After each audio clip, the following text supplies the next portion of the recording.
to a future where everybody is included and everybody has an opportunity and our rights are respected and protected, or whether we're going back to Donald Trump and his politics of division and hate, and to a time when women didn't have their basic rights, and where the economy worked for the very few rather than for everybody. So the stakes are huge. How do you think that both Barack Obama and Michelle Obama can help recreate the energy that existed back in 2008 that certainly helped Barack Obama become president? You know what? I think the energy is creating itself, and I think Kamala Harris and Tim Walz are doing it. I was very much involved in President Obama's 2008 campaign and saw on the ground and at his convention just how much passion and excitement there was. It's the same thing now. I feel it everywhere I go, and there is a joy, there is a optimism, there is a hopefulness which unites these two campaigns in 2024 as in 2008. People want to be hopeful about the future. They want to believe in our country as Kamala Harris and Tim Walz do, and as Barack Obama and Michelle Obama do. They don't want to tear it down and denigrate it as a third world country the way Donald Trump does. That's not who we are. And so that excitement, that enthusiasm is palpable. And I don't think it's necessary for the Obamas to inject it. It's here. But they will stoke it further, and their appearance tonight is going to be extraordinary. So let me get your sense, because you know these people very, very well. You work with them, you work for them. What do you expect we will hear from Barack Obama and Michelle Obama tonight about Kamala Harris? I think they'll tell the story of why she is the person for the moment. That she represents the kind of inclusiveness, the kind of optimism, the policies that are designed to help working families in this country, not benefit the rich. He will lay out, and she will lay out, the stakes that are involved, and galvanize not just the people in this room here, but across the country to recognize that our futures, our lives depend on this election. We all have a stake in it. We've got to be out there and take this seriously. Kamala Harris is still an underdog. Tim Walz with her, an underdog. We cannot take anything for granted. So you think the former president, former first lady will mostly be speaking about the qualifications, the attributes of Kamala Harris, or will they also blast Donald Trump? I don't think it's just going to be about the attributes or just blasting Donald Trump. I think it'll be about the stakes and why this is so important. What are the stakes? Well, the stakes are in so many ways, whether we continue to have a democracy or not. The stakes are whether we have an economy that is working for everybody, as Joe Biden and Kamala Harris have worked to expand it to be inclusive. There's more work to be done on that, whether we can bring down costs or whether we're going to go to an economy where it's the billionaires and Donald Trump's friends at Mar-a-Lago who get all the tax breaks and big corporations, and the working men and women of this country are left behind. Those are among the stakes that we face. And of course, reproductive rights. Women in this country are under assault because of Donald Trump's Supreme Court. He's made clear that he would like to see abortion banned nationwide. That's the Project 2025 evil, dark vision of this country, and we can't go there. So much is at stake. What does she need to do to fill in some of the blanks, some of the specifics that need to be explained to the American people in the course of this campaign? Well, I think the first thing is many Americans are still trying to learn more about who Kamala Harris is and where she wants to take the country. And that's why this week, this convention is such a valuable opportunity to reintroduce herself and Tim Walz, so that people know where she came from, what she believes in, know that she's, got an extraordinary background as a lawyer, as a prosecutor, as somebody who has fought all her life for children, for the vulnerable, and believes in this country passionately and wants to see it continue to be a place and become even more of a place that serves everybody, where nobody's left behind. And it's not just about scraping by, but really about getting ahead. And I think we'll hear that throughout the week. You're the former U.S. ambassador to the United Nations. Do you think there are any serious differences between Kamala Harris and President Biden when it comes to national security, foreign policy? I think there will be differences in emphasis, differences in tone, but the fundamentals, the belief in the importance of strong American leadership, the strong United States defense, allies and partnerships, playing a role that represents our values and our rights and our freedoms. These are all things that unite them.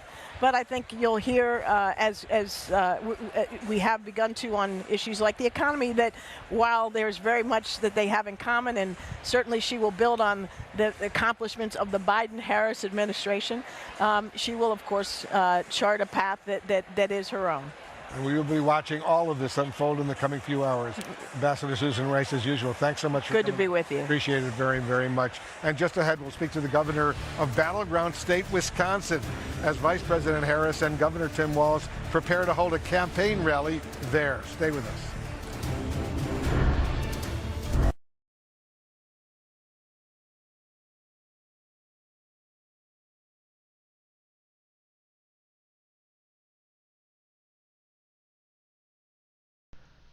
Alright everybody, it's day 2, and if you haven't figured it out by now, I have COVID. So if you want to wish me health, good health and all, you're welcome to. It's day 2 of the convention, and now we're gonna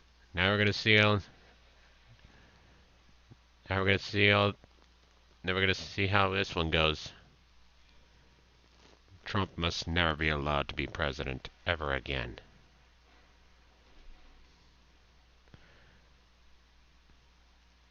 You need me, I'll be.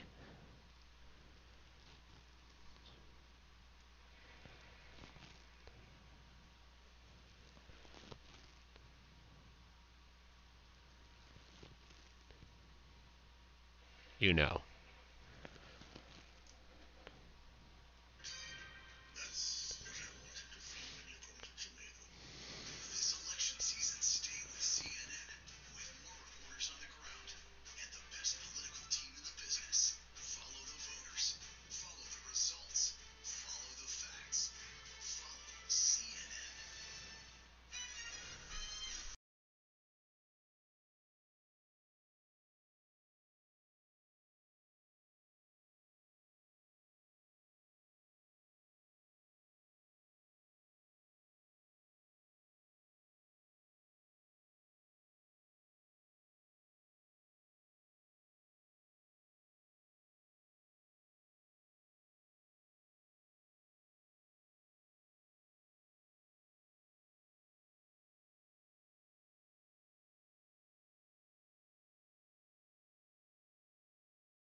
Welcome back. Tonight, we will see Vice President Harris and Minnesota Governor Tim Walz, her running mate, in the key battleground state of Wisconsin. They are about to hold a rally in the midst of their own convention being held here in Chicago. It underscores, of course, the considerable power that state holds for them. Wisconsin's electoral votes have gone to the winners of 4 of the past 6 presidential elections. Republican vice presidential candidate J.D. Vance was also there today, focusing on crime. Of course, that comes just days after the Milwaukee Police Association endorsed Donald Trump. I basically live in Wisconsin now. You'll be seeing a lot of me over the next few months. With me now, Wisconsin Governor Tony Evers. Great to have you here, Governor. I mean, they're holding this rally exactly where Republicans held their convention, the exact same venue just a month ago. Is that to get under Donald Trump's skin or energize voters, or maybe both? Yeah, maybe both. I'd say it's kind of a touche, but it's also, you know, they are going to spend as much time in Wisconsin as we all anticipate. It's going to be a close race. I think it's going to determine who's the next president.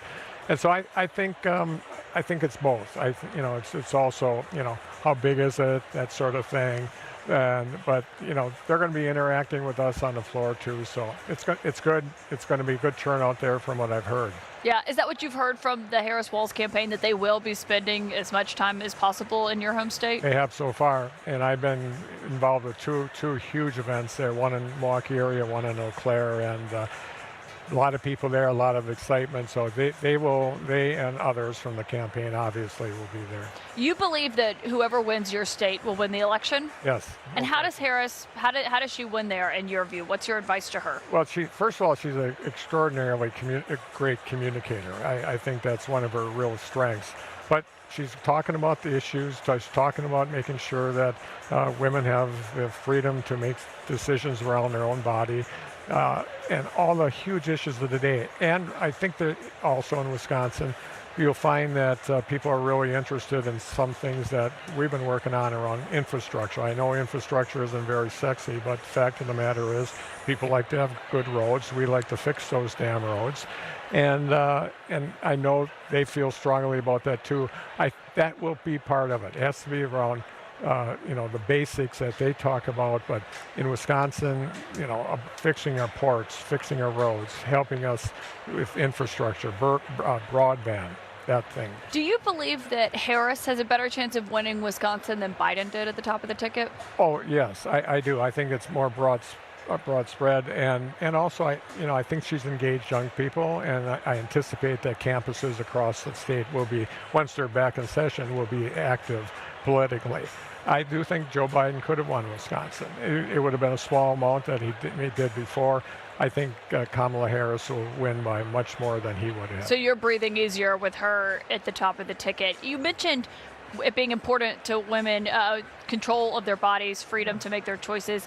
Abortion has a much bigger messaging platform here than we've seen. Obviously, she seems to feel more comfortable talking about that issue more than we saw with President Biden, who often in his State of the Union address didn't even use the word abortion. Right. No, it is still important.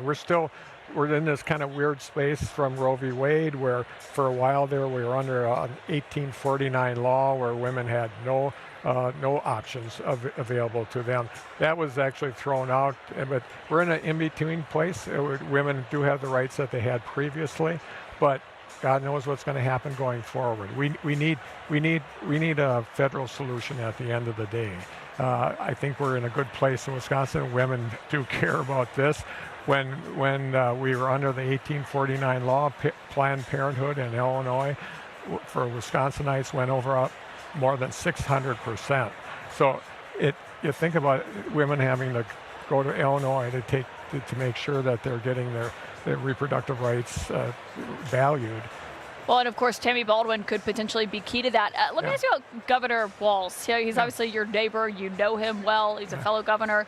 He is someone who, J.D. Vance, while he's out on the campaign trail, has been criticizing him today because he's often talked about his family's story and journey with IVF, with their 2 kids, their fertility struggles. Today, his wife clarified that they used a different procedure called IUI. It's different than IVF, but it is often in the same category and discussed as the same. It doesn't involve discarding embryos, which is obviously why IVF has been at the center of our conversations. What do you make of Senator Vance commenting on that, likening it to what he said about his military service? Yeah, I find his arguments disingenuous. Period. I mean, if you think about what, and I have a daughter that is OBGYN, so these issues mean something to me as they do to her, and it's a basic right. You know, we can talk about the other issues that are similar to abortions, but at the end of the day, why are we so afraid just to say women do have this right to figure this out, and the state shouldn't be in a position to interfere? I mean, it's a basic freedom, and you heard the 3 women that were on last night. They were just unbelievable stories. So, to be arguing about that issue at that level, I think is ridiculous. Tim Walz is one of the best governors in the state of Wisconsin. He's a fellow teacher like I was, and I'll stick with him at any chance. Governor Tony Evers, thank you for joining us. Thanks so much. Great to have you here. You'll be on the convention floor tonight, I know. Coming up here, former President Donald Trump just talked to CNN while he's out on the campaign trail in Michigan. Hear what he said about RFK Jr. This is your team. We have the right set of individuals. They're going to take us to the next level. 1, 2, 3, Hard Knocks training camp with the Chicago Bears, streaming exclusively on Max. You need new replacement windows, but you're just not sure if they're in the budget this year, right? I'm Brian Gary here with Ted Coons from Renewal by Anderson, and he's here to talk about how to make window replacement more affordable. Well, first, Brian, you don't have to do them all. You could just replace your worst windows first. Or another way to make them affordable is to change the style of window. For example, you could do a gliding window instead of a casement. We have a lot of ways to make window projects really affordable. Compared to other window companies, you have a completely different business model. Yeah, with other companies, there's just too many people involved in the process. There's the manufacturer, the seller, and then the installer, and then the customer. And if you call with a problem, that's when they say, oh, well, we're the manufacturer. You have to call the installer for that problem, or vice versa. We're the full-service replacement window division of Anderson. With us, there's no passing the buck. At Renewal by Anderson, we sell, build, install, and warrant our windows and patio doors. So if there's ever an issue, we take full responsibility for it. Why don't you sell vinyl windows? It doesn't matter if it's a $200 window or a $1,200 window. A lot of vinyl windows just don't last. For energy efficiency and beauty, there's a much better option. Our Windows Fibrex composite material is available in 9 designer colors, and it's much more durable than vinyl. Well, Fibrex is low maintenance like vinyl, but stronger than vinyl. And it's beautiful like wood, but doesn't require the upkeep of wood. It's Renewal by Anderson's 31-day sales event. Buy one window, patio door, or entry door and get the next one 40% off with a minimum purchase of 4. Plus, save an extra $45 on every window and door with no money down, no monthly payments, and no interest for 12 months. Our 31-day sales event ends August 31st. For a free appointment during this sales event, call 1-800-501-1400. Your shipping manager left to find themselves, leaving you lost. You need to hire. I need Indeed. Indeed you do. Indeed Instant Match instantly delivers quality candidates matching your job description. Visit Indeed.com/hire. And Doug. And if we win, we get to tell you how Liberty Mutual customizes car insurance, so you only pay for what you need. Isn't that what you just did? Service! Stand back, I'm gonna show ya. How Doug and Lee will roll ya.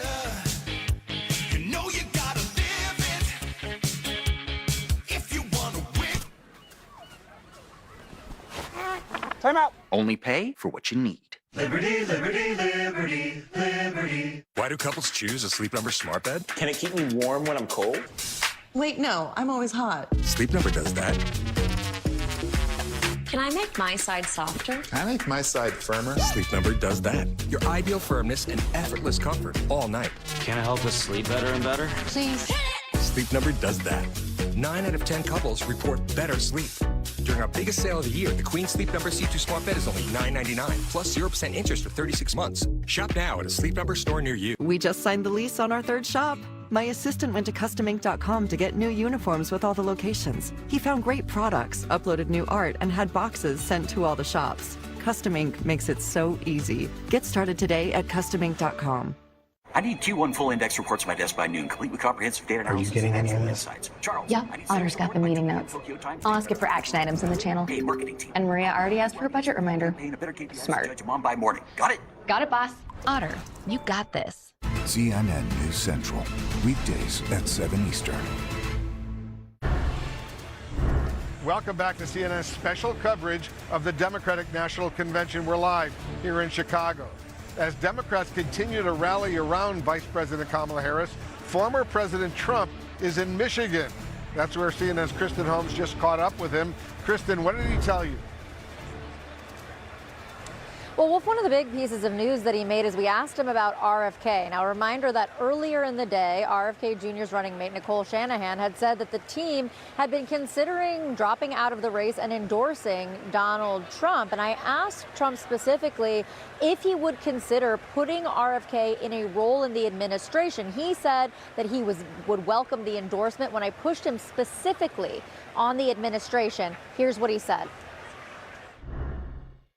Can I ask you about RFK? Because just moments ago, his running mate said that they were considering endorsing you. Have you considered him for a role in the administration, and what role would that be? Well, we haven't, but I would love that endorsement because I've always liked him. Would you also consider putting him in the administration? You're asking me a very unusual question. I haven't been asked that question yet. I like him a lot. I respect him a lot. I probably would if something like that would happen. Now, obviously, this would be a little strange for traditional Republicans since RFK has a lot of incredibly progressive stances. It also comes a day after he said he would consider putting Elon Musk in the administration. I asked what an administration with two people who a lot of Republicans would not necessarily back would look like. What would he tell Republicans who wouldn't want to vote for that administration? He blew it off. He said that he believes he is smart, that they are smart, that Republicans like him, and it's his decision. But the other thing is that, he really, and I want to point this out, Wolf, we've been talking a lot about this. I asked specifically, in addition to this, what he was doing differently as we see the polls narrowing, as we see this campaign changing.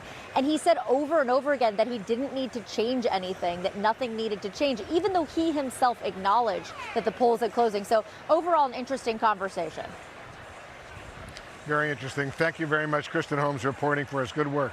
Stay with us. Caitlin and I will be right back with more of the Situation Room as our special live coverage of the Democratic National Convention continues.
At the crossroads of the U.S., Democrats are getting ready for a colorful state-by-state celebration of their presidential ticket on a night capped by two of the most popular figures in the party. Tonight in Chicago, Vice President Kamala Harris and Governor Tim Walz put forward their vision for America. One of the most consequential and tradition-shattering presidential contests ever, entering an urgent new phase. With these high-profile speakers in the spotlight, Second Gentleman Doug Emhoff, former First Lady Michelle Obama, and former President Barack Obama. Night 2 of the Democratic National Convention begins on CNN now.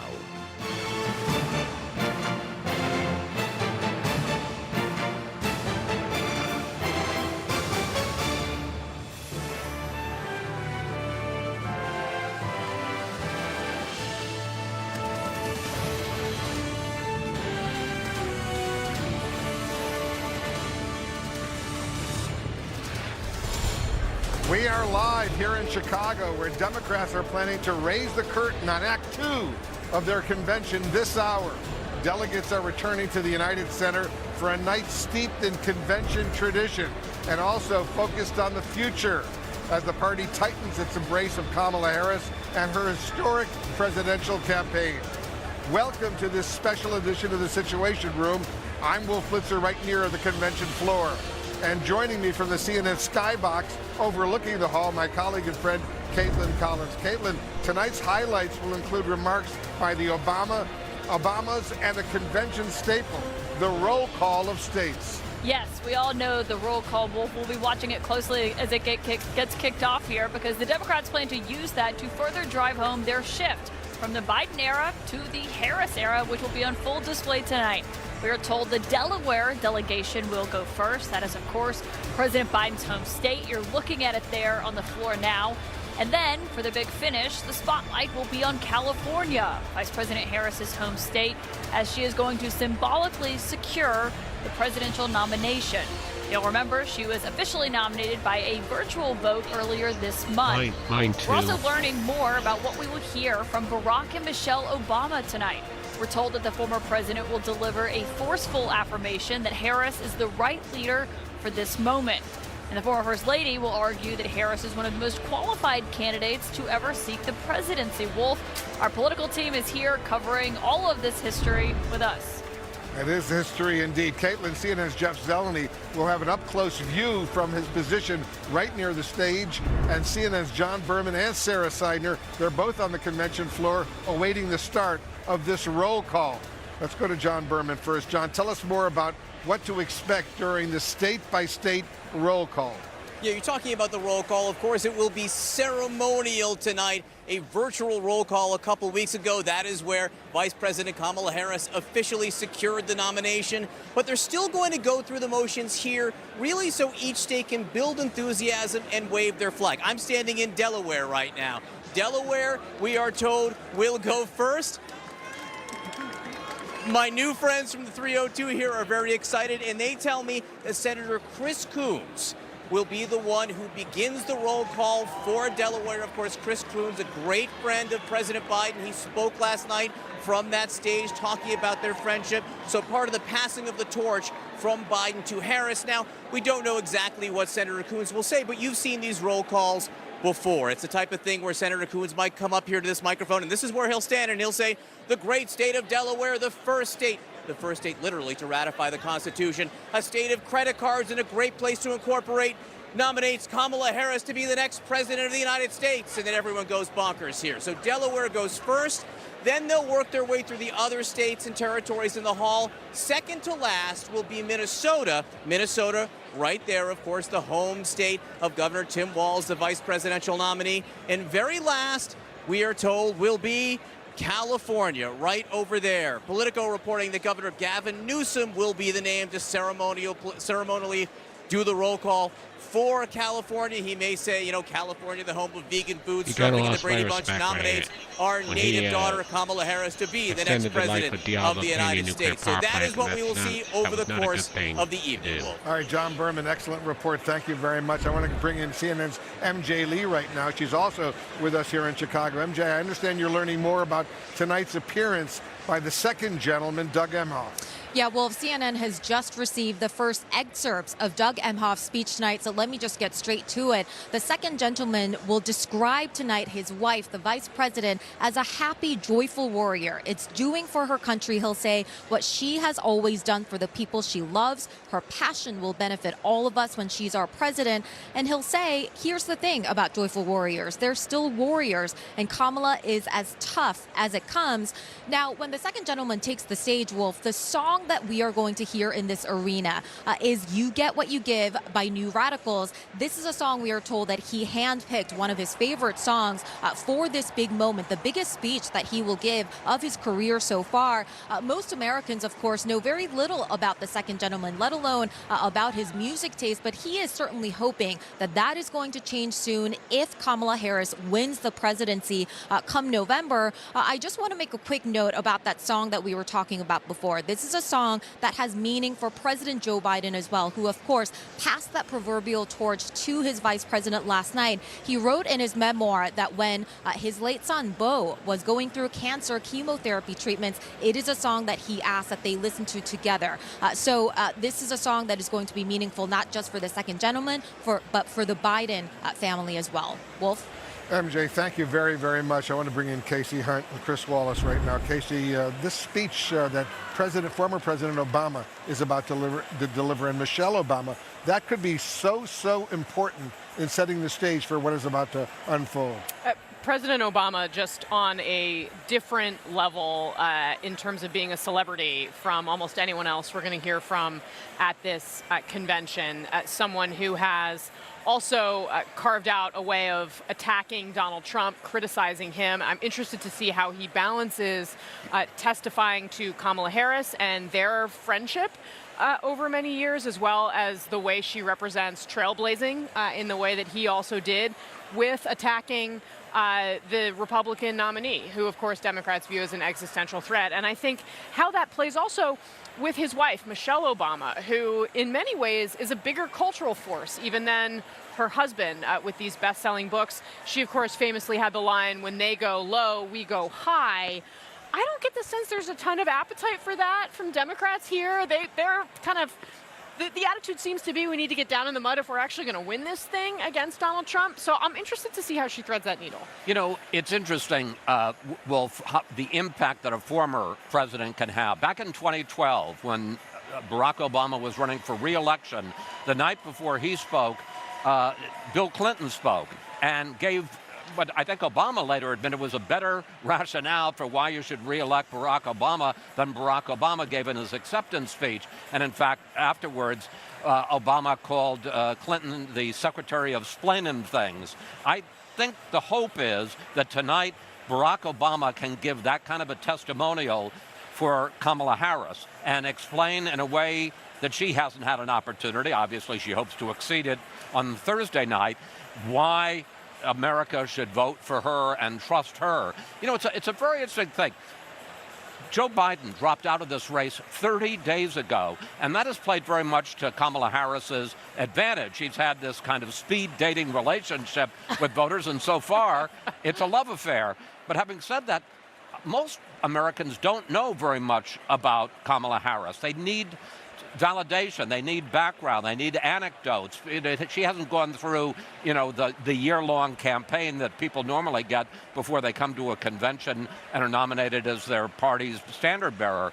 So I think it's going to be very interesting what you hear from Doug Emhoff and from Barack Obama and from Michelle Obama tonight in terms of validating Kamala Harris. Not only validating, but also all of us will be learning so much more about Kamala Harris in the course of the remarks from these individuals tonight. Yeah, that's right. And I mean, I think that's where the second gentleman also particularly comes in. He obviously is the person that is closest to her, kind of the most ability to shed light on who she is as a person. But, you know, I think Chris is right. I mean, Democrats across the country have come to trust Barack Obama and Michelle Obama, and they, at the moment, seem very excited about Kamala Harris, but I do think there has been this persistent question of whether, her critics will call it a sugar high, right? Which implies that there is a crash at the bottom. And I think the question is, can they put meat on the bone here ahead of what is going to be, a critical test and moment for her later on this week?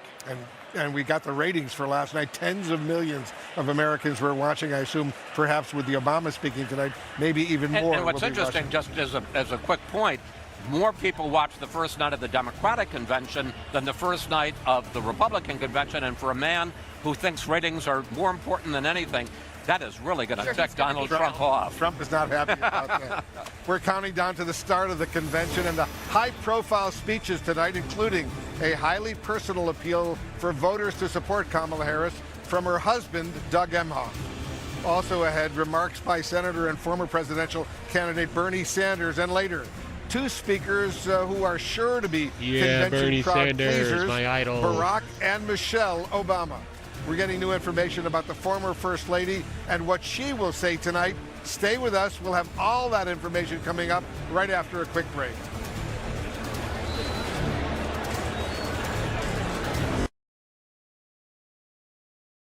No joke. I'm gonna be a politician, and Bernie Sanders is my idol.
are now just moments away from night 2 of the Democratic National Convention kicking off here in Chicago. A familiar stage for the man delivering tonight's headline address, former President Barack Obama.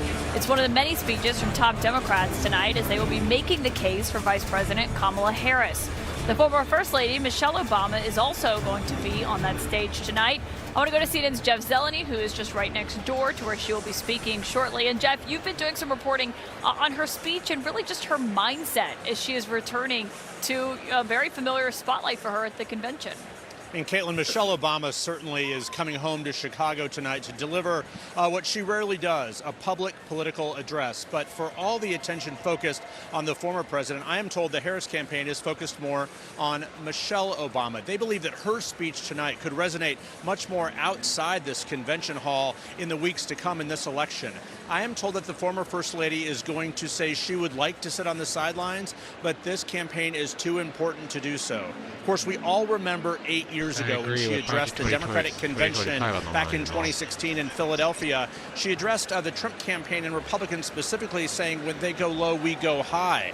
I am told tonight she will deliver an updated version of that. We don't know exactly what that will be, but she is going to make the case that she knows this race is incredibly important and incredibly tight, and Democrats cannot afford to sit on the sidelines. So this back-to-back address from the Obamas tonight at the end of the evening, anticipation already building for it, but Michelle Obama may be the one to watch. Yes, Caitlin? And we will all be keeping a close eye on that. Jeff Zeleny, thank you for that. We'll keep checking in with you. We're also keeping an eye on new comments from Donald Trump, who is out on the campaign trail today. That is where we find CNN's Kristen Holmes at this hour. Kristen, you spoke to Donald Trump directly earlier.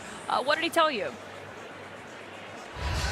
Well, Kellen, I asked him about the DNC and particularly former President Barack Obama's speech tonight. I cited the fact that in 2020, Obama said that Trump never grew into the role as president. And then I asked him for essentially a prebuttal of the speech. This is what he said, almost a complete turnaround of what we have heard him say about former President Obama before. I like him. I think he's a nice gentleman, but he was very, very weak on trade. If you take a look at what happened to our country trade-wise, it was a disaster. Take a look at Japan, take a look at China, take a look at what happened with some of these countries, what they did. But I happen to like him. I respect him and I respect his wife. Keelan, I respect him and I respect him. I respect his wife. Obviously very different from what we've heard from Donald Trump, particularly during his tenure in office, when he repeatedly blamed Obama for a lot of shortcomings in his own office, tried to undermine his legacy, and before that was the biggest promoter of birtherism, essentially saying that Obama wasn't eligible to be president. We have never really heard, at least in modern times, him say that he had some kind of level of respect for him and his wife, but clearly he is shifting his tune today. Interesting comments, Kristen Holmes. Thank you for that. We're back here with our political experts at the table. John, I mean, he accused him of directly spying on his campaign, the birtherism. I mean, I respect him, but I respect his wife. By luck of the draw, I interviewed Donald Trump the day Barack Obama finally released his birth certificate. And I showed a copy to Donald Trump, and he threw it back at me like that. And he said he was sending a team to Hawaii to investigate. He has at some of his rallies used Barack Obama's middle name, Barack Hussein Obama. He types it in all caps. Raising questions that Obama's not legitimate, that he's not American, that he shouldn't have been president. What does that tell me? It tells me that Donald Trump, who occasionally listens to his political advisors and has very smart political advisors, has been told, guess what, sir, you're losing. You're losing because people think you're unhinged. You're losing because not only black voters, but people in the suburbs don't like your tone. That's what that tells me. Yeah, I mean, who is that man? I mean, this is, look, to John's point, like his tone this either. is about one thing and one thing only, and that's the campaign and voters, and he is worried about this race. And I mean, I have a list of insults that he has made about both Barack Obama and Michelle Obama. She polls very badly. She's just terrible and so forth and so on. He thought when he was running against Joe Biden that he could get some black votes, that he could get Hispanic votes. He sees what's going on with Kamala Harris, and that's when they go low. He's going high for the first time ever. Yeah, we'll see how long that lasts. Start the clock. Right. David, obviously Trump has been keeping a close eye on this convention, watching it. One of his former administration officials, Stephanie Grisham, is going to be on that stage tonight. Not just her, but other Republicans as well. I mean, how is that going to go over? Yeah, look, I don't think that's going to bother him. And if you want me to believe that Kamala Harris is now for fracking, I can believe that Donald Trump now likes Barack Obama. Okay, so it's a new political world today. Okay, I look. The people who are coming up, I think I said this, Jeff Duncan in the state of Georgia may have some impact because he's a known entity. I think the rest of the people, nobody really knows who they are. Some Republicans, it's good political theater here tonight. It's nice for them to put them on and say, look how bad Donald Trump is. But to the rest of the world, it's largely irrelevant, other than in Georgia where it may have some impact. Come on, nobody knows. Nobody knows. Ouch. I don't think that's where she's going. Okay. Donald, it's like when they go low. Be nice. No, when they go low, we go high. He sounds high right now. Is actually what it is. Donald Trump. This so is mean of you. So mean. No. What it means is Donald Trump the whole time questioning a black man's citizenship, using a name like Hussein as a derogatory term. That is mean. What is mean is calling African countries S-hole countries and A-hole countries. That's mean. That was a joke. What he said maybe is a joke. Donald Trump does not respect Barack Obama. He does not respect Michelle Obama. I'm not even sure he knows what respect is. And if he does, I don't want that kind of respect. He just was very kind to them. That was as kind as it gets. No, it wasn't honest though. How do you know it wasn't honest? Well, if that's what liking somebody means, I don't want that kind of like in my life. That's like how enemies like people. If that was honest, then you're saying he's been dishonest for the last 6 years. Well, listen, the last 10 years. John, listen, you said it's politics, right? It's all politics, right? That is politics. Politics. Yes. And people say to him, his advisors, some advisors say, listen, let's stick to the facts. Let's talk about the economy. Let's talk about the border. Let's talk inflation. Let's not make it about people, right? So maybe he's listened, just like you said. I'm hopeful because he's leading on right now in that CBS poll. He's leading her on inflation, economy, and the border. Let's keep talking about those issues. That's not going to get him black. Maybe he thought she was talking about someone else. David Urban, everyone else, thank you for that. Just ahead, as I noted, right here behind us, night 2 of the Democratic Convention is about to officially gavel in. Stand by. We are going to bring you the roll call of states symbolically affirming the nomination of Kamala Harris and the main event of the night, a headliner speech from former President Barack Obama, who I hear Donald Trump respects very much. Which I bet is a big lie. Now if that was true, what he just said, he would have been like he would have respected him from the very beginning, not now.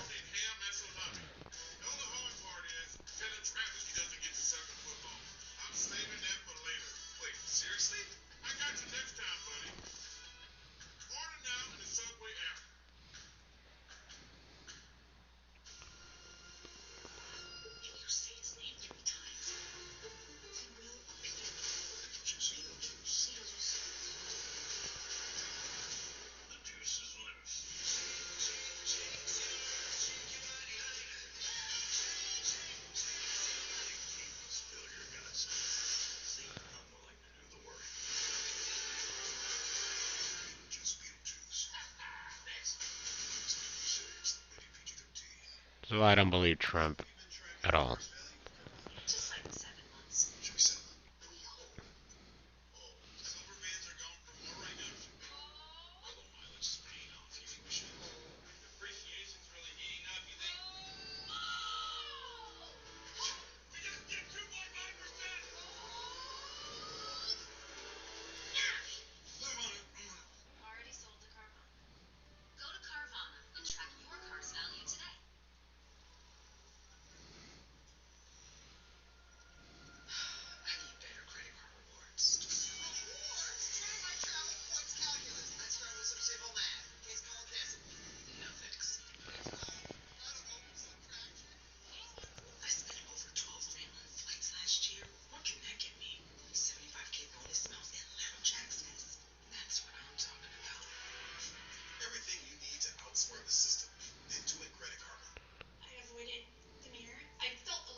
may come a time I have Welcome to lie back down to in our bed. special live coverage. You're watching the DNC on CNN.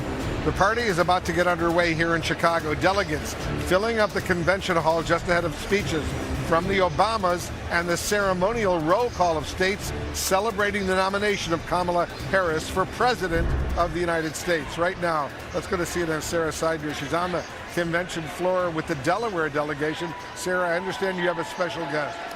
I do, Wolf Blitzer, Sarah McBride, another Sarah in our lives, which is always a good thing, I say. You were the first openly transgender person to be put into the state legislature by voters, and you are hoping to become the first transgender woman to be in Congress. You are in a place where you are going to see the first African American and South Asian woman be nominated as the potential president of the United States. First of all, what is it like to be so many firsts, and then to be here witnessing what will be another American first? Well, first off, hope and history is in the air in this arena today. It is so incredibly electrifying to be here as we are about to formally nominate Kamala Harris to be the next president of the United States. You know, the opportunities that I've had in Delaware are a reflection of the goodness of our state. We are a state of neighbors that is judging candidates based on their ideas and not their identities. And in those firsts are also experiences, like my opportunity to lead the effort to pass paid family and medical leave in Delaware. And now as I run for Congress and we have the opportunity to shatter a national lavender glass ceiling, I'm mindful that the only way for me to guarantee that while I may be the first, that I'm not the last, is to be the best member of Congress I can be, to be effectively working on all of the issues that matter to the constituents that I'm seeking to represent. That's the only way I can win this race, and it's the only way I can guarantee that I'm not leaving a Sarah-sized hole in the wall. I love the way you said that. Sarah McBride, thank you so much for talking to us, and enjoy the convention. I see you've been all smiles so far today. Thank you. I appreciate it. Wolf. All right, Sarah, thank you very much, and thank Sarah as well for us. I want to get back to our panel, Chris Wallace and Casey Ann. What do you think of the fact that several notable Republicans are here and will be speaking, endorsing Kamala Harris tonight? Well, it's interesting, and the obvious point is that if you're for traditional, what we used to call mainstream Republicans, Donald Trump is a bridge too far. And you saw it during the primaries when even after Nikki Haley dropped out, she was still getting 20% of the vote in some of the Republican primaries. So rightly or wrongly, the Harris campaign believes that there is a constituency out there of Republicans who may be conservative, but just can't stomach the idea of another 4 years of Donald Trump. They hope that with people like Stephanie Grisham or Adam Kinzinger, former Governor Jeff Duncan, Lieutenant Governor of Georgia, by them coming out and saying that they're going to vote. Well, and the question too, Wolf, is are they going to lean into that constituency, or are they going to continue to try to shore up the Democratic base? Right now, we've seen the campaign lean more toward base politics than towards some of these Republican voters, but tonight I think they're going to get their moment in the spotlight. I want to go to the floor. John Berman is on the floor. We're getting ready for this ceremonial roll call. Explain to our viewers why this is going to be significant tonight. Every state will get a chance to speak. You'll never guess where I am. I ended up at a Packers game somehow. I'm here in Wisconsin. I'm not sure how you can tell that I'm here in Wisconsin. It is worth noting, well, almost everyone standing here has got a friend or a family member who's in Milwaukee right now, where Vice President Harris will be speaking in just a few hours. Such an important state, such an important swing state. And of course, everyone here is super proud of the symbolism here. They say every time they mention courage on the stage, they think they're saying Kurds, Kurds, Kurds, Kurds, Wolf. All right, I get it. All right. John Berman, thank you very, very much. Like the fact that you're there, certainly. The headline speeches of the night are still ahead, including remarks by Barack and Michelle Obama. And coming up, we also expect musical performances by R&B legend Patti LaBelle and rap star Common. Lots going on. We'll be right back in a moment.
what so proudly we hailed at the twilight's last gleaming, whose broad stripes and bright stars through the perilous fight o'er the ramparts we watched were so gallantly streaming, and the rocket's red glare, the bombs bursting in air, gave proof through the night that our flag was still there.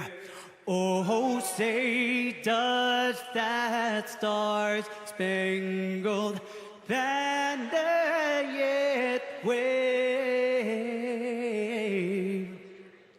o'er the land of the free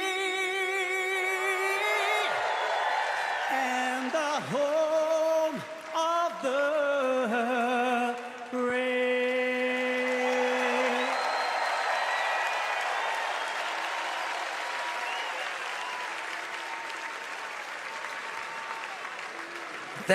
Thank you, Aris. Folks, give it up for Aris one more time.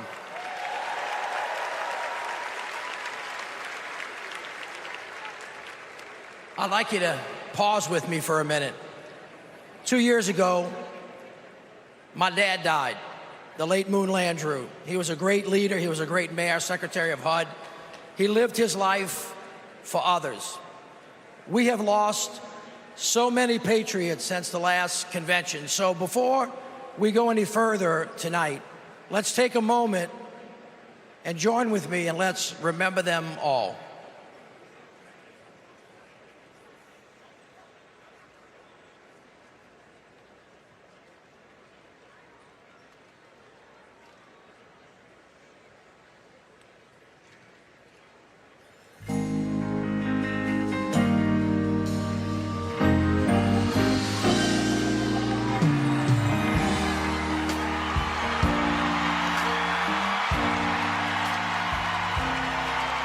I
Please welcome the chair of the Carter Center and grandson of President Jimmy Carter, Jason Carter.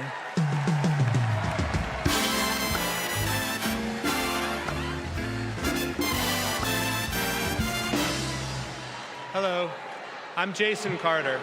My grandfather, President Carter, will have his 100th birthday in October. I call him Pawpaw, and I can tell you that he wishes he could be here tonight. He and my grandmother led their lives with an unwavering faith in God, a respect for human dignity, honesty, and a commitment to loving their neighbors as themselves. Those principles guided them throughout their lives, including during their 4 years in the White House and the 4 decades since. For my grandfather, it was never about fame, recognition, accolades, or awards. His legacy is measured by the lives he has touched and the good he has done. Kamala Harris carries my grandfather's legacy. She knows what is right, and she fights for it. She understands that leadership is about service, not selfishness, that you can show strength and demonstrate decency, and that you can get a whole lot more done with a smile than with a scowl. Pawpaw is holding on. He's hopeful. And though his body may be weak tonight, his spirit is as strong as ever. My grandfather can't wait to vote for Kamala Harris. She reminds us all that the promise of America remains unchanged. We are one nation, indivisible, with liberty and justice for all. And my grandfather knows that with her as our next president, we will keep that promise. Thank you.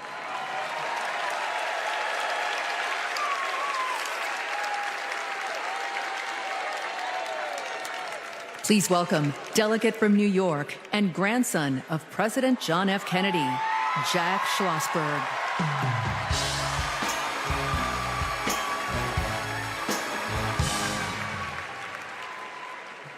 Hi, I'm Jack Schlossberg. President John F. Kennedy is my grandfather, and he's my hero.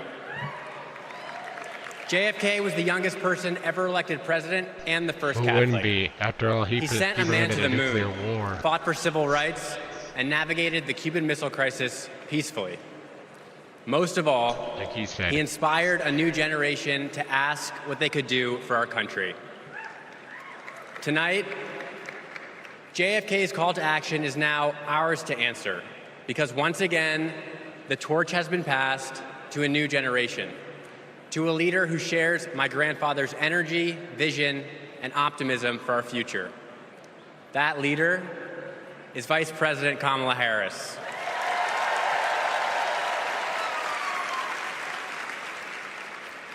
Like President Kennedy, Vice President Harris has dedicated her life to public service. She believes in America, like my grandfather did, that we do things not because they're easy, but because they are hard. As president, she will fight for working families. She will expand investments in clean energy so that my generation will have clean air and good jobs. She will defend our freedoms, the freedom for women anywhere in America to make their own healthcare choices, the freedom to be safe from gun violence, the freedom to vote easily and without fear. The choice is ours to make, and history is watching to see what we will do. Now, let's elect Kamala Harris the next President of the United States. Thank you.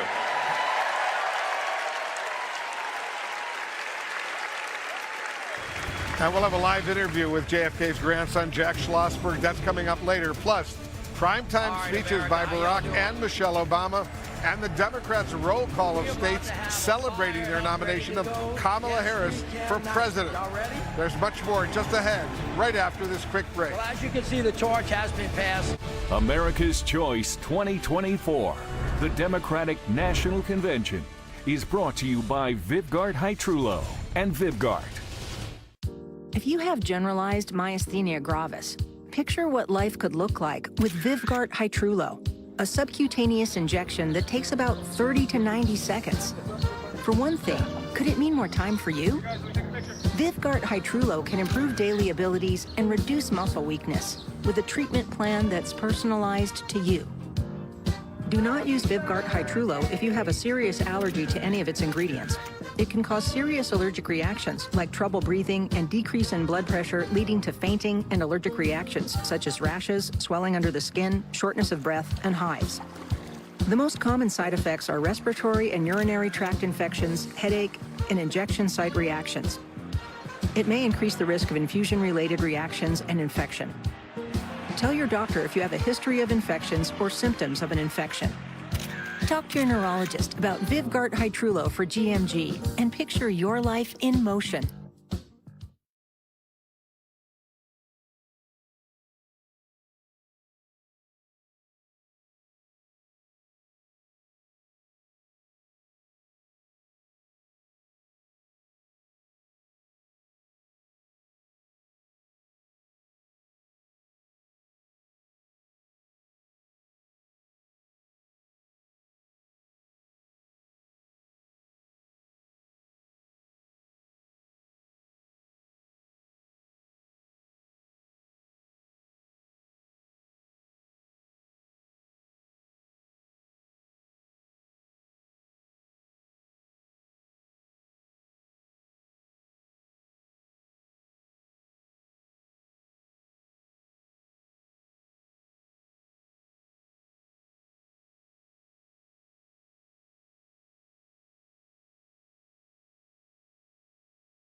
Grandma. We're back live here at the Democratic National Convention in Chicago, where delegates are now gearing up big time for the always entertaining roll call of states. We'll have live coverage of that. They're also being treated to some star-studded musical performances, and we expect the rapper Common on stage at any moment. We'll listen and we'll enjoy Common. That's coming up very, very soon. The roll call is coming up. The Obamas will be speaking. There will be several other major speeches tonight. Doug Emhoff, the second gentleman. Sarah Seidner is on the floor for us right now. Sarah, you have a special guest as we await this roll call and we await Common. Absolutely, and it's a person that's going to be taking part and doing the roll call for the great state of Louisiana. You will recognize the face and the voice, Wendell Pierce. You'll remember him from many things. The Wire, he just did an incredible job in Death of a Salesman on Broadway. I happened to be able to see that, and it was wonderful. You are here tonight to do roll call. We're about to go to Common. We're going to come back just a second. Nope, we're not going. Okay, we're almost there. All right, so let me ask you, what is this moment like? How did this all happen that you are going to be saying, hey, Louisiana, roll call, we're here? Well, I started working on the campaign with fundraisers going all the way back to last spring, so I was very much involved in the Biden-Harris campaign, and I was coming to the convention, and actually the Louisiana delegation asked for someone from Louisiana who was recognizable. And my name was on the list, and so I was honored that the head of the Democratic caucus in Louisiana asked for me. So I'm a proud son of Louisiana and born and raised in New Orleans, so I'm happy to do it. And I'm happy to be here because I support the vice president wholeheartedly. When you learned of this change, as we all did on one Sunday just about 4 weeks ago, not very long, like 30-something days ago, what did that do for you, and how have things changed as you see the difference in Kamala Harris being at the top of the ticket as opposed to Joe Biden? At first, I was a little sad because I really support the president. I really think he did a great job, and I was all in. But I support the vice president as well. And you hear this. This is the excitement that she brings, you know. And here we are in Chicago, and it's my man Common. He's about to come on. And we're about to jam to it. That's right. Let's listen to Common. We'll change the world for the better. With love, hope, and grace, we fortunate. I'm fortunate to be alive. Can't explain how I got here, but we've arrived. The deliverance and diligence for which we strive. It's the feeling, there's no silliness when we rise. Fortunate to have friends who don't synthesize. I keep good company, we enterprise. Had a strong gaze since infant eyes. I guess I can see the power in the prize. Incentivized by the streets I identified. Other people's struggles I don't minimize. Fortunate to be born and raised in the shy. Salt of the earth, people with the bravest eye. They say your God is the truth, I wasn't raised to lie. Fortunate to be so que sera. Every day that I get up, I trace the sky. Draw with the most high on the place that I am. And that's fortunate, you can feel it in the air. Hey yo, it's love out there. Hey, the feeling is free. Yo, Shot-town at the DNC. Jonathan, what you say? May your struggles keep you near the cross, and may your troubles show that you need God, and may your battles end the way they should, and may your bad days prove that God is good, and may your triumphs keep you humble and high, and may your endings be worthy of every start.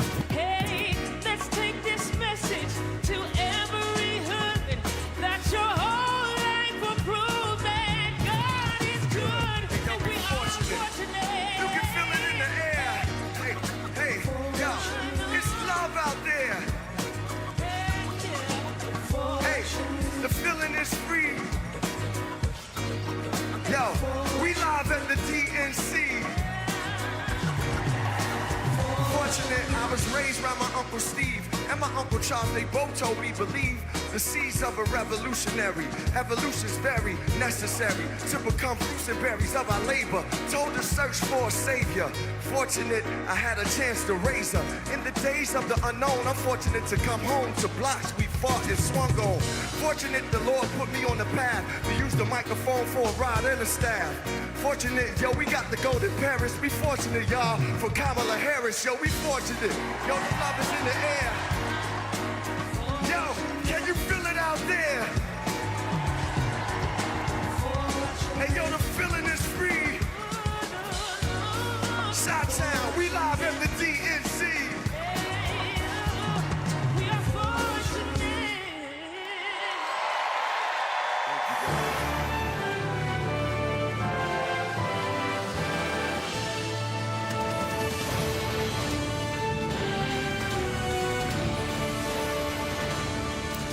here in Chicago, the second night of the Democratic National Convention is underway. Inside the arena, Democrats getting ready for a celebratory roll call of states, giving delegates a chance to publicly reaffirm their nomination of Kamala Harris as their presidential nominee. This is CNN special coverage live from the convention hall. I'm Anderson Cooper along with Jake Tapper.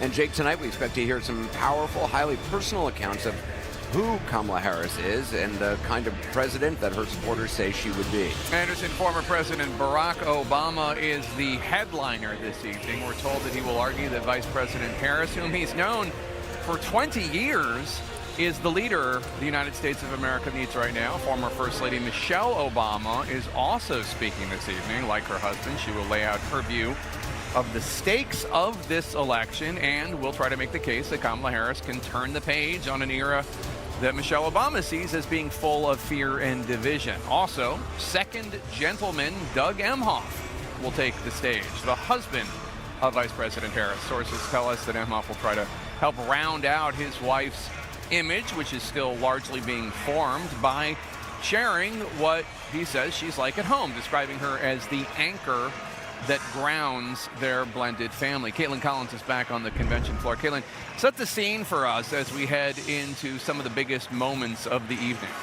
Yeah, Jake, it's a very celebratory atmosphere here as night 2 is getting underway. Obviously, had everyone on their feet as he was performing on stage, and now they are waiting to hear from these major keynote speakers that are going to get on stage. And a historic show of force of the Democratic Party all coming together behind the nominee. I mean, just look at the span of who is going to be on that stage tonight, from Senator Bernie Sanders to former President Barack Obama, Senator Chuck Schumer, obviously the former First Lady Michelle Obama as well. That is who people that we've been talking to, delegates, want to see tonight. Because last night obviously was an ode to President Biden. He was on stage touting his agenda, and then we will see a lot of this focus tonight turn to telling the American people who Vice President Harris is. It's well known inside the United Center, all of the delegations that are here, who she is, and now as they are behind her as their nominee, that is what they are going to be looking ahead to, Jake, and focusing on that and seeing that as we are seeing quite a lively atmosphere. I'll note, we've been focusing on Delaware, the delegation I'm standing to a lot, obviously, given it's President Biden's home state. But we will be focusing on California as this roll call is getting underway. Quite a large delegation, front and center for Vice President Harris, Jake. All right, now let's go over to MJ Lee, who has details on what the second gentleman, Doug Emhoff, will say this evening. MJ, tell us what you're learning. Well, Jake, this week is all about the American people getting to know better the Vice President, and the same goes for her family. We've just learned that her stepson, Cole Emhoff, is going to be on stage tonight to talk about what the Vice President often refers to as her blended family. In a video message as well, Cole Emhoff will talk about the time when his parents, Doug and Kirsten Emhoff, split when he was in middle school, describing that as a difficult time. But then we'll say there was a blind date between Doug Emhoff and the Vice President that changed their family's lives forever. He will say in that video message that in 2014, Harris became Mamala. This is the nickname that the children use for the Vice President, and will describe her as having taken over Sunday dinners and actually taught Doug Emhoff how to cook, according to this video. Now, Doug Emhoff, as we know, is going to be speaking tonight as well, and he is going to make that connection, saying that she has risen to the occasion for his family and that he believes that she can do the same at this moment for the country as well. And just one other note, as we talk about this idea of a blended family, sitting in the VIP box tonight will be Kirsten Emhoff, Doug Emhoff's first wife. She, of course, has been publicly supportive of the Harris campaign as well. Jake? All right, MJ Lee, thanks so much. Appreciate it. Let's talk about this with my panel. I should note, when I covered and profiled then Senator Kamala Harris when she was preparing for her presidential run, I was kind of surprised to hear how close she is with her husband's ex-wife. Yeah. So I'm actually not surprised tonight to hear that she's here, but I was surprised in 2019. Yeah. But the big headliner this evening, obviously, Barack and Michelle Obama, who are worshipped by the tens of thousands of people here tonight.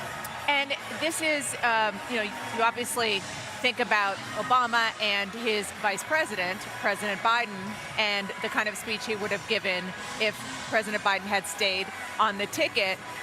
But when it comes to Kamala Harris, the two of them have relationship that goes back to almost the beginning of her political career, which wasn't that long ago, especially up against the Joe Biden resume, but they still met pretty early on in her career. She was a very early supporter of his in 2008. So he's not only going to be speaking as Barack Obama, and he's not only going to get the place fired up because they're excited to see him. He is, we're told, very much going to talk about her, the woman she knows, and why he believes she is right to take the job that he had. And Abby Phillip, we're also going to hear this evening from a number of Republicans, not former Republicans, but current Republicans who are breaking with their party to talk about why they are supporting Kamala Harris. That includes Trump's former communications director and press secretary, Stephanie Grisham, who was one of the most loyal of Trump aides.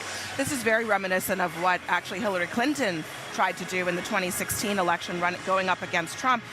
This is a key part of the way that they reach these independent voters who are not excited about Trump. They don't want to have to vote for him again. They don't like him in a lot of ways. And they need a permission structure to move to the other side. And this is one of the key ways to do it. The thing is, though, between 2016 and today, the number of Republicans, especially the ones who used to work for Donald Trump, like Stephanie Grisham, it's overwhelming. There are perhaps more in high-ranking Okay, I'm sorry to positions. interrupt. So this is Kyle Sweetser. He's a former two-time Trump voter. He's going to speak to the crowd. I voted for Trump not once, not twice, but 3 times. You see, I work in construction. I work with my hands.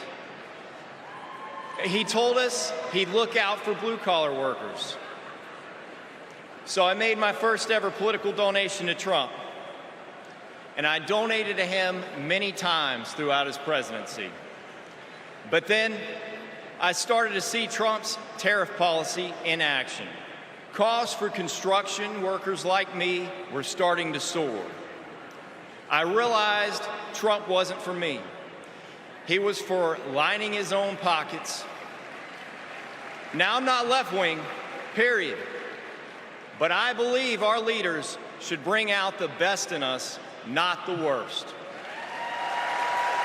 That's why I'm voting for Kamala Harris. She's tough. She's going to tackle inflation. Trump will make it worse. I'm voting for Kamala Harris because she'll make us proud to be American again.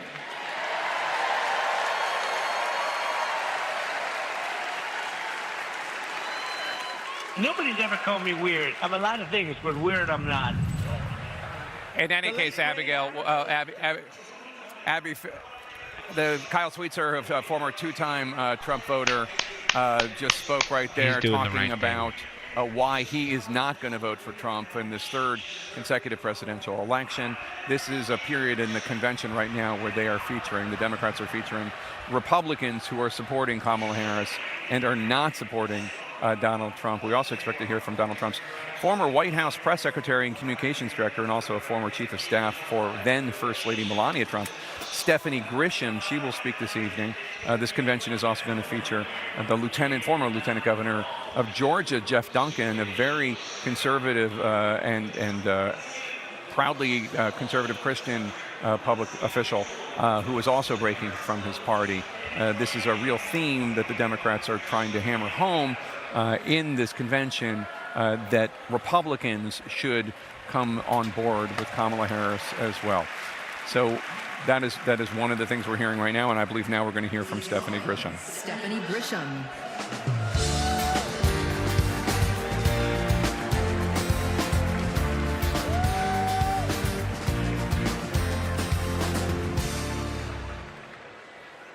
I wasn't just a Trump supporter. I was a true believer. I was one of his closest advisors. The Trump family became my family. I spent Easter, Thanksgiving, Christmas, and New Year's all at Mar-a-Lago. I saw him when the cameras were off. Behind closed doors, Trump mocks his supporters. He calls them basement dwellers.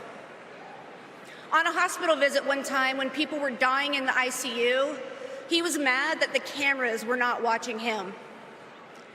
He has no empathy, no morals, and no fidelity to the truth.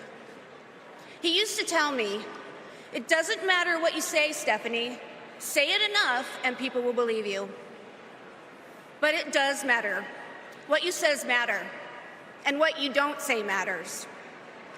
On January 6th, I asked Melania if we could at least tweet that while peaceful protest is the right of every American, there's no place for lawlessness or violence. She replied with one word: no. I became the first senior staffer to resign that day. I couldn't be part of the insanity any longer. When I was press secretary, I got skewered for never holding a White House briefing. It's because, unlike my boss, I never wanted to stand at that podium and lie. Now here I am, behind a podium, advocating for a Democrat. And that's because I love my country more than my party. Kamala Harris tells the truth. She respects the American people, and she has my vote. Thank you. And Abby Phillip, it is really remarkable when you think about the fact that not only are former Trump officials endorsing Kamala Harris, but there are so many notable Trump officials who weren't even present at the Republican convention, including his former vice president, who is not voting for Donald Trump.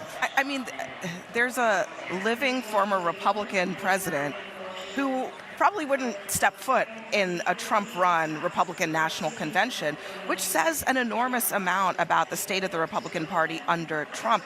It's a party that has been split in two, and so many people like Stephanie Grisham and others, some of them broke with Trump during the Trump years, but so many of them, like her, January 6th was a moment of intense clarity about Trump's character and about who he is as a person. And that is what yesterday and today they are highlighting, because as I said to our colleague Scott Jennings this morning, Republicans want to memory hole January 6th, put it in the rearview mirror.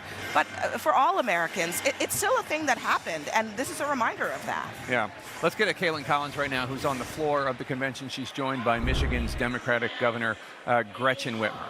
Yeah, Jake, and we are standing with the Michigan delegation here in the stands with this. Governor Whitmer, great to have you here. You know, last night was President Biden's night, arguably. He was giving his speech, touting his record. What do Americans need to hear about Vice President Harris from the speakers on that stage tonight? I think, we just heard from a Republican on the stage. We know that this is a place where we build a seat at the table for everyone. This platform, if it doesn't speak 100% to you, there's something in it for everyone in this country. Building a stronger future, economic opportunity, making sure that every person has a path to prosperity, and a safe school and personal freedoms. That's what's at stake in this election. And so you'll hear a lot about that tonight and the next two nights. But it's been joyful and energetic and a lot of fun. Yeah, there's no denying everyone is in a good mood. You can feel it when you're on the floor. But your party does have a lot of work to do, as you were just talking about before the election. It is not that far away from today. What does it look like post-convention in your state of Michigan and Wisconsin, these other battlegrounds that Harris and Walz are going to need? Well, I've told everyone, enjoy this and ride this energy through, because on Friday, it's 75 days until the election. We've got a lot of work to do. We've got voter contact. We've got conversations that need to be had, shifts to sign up for getting people registered to vote, turning out the vote, et cetera. So there's a lot of work ahead. It is still going to be a close election, I believe. So it is good to feel optimistic, but now we got to be happy warriors and get to work. Your home state governor, Gary Peters, said yesterday that he believes Vice President Harris does have differences from President Biden on policies, especially issues like Israel and Gaza, and that she needs to start showing those. Do you agree with that? I think that Vice President Harris has shown that she can stand on her own 2 feet, and she is the type of leader that we need in Washington, D.C., who sees every person, who cares about making sure that every one of us has a path. She grew up in the middle class, unlike the alternative, who's never put a real vision for the future of the country on the table. Kamala Harris is talking about creating economic opportunity for all of us. So I think this is a stark matchup as it is, and I encourage her to keep showing up as Kamala Harris. And Governor Whitmer, I know you've got the ceremonial delegates to go. She'll be announcing that. Thank you very much, Governor Whitmer. Jake, back to you. Here's another Michigander. It's Senator Gary Peters. Let's listen in. In Michigan, we believe we have to build an economy that grows the middle class. And we know that when unions succeed, all workers win. I was raised in a union household. My father was a teacher, and my mother a nurse's aide. And they gave me and my sisters what every parent wants to provide for their children, an opportunity to pursue their dreams. I went to public school, I worked odd jobs, became an Eagle Scout. And Kamala Harris and Tim Walz grew up just like me. And I know they will fight for all of us. They will make it easier to raise our families and to retire with dignity. Just look at the record. As Vice President, Kamala Harris helped pass legislation that finally allowed Medicare to negotiate and lower the cost of prescription drugs.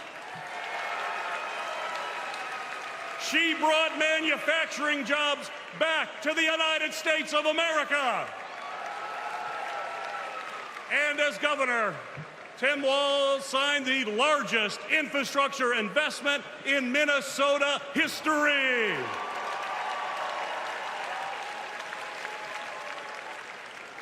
And on the other hand, we have Donald Trump and J.D. Vance. And let's be clear, if they win, working people like my friends here from the Teamsters will pay the price.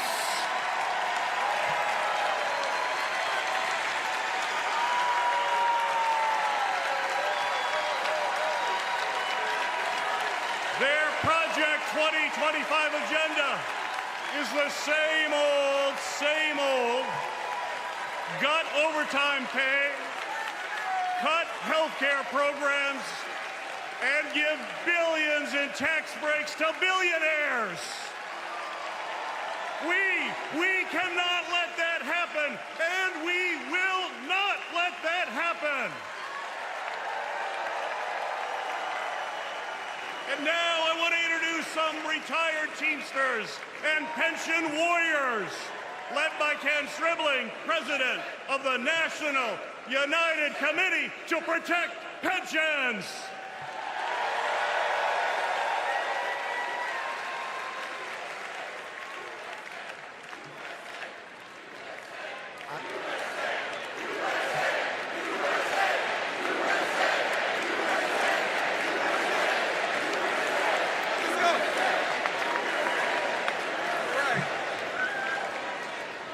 I am Kenneth Stribling, a proud retired Teamster from Local 200 in Milwaukee, Wisconsin.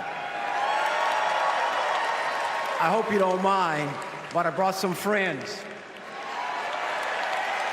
Pension warriors from the NUCPP. I found out in 2025 my monthly pension benefit was going to be reduced in half.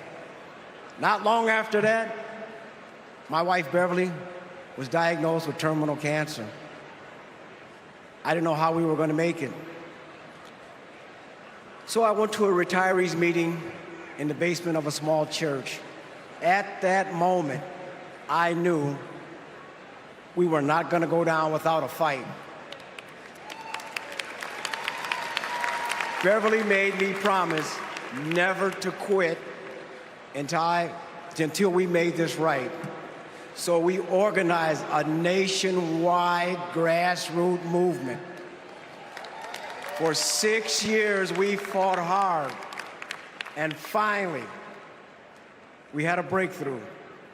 After 50 days in office, the Biden-Harris administration passed the American Rescue Plan, including the Butch-Lewis Act, to save our pensions and secure our retirement. They They got it done without one single Republican vote in Congress. They saved over 1 million pensions, including 33,000 from my state, Wisconsin, 52,000 from Pennsylvania, 61,000 from Michigan. As president, I know Kamala Harris will have our backs. She will fight for our retirement, Social Security, and Medicare.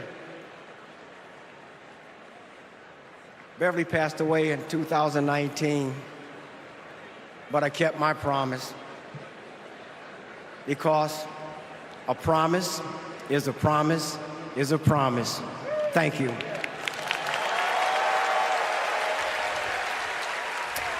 Kenneth Stribling, president of the National United Committee, pardon me, to protect pensions, one of several union leaders who have spoken here at the Democratic National Committee's convention. Let's bring in John King right now to talk about the focus that we are getting right now, not just on the battleground state of Michigan, but also on union voters. John?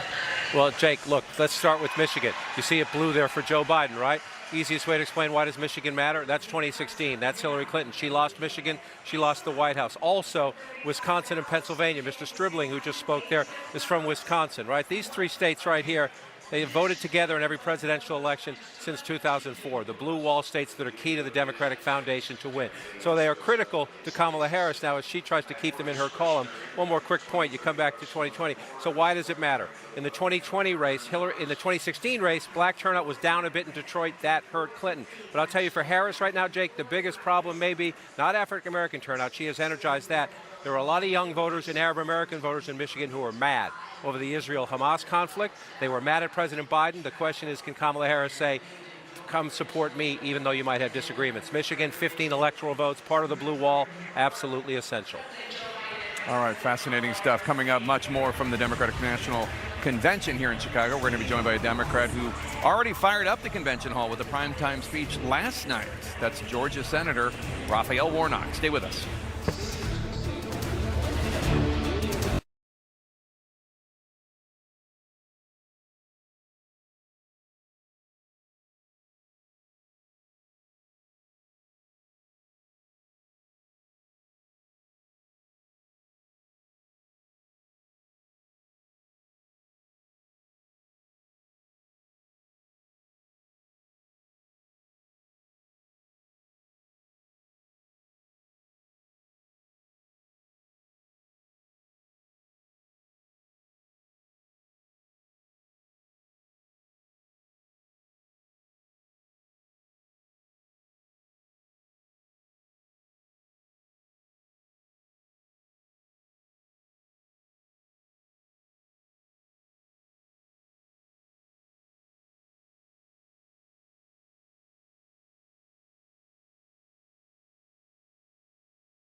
Night 2 of the Democratic National Convention well underway here in Chicago. We're closing in on marquee speeches from former President Barack Obama, former First Lady Michelle Obama, and Second Gentleman Doug Emhoff. Let's go first to CNN's Jeff Zeleny with some new information on former President Obama's speech tonight. Jeff, what are you learning?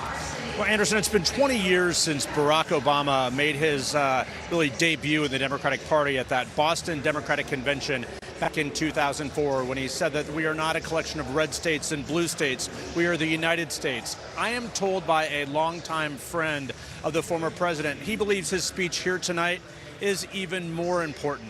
How important? This friend tells me that Barack Obama believes Donald Trump can win this election, but he believes Kamala Harris can also win it if Democrats do their part.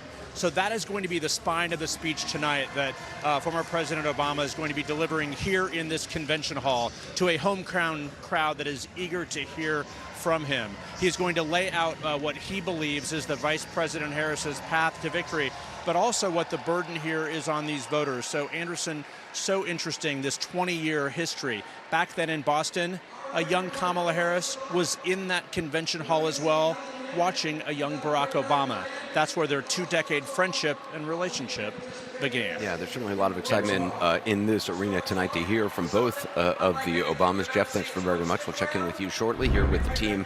David Axelrod, it's moving along much more on schedule tonight, which is certainly good news for the producers here and I think for a lot of people in the hall. Yeah, well, I think everybody was concerned about the pace of last night's, and I don't think they want to leave the Obamas waiting there until 11:30 at night. There was a lot of behind-the-scenes concern throughout the day today about what happened last night. Yeah, but and I think adjustments were made. And you know, yesterday, as we talked about, there was a lot of business that they needed to take care of, and there was a lot of challenge that was related to melding the Biden convention and the Harris convention. And this is pure Harris programming here, and I think they're going to move this.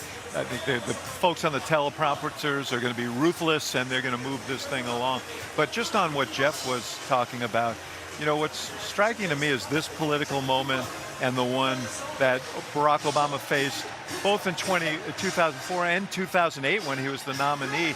There was a hunger in this country for a better kind of politics and for turning the page and for bringing people together around common concerns that people were facing in their lives. And in many ways, I think the speech he's going to make tonight reflects many of the same themes, and he sees Kamala Harris as someone representing the same kind of opportunity for the country. So it'll be fun to watch. Also, it's a torch-passing opportunity that Barack Obama did not get in 2016 or 2020 because Hillary Clinton and Clintonomics, Joe Biden, these are all known quantities to the public. It was not a change election for either of them. So we've never really seen Barack Obama kind of stand up and say, these are the people. This is what's next. Join it. And it'll be interesting to see what he does with that opportunity tonight. I mean, I remember 20 years ago, I was living in Oakland in a little condo. I had a little baby and a cat, and I didn't have a TV. I listened on the radio, and this voice that sounded completely different than anything we had ever heard before, Barack Obama, recasting his own story as an American story. And it just opened up a sense for me personally that I had a place in the country, that I could be something. And everybody that day felt the same way.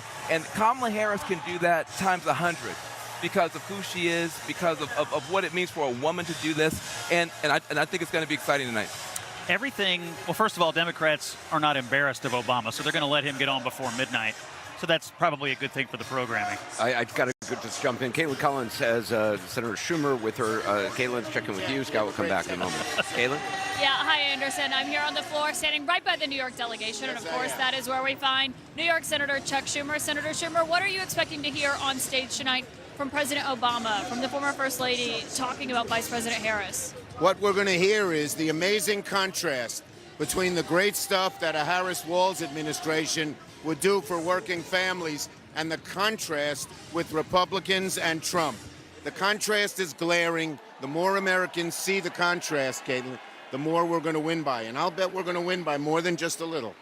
And what does that look like, though, in terms of introducing Vice President Harris to maybe a lot of Americans, not inside this room, but who are at home watching and want to learn more about her? Well, the more they see her, the more they're going to like her. I saw what she did in the Senate. We served together for 4 years. She cared about families. She could work with all kinds of people, and she was effective in getting things done.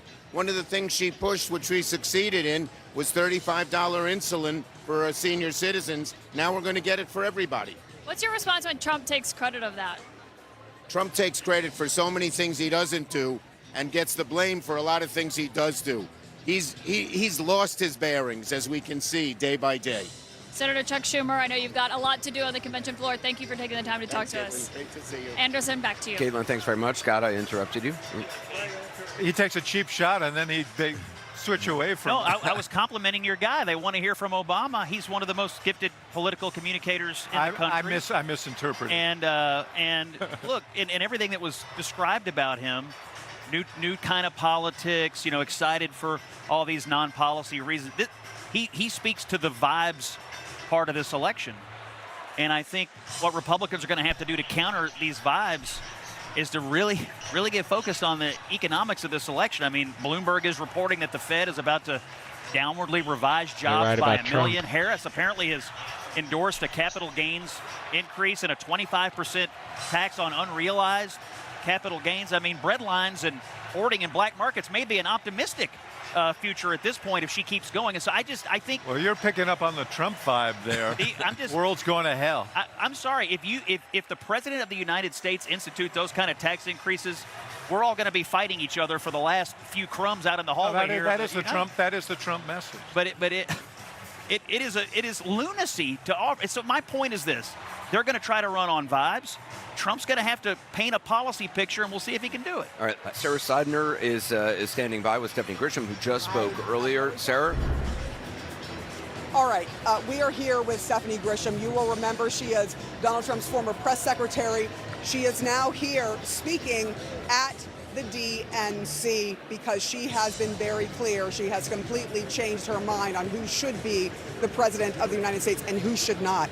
I just want to ask you, what was this moment like when you decided, I cannot do this anymore, I cannot be a part of this administration anymore, and you ended up here speaking at the DNC? I know. I had tried to resign actually a few times prior to January 6th. But Melania had talked me out of it. We were really, really close. January 6th, of course, like I said in my speech, was the day that I just couldn't be there anymore. I knew that he knew what he was doing. I was so disappointed that Melania wouldn't do at least something to try to quell the violence. And I haven't looked back since. Now, yeah, to be here is not something I ever thought in my career or life I would ever be. But I'm proud of it. I stand by it. And it's been great. Everybody's been wonderful. In a word, what was it like up there? Surreal, but I had to tell the truth. It was terrifying. I'm not going to lie. I'm waiting for all the backlash that I'm going to get. You know how it goes. But I think it was really important. And if I reached even a handful of independents or a handful of Republicans that will just go behind that voting booth in the private and vote their conscience and vote not for party, then I will have done my job. Stephanie Grisham, thank you so much for taking the time with us. I really appreciate you doing that. She did mention to me, by the way, that, she is waiting for the response and the reaction and the attacks that always come when she is front and center. Those attacks she is worried about because sometimes they put her life in danger. She's worried about how Donald Trump is going to respond to her speaking at the Democratic National Convention. Sarah Seidner, thanks very much. Coming up, the roll call of states celebrating Kamala Harris, the Democratic Party's presidential nominee. We'll also be joined by North Carolina Governor Roy Cooper. Stay with us, much more ahead.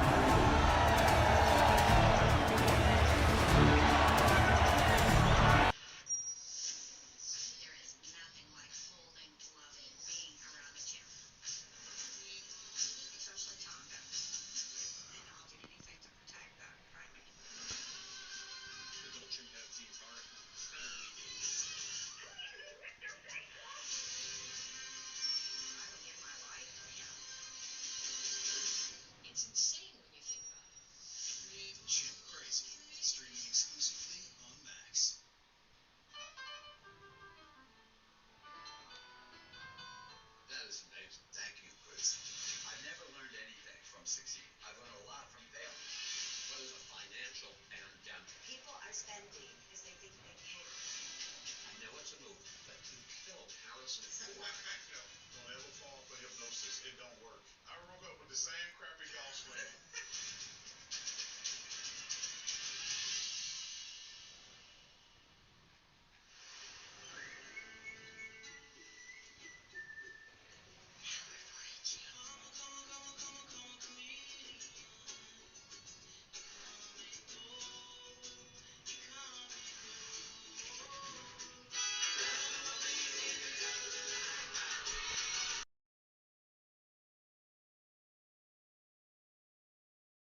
Welcome back to CNN Special Live coverage of the Democratic National Convention. Night 2 is underway here in Chicago, and it's all building up to the main event this evening, a headliner speech by former President Barack Obama. Let's go to CNN's Caitlin Collins, who's on the floor of the convention now. She's joined by Democratic Senator Raphael Warnock of Georgia, who brought the roof down last night. Yes. Yes, he did, Jay. We were just talking about that speech. We're standing by the Minnesota delegation. Georgia is not too far, though. They're in our line of sight. And, Senator, obviously your state is going to be critical to a success for any candidate in the election. What does Vice President Harris and Governor Walz need to do to win Georgia? Absolutely. There's no question that the road to the White House goes straight through Georgia. Georgia is a battleground state. I know it. I won twice in that state. Senator Ossoff won.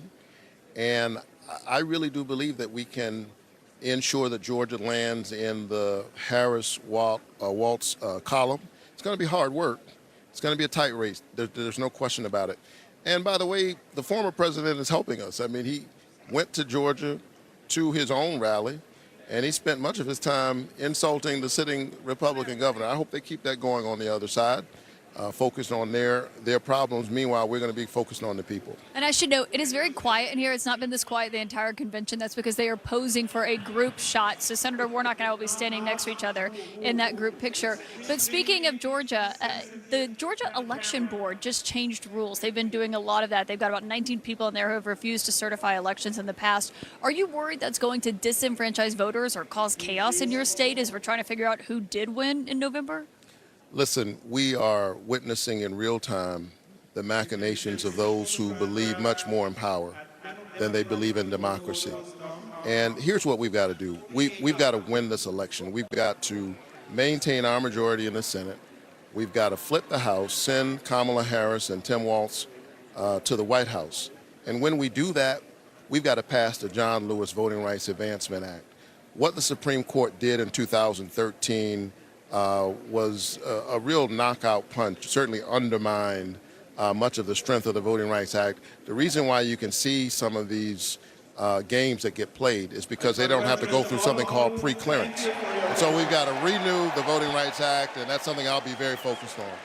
All right, Senator Warnock, thank you for that. They're cheering because they just finished the picture, so hopefully we don't get in trouble for moving during that. Thank you for your time. Have fun at the convention. Jake, obviously a state that is going to be quite critical for both the Senate and for the election come November. Yeah, Caitlin, your eyes were closed when they took that shot. Well, do you think I can ask him to do it again, Jake? I could go find him. It's too late. The senator looked fine, though. Let's get more reaction from another official from a battleground state, North Carolina's two-term Democratic Governor, Roy Cooper, who joins us now. Governor, one of the things that the Harris campaign says, as opposed to the Biden campaign, is that with her entry in the race and renewed excitement for her candidacy as opposed to President Biden's, there are new avenues, new roads, paths to the White House, including opening up Sunbelt states, Georgia, Nevada, North Carolina, Arizona, that really, honestly, were thought to have been closed. Is that true? Is North Carolina in play? Absolutely, we're in play. I have that 2008 feeling, and people in North Carolina know what that means because we participated in the historic election of Barack Obama. That was the last time we voted for a Democratic presidential candidate. We had 12,000 volunteers the first couple of weeks after Kamala Harris was the Democratic nominee. 90% of them were first-time volunteers. So there is real excitement on the ground about this election. You're seeing it reflected in the poll numbers. Kamala Harris chose North Carolina to unveil her economic plan on last Friday. And she is going to be talking to working class North Carolinians, taking credit for amazing investments that the Biden-Harris administrations have made, but also understanding people's concerns with paying too much at the grocery store and for child care, and that she is ready to do something about it. And you're seeing a lot of excitement about that in North Carolina. We think we can do this. You served as Attorney General, State Attorney General, when Kamala Harris was Attorney General in California, also when Beau Biden was Attorney General in Delaware. So you go back several years, particularly with Kamala Harris. What do you want to convey about her that people might not know? Her tenacity and determination, it was reflected when we worked together on the largest consumer financial settlement in the history of our country as people were suffering from the Great Recession and the foreclosure system was rigged and people saw their American dream dimmed by big banks. She took them on. She pushed us further than we thought we could go, but she also understood the details and what it took to get a deal. I think that she will be that kind of president. She will be the kind of president who understands what you have to do to get legislation through Congress. She participated in that with the Biden administration, which was amazing at what they were able to do in getting bill after bill after bill that meant something to American families. And then you add Tim Walz, who was a member of the House, who can bring that perspective to actually getting the work done. I think people are looking for someone who can work in a bipartisan way. I know it's hard to talk about with how divided we are in a partisan way, but when we're talking about the issues that matter to everyday people, they want to see us try to find a way forward. I think she can do that as president. Governor Roy Cooper of North Carolina, thank you so much for joining us. We're closing on the start of the roll call of states celebrating the nomination of Vice President Kamala Harris for president. Then we're going to head into the night's top speakers, including Senator and former presidential candidate Bernie Sanders of the great state of Vermont. Second gentleman Doug Emhoff is going to share his account of what his wife is really like in their blended family. And the cappers of the night, speeches by former First Lady Michelle Obama and former President Barack Obama. There's much more ahead after this quick break.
Welcome back to the Democratic National Convention live in Chicago. Delegates are about to take part in the colorful tradition with some new twists. We're standing by for the roll call of states begin just minutes from now.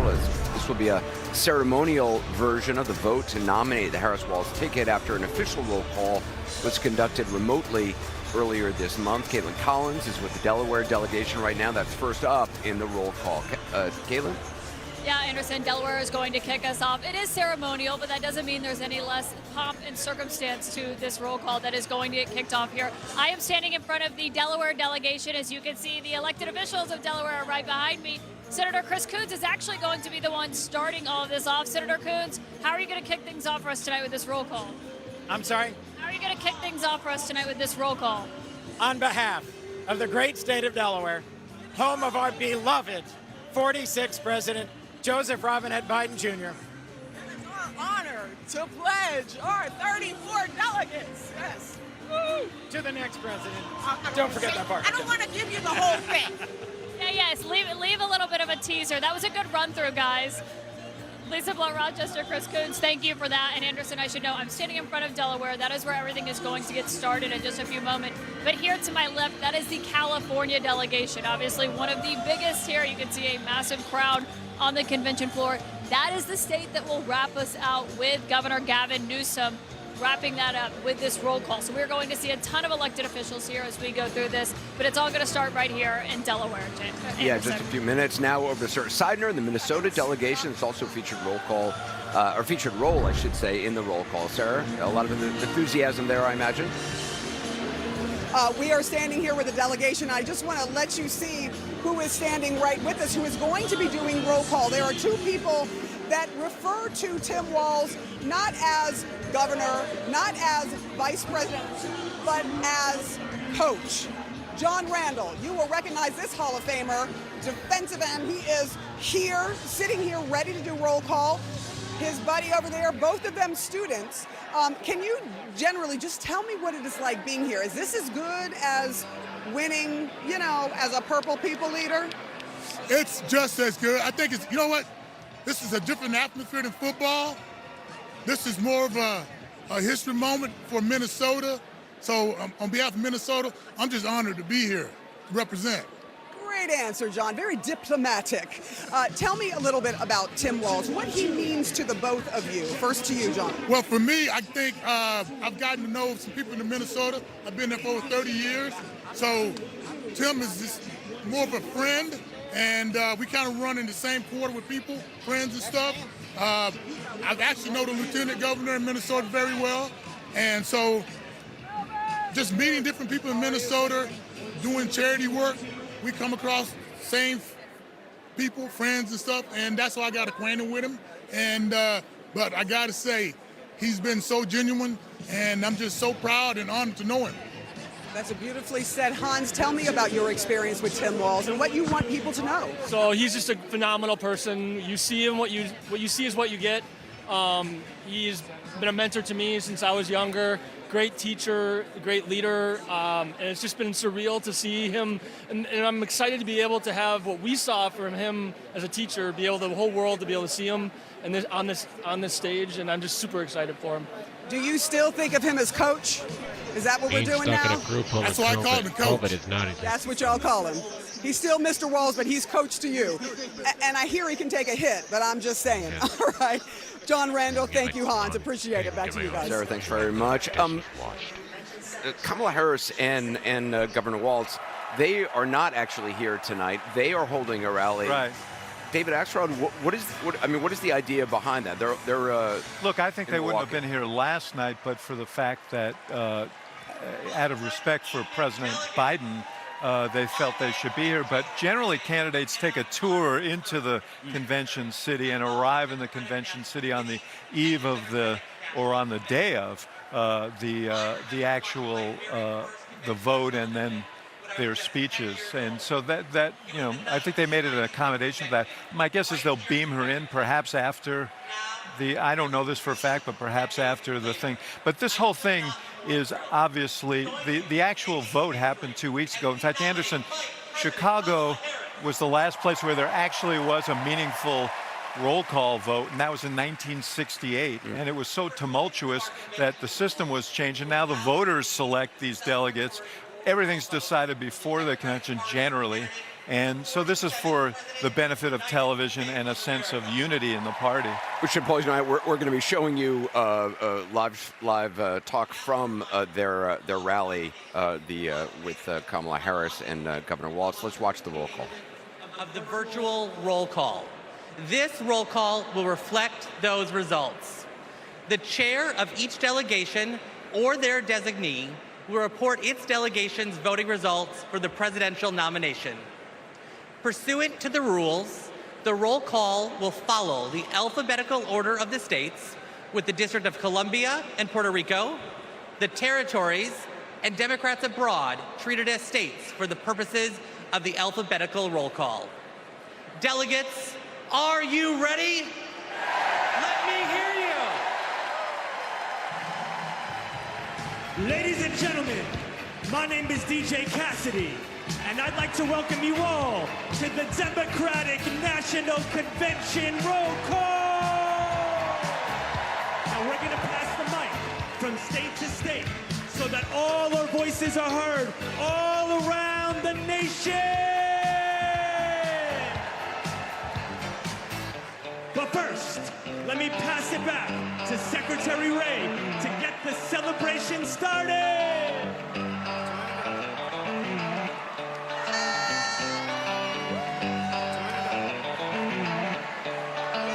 Alabama, how do you cast your vote?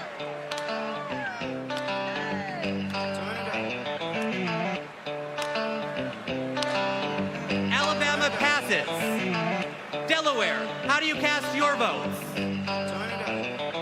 On behalf of the great state of Delaware, home of our beloved 46th President of the United States, Joseph Robinette Biden Jr., It is our honor to unanimously cast our 34 votes for the next President of the United States, Vice President Kamala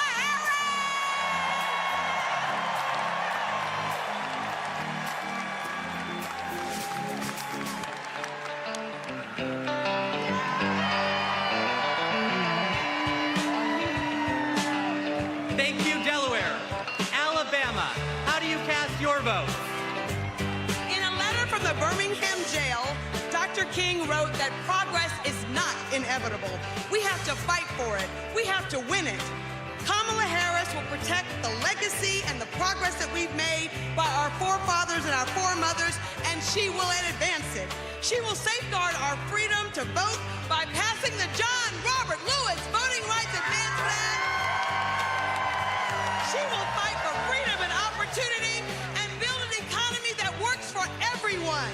So, from Huntsville to Mobile, from the Black Belt to the Wiregrass, from the historic civil rights cities of Birmingham, Montgomery, and my hometown of Selma, from the people who brought us the Voting Rights Act and the Civil Rights Act, the proud, great state of Alabama proudly cast 56 votes for the first Black woman President of the United States of America, Kamala Harris, and the next Vice President, Tim Walz.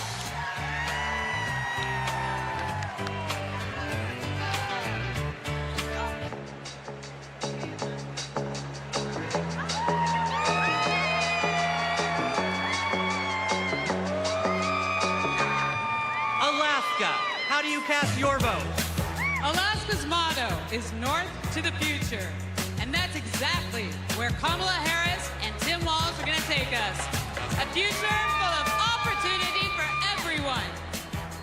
As a teacher, a union member, and a proud Black woman, it is my honor to cast Alaska's 19 delegates for the next President of these United States, Kamala Harris.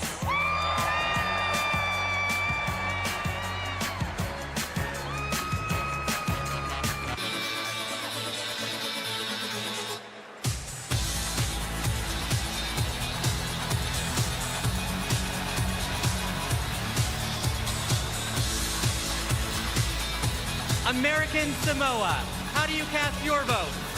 Salofalava. Here in American Samoa, faith, service, and community are everything. That's why we cast 10 votes for our next president, Kamala Harris.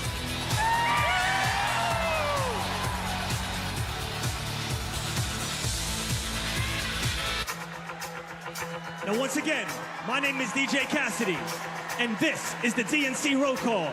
So let's pass the mic around the nation.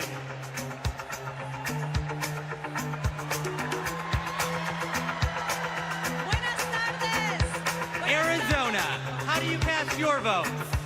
Buenas tardes from the Grand Canyon state of Arizona, the future of the Democratic Party, where we've been bringing the heat since 2020, electing Democrats up and down the ballot. Our diverse coalition is proud to cast our 85 votes for Kamala Harris.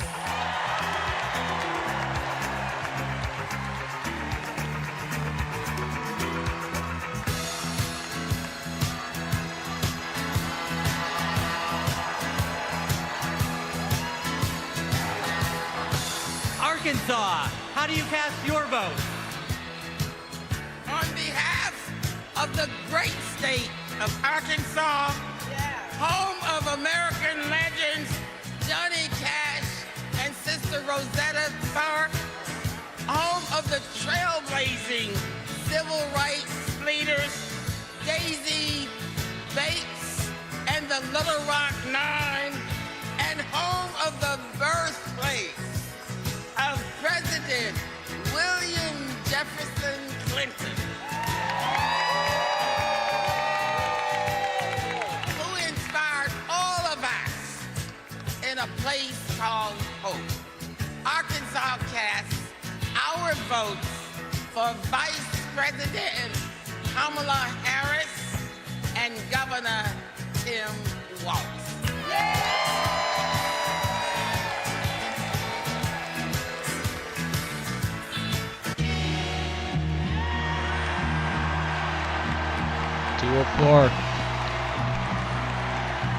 California, how do you cast your vote? 240, I mean. Mr. Secretary, the great state of California passes at this time. California passes.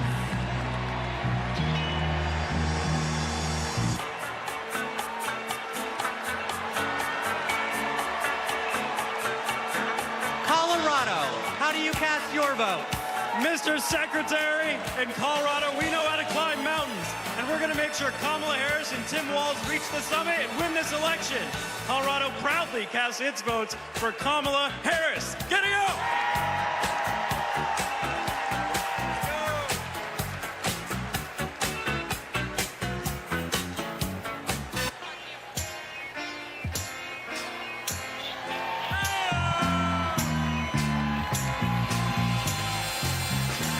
Connecticut, how do you cast your vote?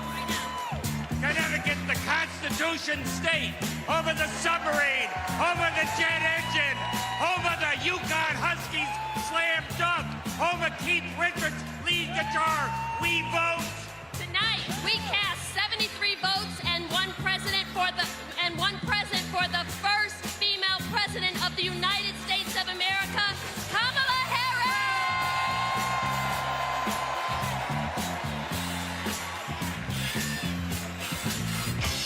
Now we're passing the mic all around the world tonight. So let's join together. Here we go, here we go, here we go. Let's go!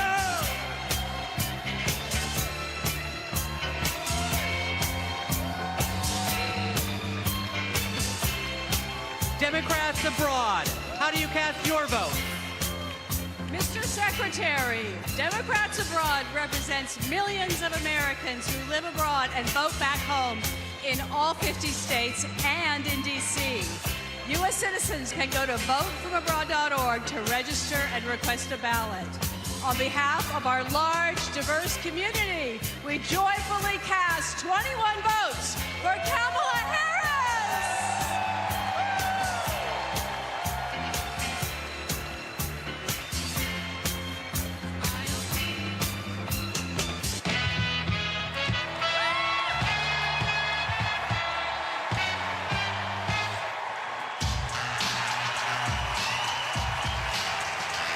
The District of Columbia, how do you cast your vote? We are Washington, D.C., home to 700,000 Americans, where millions have marched for jobs and justice, where Dr. King had a dream and Obama had hope, and where in January 2025, we will host the inauguration of President Kamala Harris. We know Kamala Harris will fight for our freedom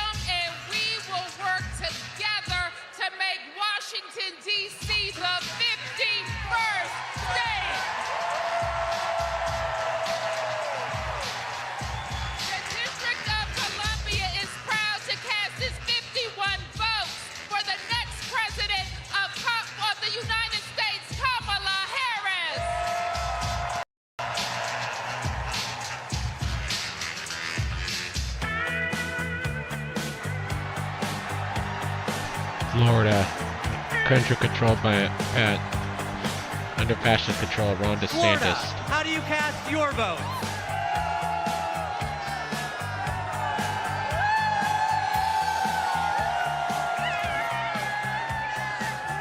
Florida is worth fighting for.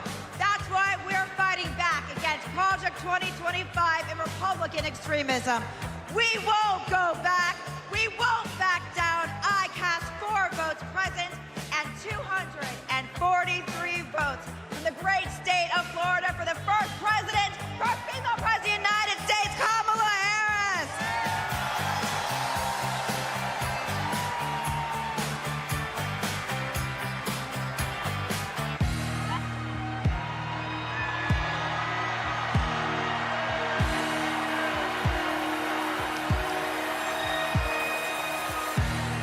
Georgia, how do you cast your vote?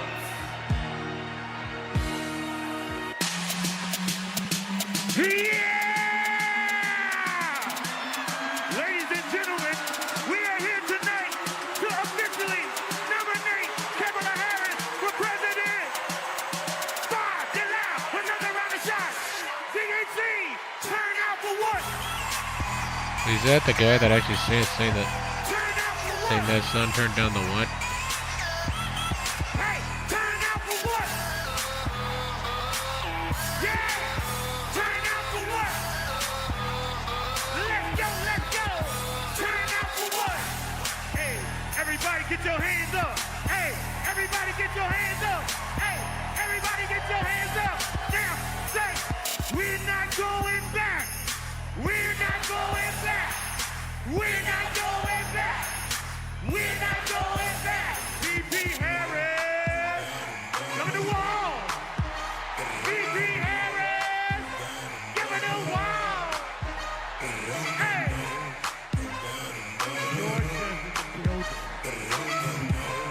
Mr. Secretary, the South's got something to say. I'm Congresswoman Akima Williams, chairwoman of the Democratic Party of Georgia. Georgia, the home of President Jimmy Carter, the cradle of the civil rights movement, where we fight for our freedom. Extremists in Georgia are trying to silence our voices by kicking Georgians off of the rolls and making it harder to vote. But y'all, when we send Kamala Harris to the White House, she'll fight for our freedom to vote, our reproductive freedoms, and our freedom to thrive. In the spirit of good trouble, Georgia cast 123 votes for the next president of the United States, Kamala Harris.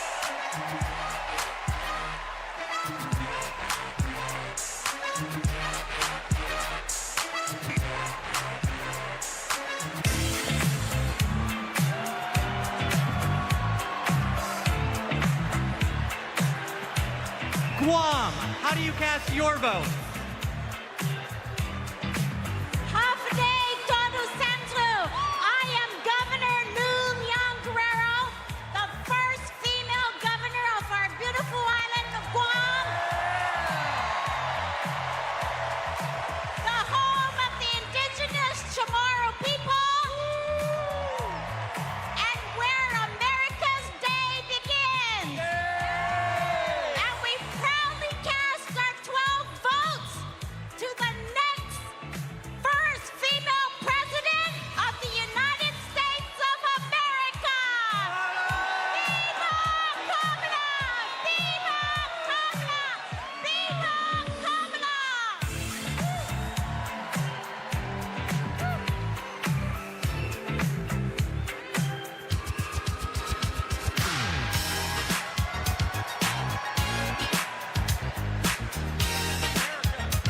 Aloha, Hawaii, how do you cast your vote?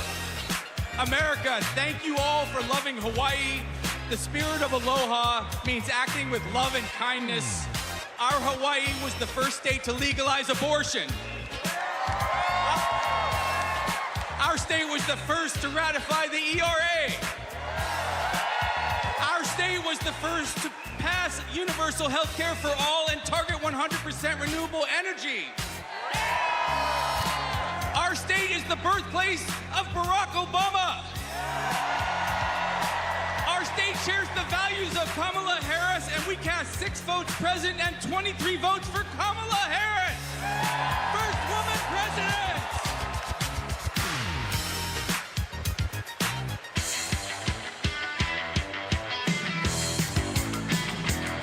What do you think? I thought Idaho was Utah. How do you cast your vote? Republicans ripped away our reproductive freedoms, but Idaho Democrats are mounting our comeback. For the first time in decades, we're running in every legislative district. We are not going back. Idaho cast 27 votes for Kamala Harris.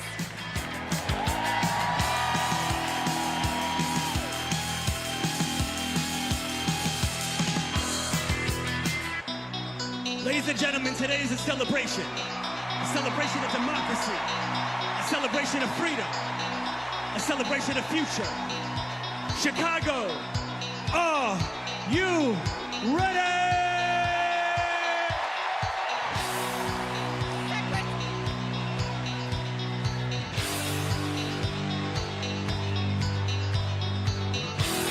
Our convention host, Illinois, how do you cast your vote? Secretary, Illinois Democrats are doing the work to win in November, and I am proud to introduce my partner in the fight, my governor, J.B. Pritzker!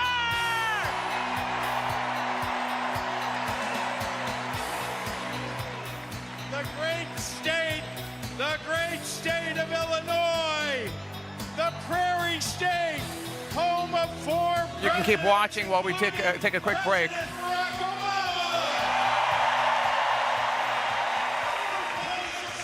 We're going to continue with the roll call of states. You can keep watching while we take a quick break.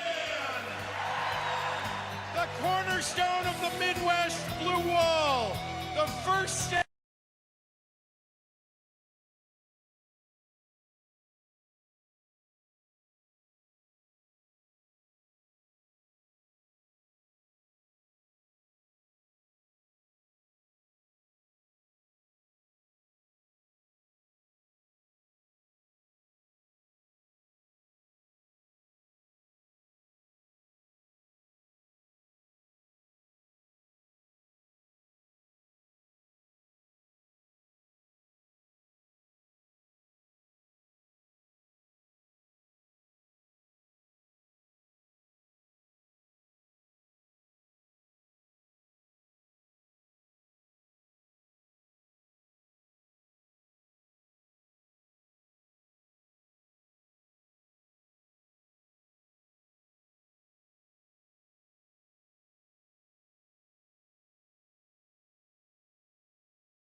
Well, just during the break, we just got 204.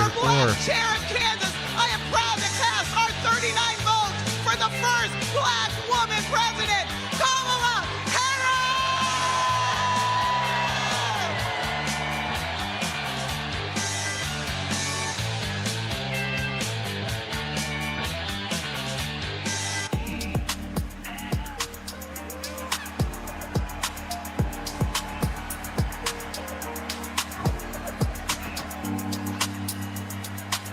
The Commonwealth of Kentucky. How do you cast your vote? Since 2021, the Biden-Harris administration has shown up for the Commonwealth of Kentucky, and today we're showing up for Vice President Harris. With this administration, we've broken every record for private sector investment, exports, tourism, wages, and new jobs. Together, we're building the 2 largest battery plants on planet Earth, and we opened the cleanest, greenest recycled paper mill the world has ever seen. We are proud to cast 56 votes for the next president of the United States, Kamala Harris.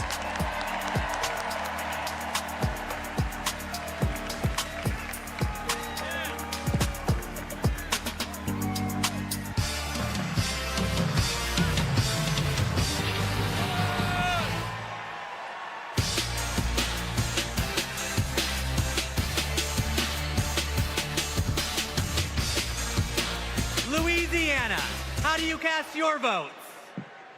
Greetings from Louisiana. Mr. Secretary, my name is Wendell Pierce, and I'm a proud son of Louisiana. And Louisiana is about family, and I'm surrounded by my family of the delegates of Louisiana. And our great Congressman, Troy Carter. Louisiana casts its votes in support of our democracy, and we stand in line for a more perfect union. And born out of that democracy from the Big Easy, the northernmost Caribbean city, the last Bohemia was jazz. And nothing can be more emblematic of jazz and democracy than what we swing with in the Big Easy. And it's because of that that I am here to cast my personal vote for the next president of the United States, Kamala Harris. And now, the leader of our party, Mr. Randall Gaines. The great state of Louisiana, a state that embodies the principles and spirit of hope and resilience, and so does Kamala Harris. The great state of Louisiana cast its 1 vote president, and our 47 votes for the next president of the United States, Kamala Harris.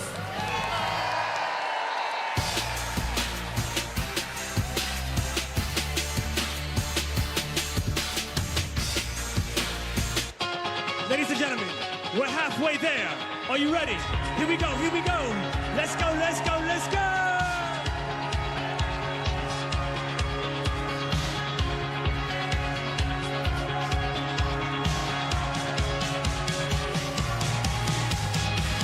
Next up is Maine. Maine, how do you cast your vote?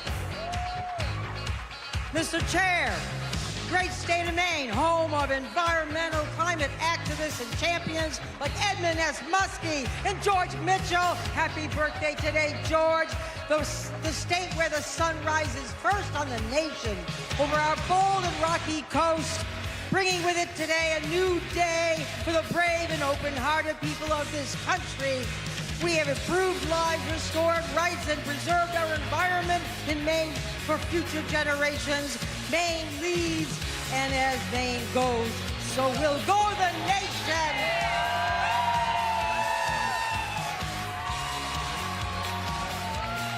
Maine proudly cast 30 votes for our next president, Kamala Harris.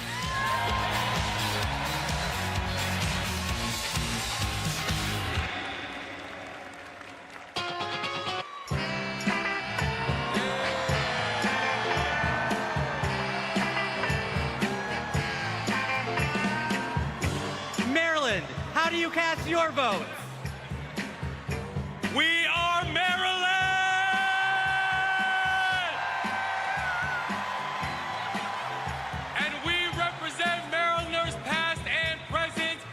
contributed to America's greatness. We are the birthplace of Harriet Tubman. We are the birthplace of Thurgood Marshall. We are the birthplace of Frederick Douglass. We are the place where soldiers defended our freedoms in Baltimore and also in Antietam, and the home of thousands of veterans who call Maryland home. And this community of patriots is proud to cast our votes for the next President of the United States, Kamala Harris.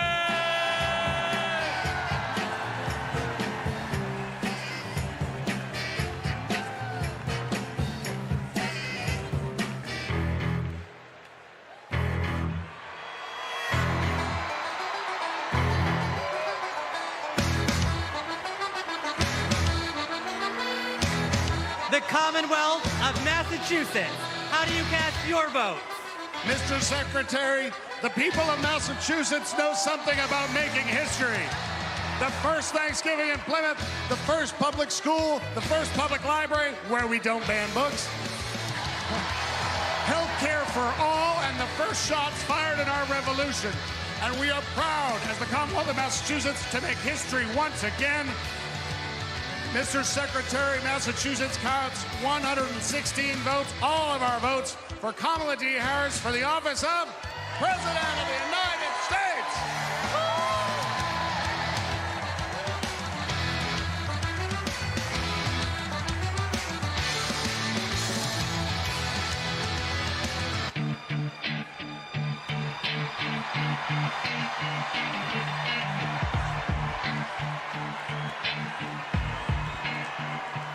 Michigan.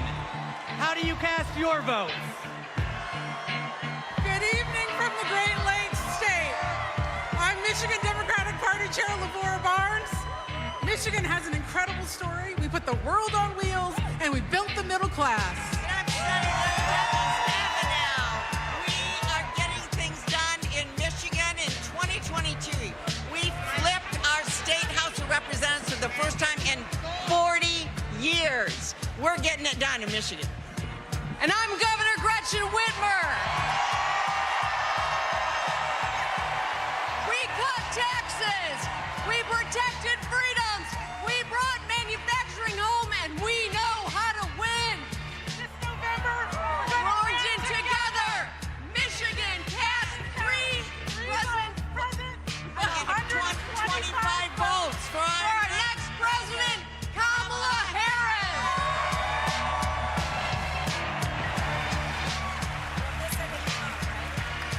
All right, to the dulcet tones of Eminem's Lose Yourself, we're going to squeeze in another quick break, although it's a shame to have to miss out on the Prince when Minnesota's playing. But we'll be right back. Minnesota. How do you cast your vote?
Nebraska, home of 4 tribal nations today, and icons Malcolm X, Standing Bear, and Willa Cather, and our homegrown homeboy,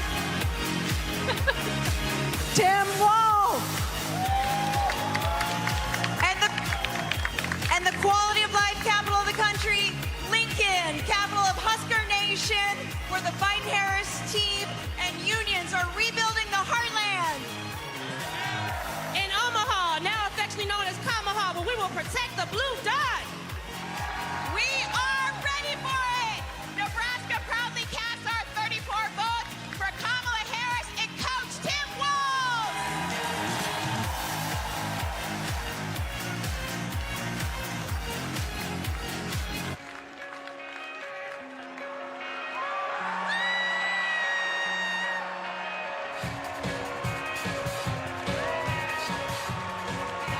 Nevada, how do you cast your vote?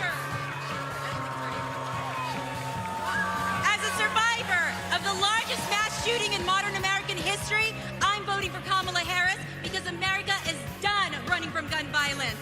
No more pretending books are more dangerous to second graders than assault rifles. No more stolen lives. No more silent streams. No more shattered families. As Vice President, she helped pass the nation's first significant gun safety law in 30 years. Nevada is the battle-born state, and Kamala Harris was born for this battle. Now our chair, Danielle Monroe-Moreno.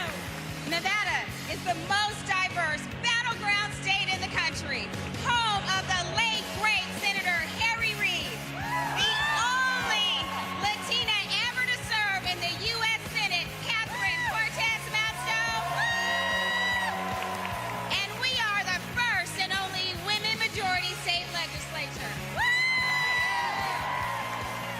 As Nevada's first black woman chair, I proudly deliver the Silver State's 48 votes for the next president of the United States of America, Kamala Harris.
Today we come together as one nation, under one groove.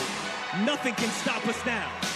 So no matter who you are, no matter where you are, represent your state with pride as we unite for the future.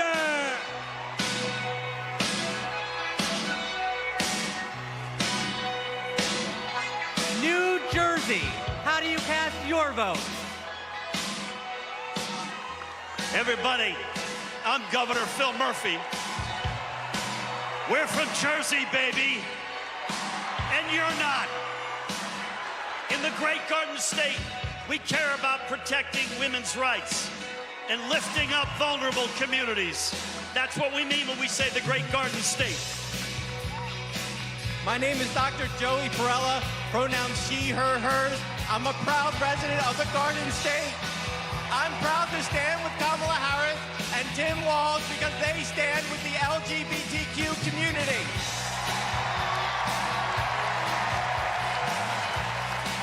It's time to turn the page on Trump.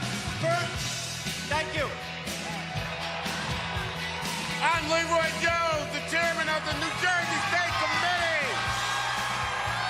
the home of the late, great Whitney Houston.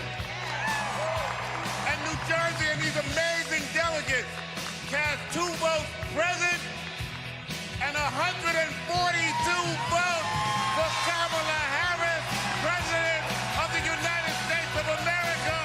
When we fight, we win. When we fight, we win. When we fight, we win.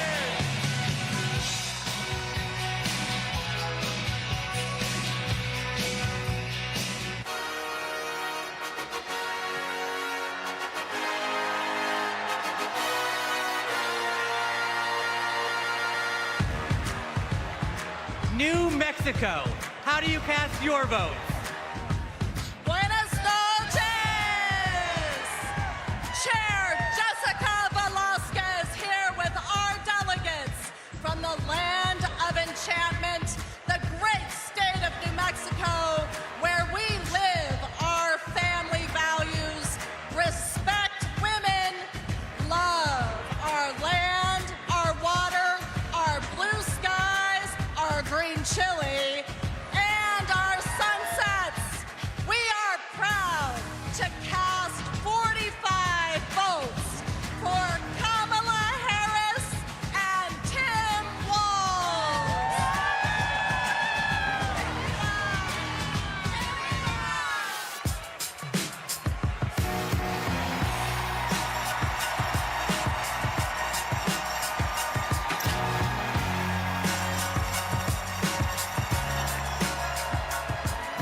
New York, how do you cast your vote?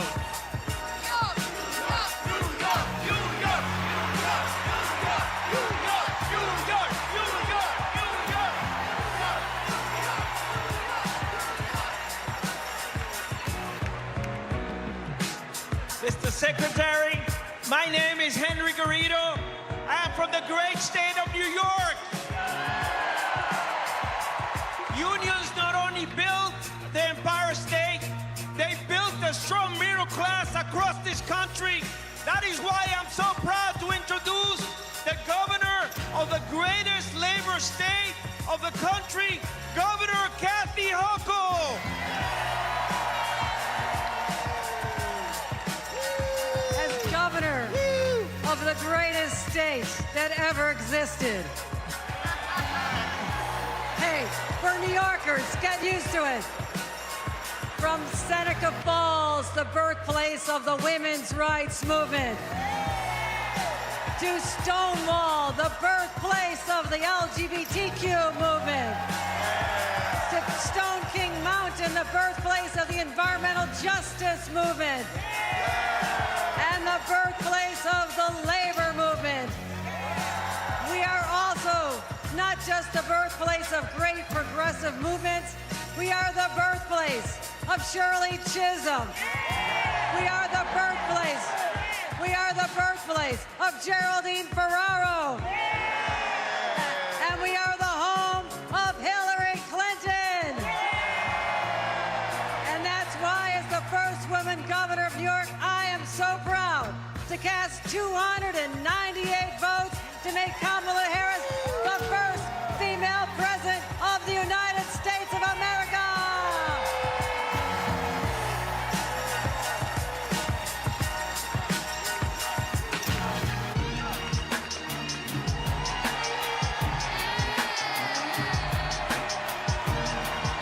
North Carolina, how do you cast your vote? My name is Anderson Clayton. I have the honor of serving as the youngest state party chair in this country.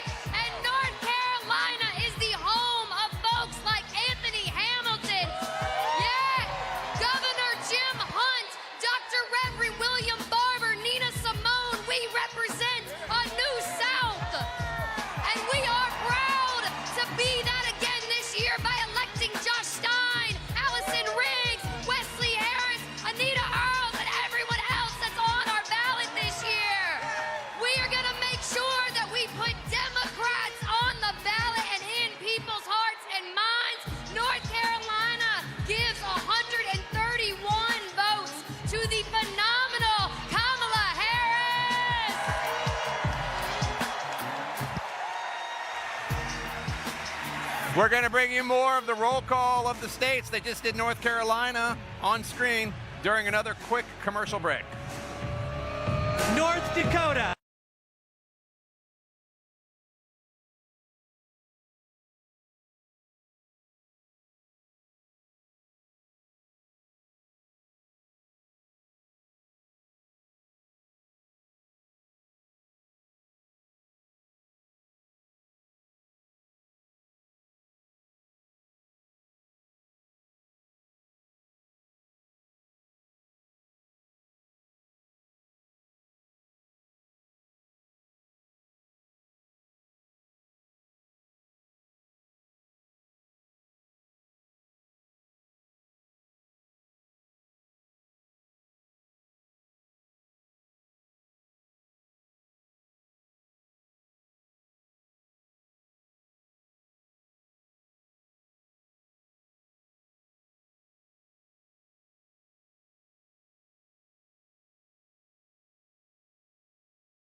The first state in the nation to hold a presidential election with all mail-in voting, Oregon is proud to protect voting rights in America.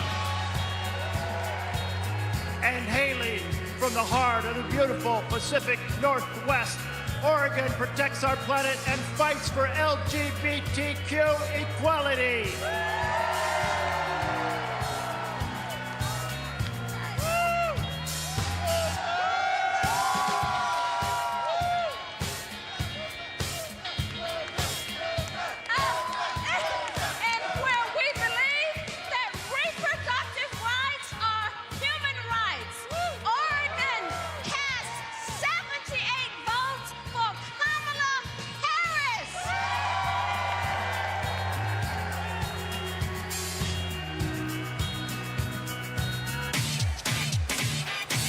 Party people in the place to be. We're now passing the mic at the DNC. It goes 1, 2, 3, let's go!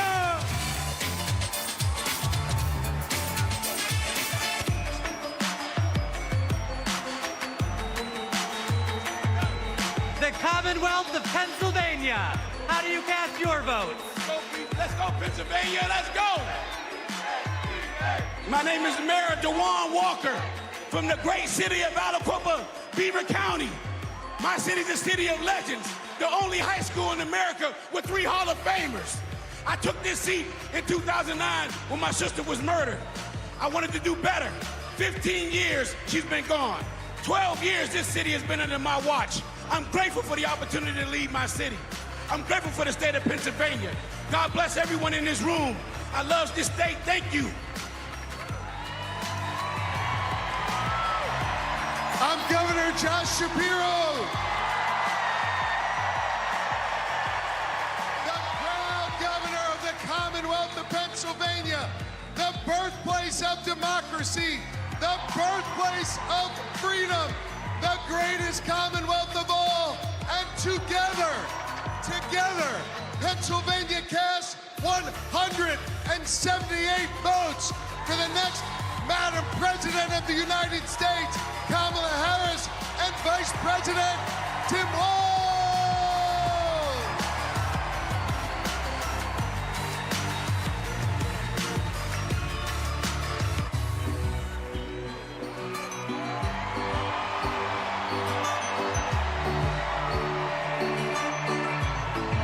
Puerto Rico.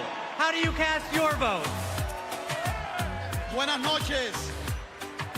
Puerto Rico, a U.S. territory known as the Commonwealth of Puerto Rico, and the next state of the United States, has its 60 votes para la primera mujer afroamericana de ascendencia asiática y caribeña que será presidenta de los Estados Unidos, Kamala Harris.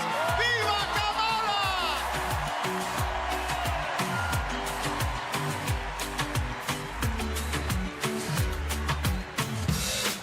DNC, let's go!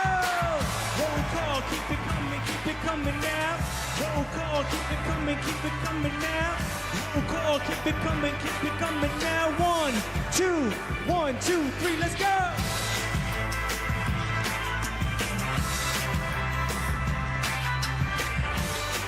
Rhode Island. How do you cast your vote? I am Joe Shikachi, Speaker of the Rhode Island House. We are the smallest state, but we have the biggest ideas. Home to the nation's first wind farm and a historic act on climate, we continue leading the way on sustainability and housing. The deep blue ocean state is proud to cast 1 vote present and 34 ballots for the next president of the United States, Kamala Harris. Yay!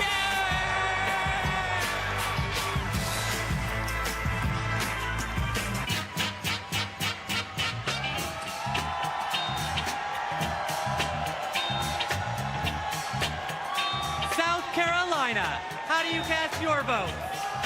I'm Crystal Spain. I'm Crystal Spain, chair of the South Carolina Democratic Party. Hello from the great state of South Carolina, where we pick presidents.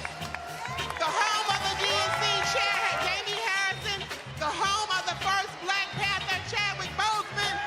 The home of the national basketball champions, the mighty Lady Gamecocks. I'm Senator Margie Bright Matthews, one of the sister senators, and John F. Kennedy Profiles in Courage Award winner. We stopped the total abortion ban in South Carolina. Like us, Kamala has proven that she has the courage to fight and will fight for all Americans. South Carolina is not going back.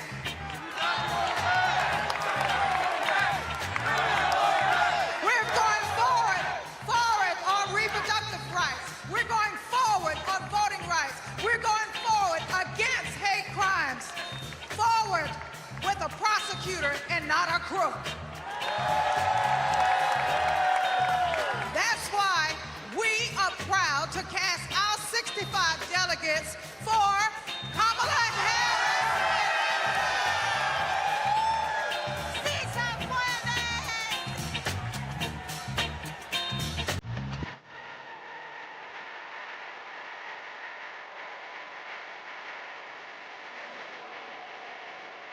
South Dakota, how do you cast your vote?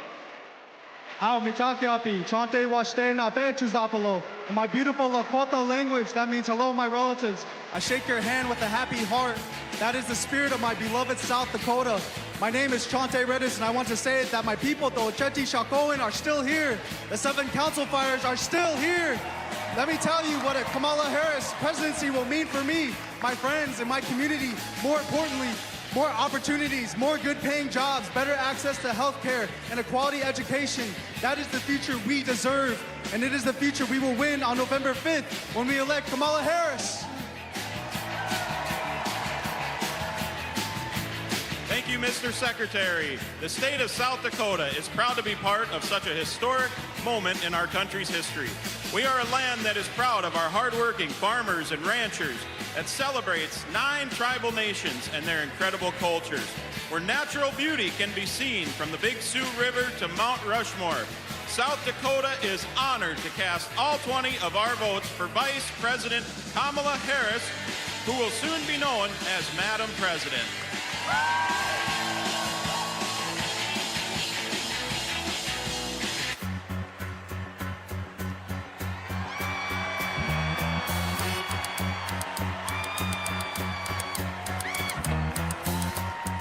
Tennessee, how do you cast your votes? Mr. Secretary, the great state of Tennessee, birthplace of rock and roll, hometown to the blues, the home of 7 HBCUs, and the state that gave women the right to vote. From the bluffs of Memphis to the peaks of Mountain City, the movement for justice rooted in love in Tennessee is still strong. It is a movement where kids are free from gun violence, a movement where women have the right to choose, a movement where working people get access to economic opportunity, a movement where those who have been pushed to the periphery are brought to the center, a movement where those who have been pushed down are lifted up. It is alive in Tennessee because we believe that justice will roll down like waters and righteousness like an ever-flowing stream, which is why we are so proud to have been the first state in the union to have pledged all of our delegates to Kamala D. Harris. We cast 72 votes for the first woman and next president of the United States, Kamala D. Harris.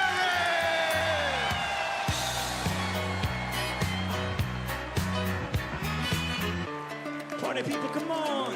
TNC, party people, come on. Roll call, party people, come on. TNC, party people, come on.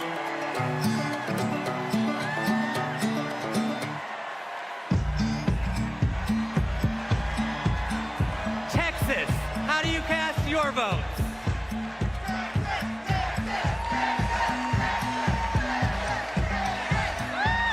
Hello, Chicago!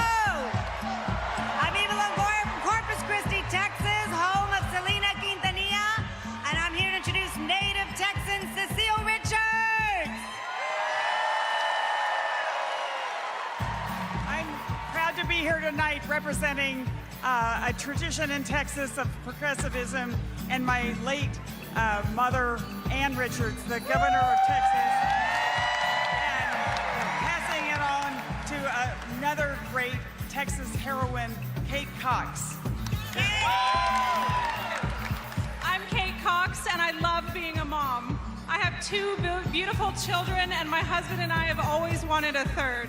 But when I got pregnant, doctors told us our baby would never survive. And if I didn't get an abortion, it would put a future pregnancy at risk. But Trump didn't care. And because of his abortion bans, I had to flee my home.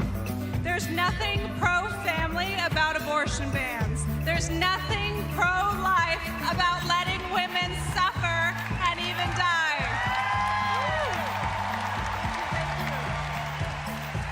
Today, because I found a way to access abortion care, I am pregnant again. Thank you. And my baby is due in January, just in time to see Kamala Harris sworn in as President of the United States.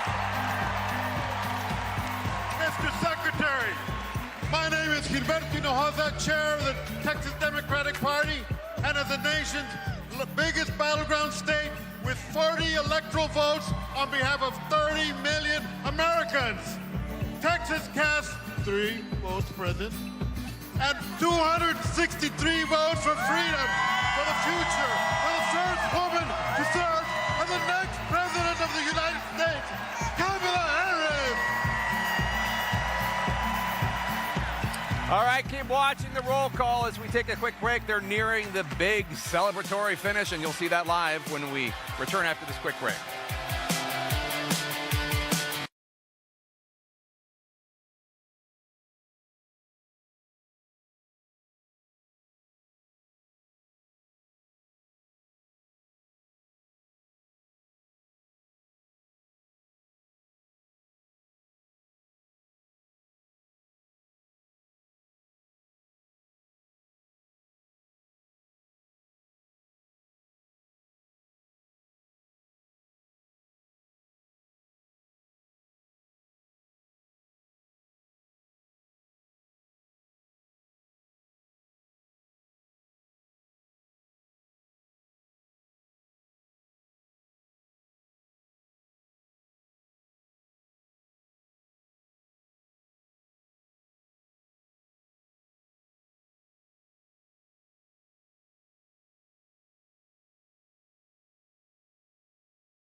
Proudly represented by Senator Mark Warner and Senator Tim Kaine, majorities in the House of Representatives, with 6 hardworking Congress members and majorities in the General Assembly.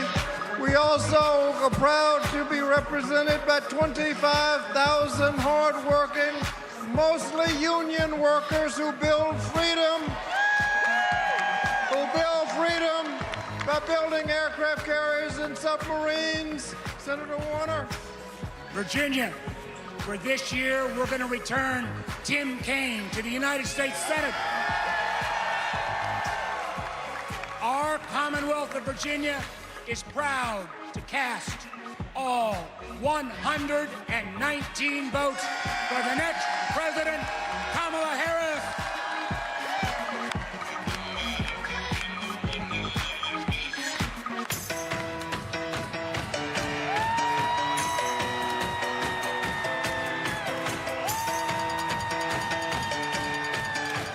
Washington, how do you cast your vote?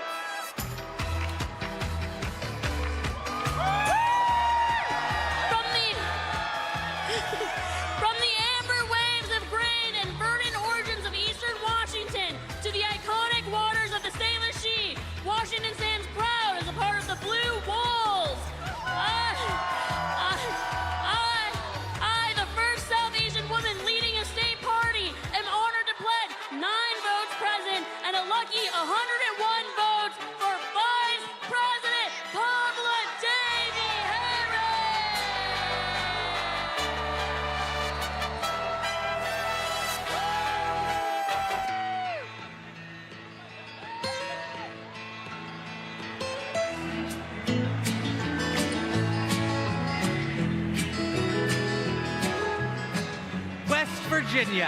How do you cast your votes? My name is Jean Evansmore, and I'm 83 years old. And as such, I am the oldest of the delegates in West Virginia. Most 83-year-olds that I know are spending time with their grandchildren or traveling. But I'm here, suited up and ready to battle. Because I will not, I repeat, I will not let everything I've fought for be taken away by Donald Trump.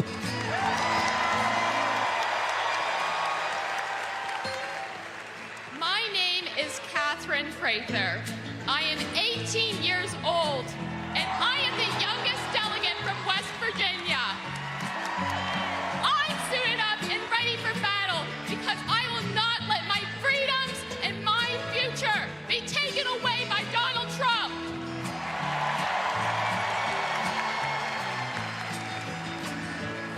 That's why we're proud to cast West Virginia's 24 delegates for the next President of the United States, Kamala Harris!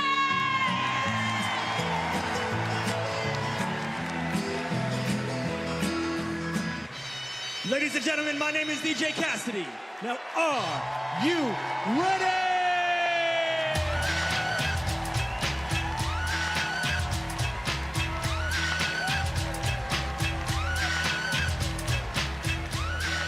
My home state of Wisconsin. How do you cast your vote? Thank you, Badger Jason Ray, for all your good work. As a proud governor of the great state of Wisconsin, we're home of the Green Bay Packers.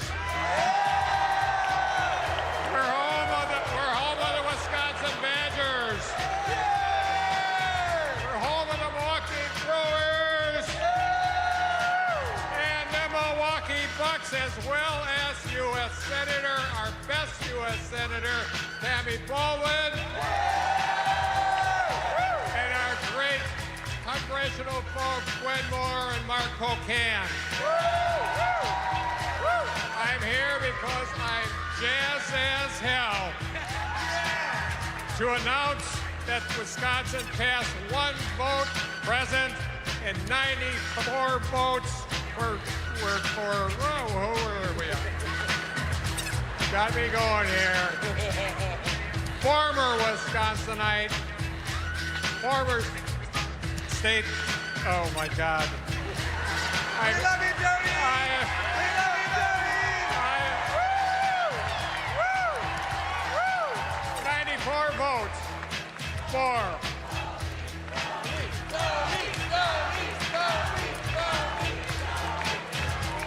I'll get there, Jason, I'll get there. 94 votes for former Wisconsinite, Vice President, and our next President of the United States of America, Kamala Harris.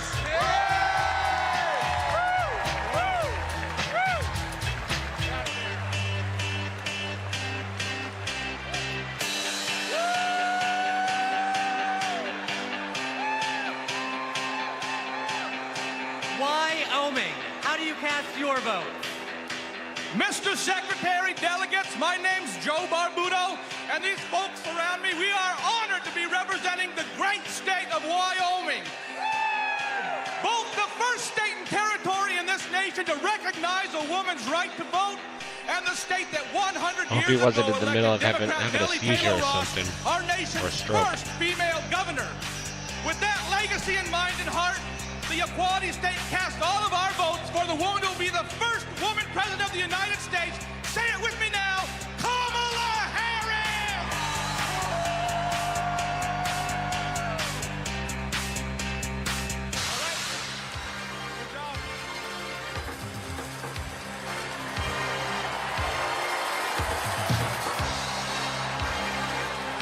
The great state of Minnesota. How do you cast your vote?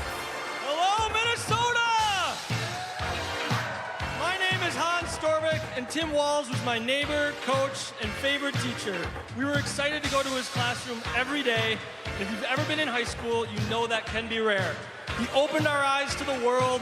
He taught us how to talk about global issues with respect, curiosity, and kindness, even and especially when we disagreed.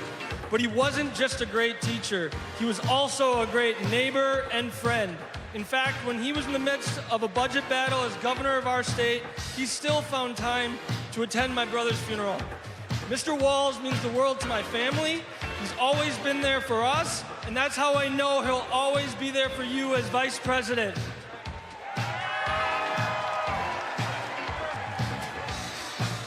Thank you, Hans. Minnesota, let me hear you. There you go. 14 years in the National Football League taught me a lot about leadership. A good leader cannot be selfish. He has to look out for his team. Coach Walz is unselfish as they come. He has led Minnesota with honesty and integrity. And in November, Minnesota is going to send Tim Walz and Kamala Harris to the White House. Let's go! Klobuchar, the senator from the great state of Minnesota, where nearly everyone votes and purple reigns. Didn't she run for president? And I'm Tina Smith from the great state of Minnesota, the home of the next Vice President of the United States, Tim Walz. Minnesota, we cast 10 votes present, and we deliver 81 votes for Kamala Harris and Tim Walz.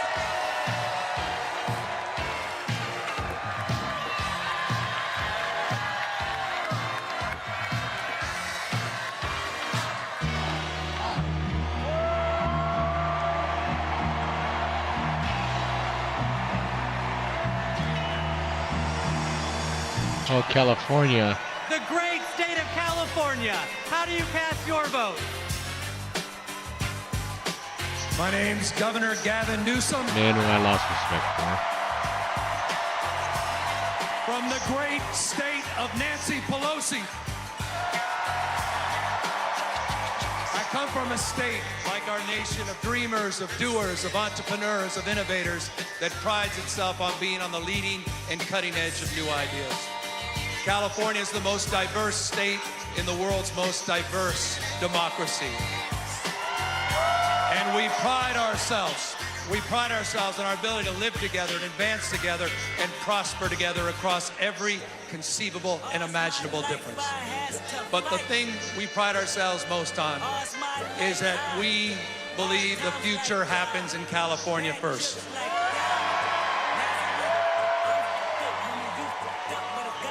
And Democrats, I've had the privilege for over 20 years to see that future taking shape with a star in Alameda courtroom by the name of Kamala Harris. I saw that star fighting for criminal justice, racial justice, economic justice, social justice. I saw that star get even brighter as Attorney General of California, as a United States Senator, and as Vice President of the United States of America. Kamala Harris has always done the right thing. A champion for voting rights, civil rights, LGBTQ rights, the rights for women and girls. So Democrats and independents, it's time for us to do the right thing, and that is to elect Kamala Harris as the next president of the United States of America. California, we proudly cast our 482 votes for the next president, Kamala Harris. My home state.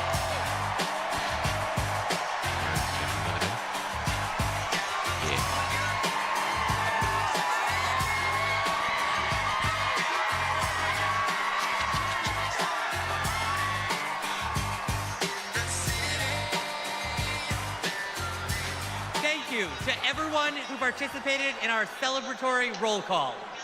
Delegates, please know how critical you are to this process, both now and earlier this month when we conducted our virtual roll call. I am thrilled to reaffirm Kamala Harris as the Democratic nominee for President of the United States.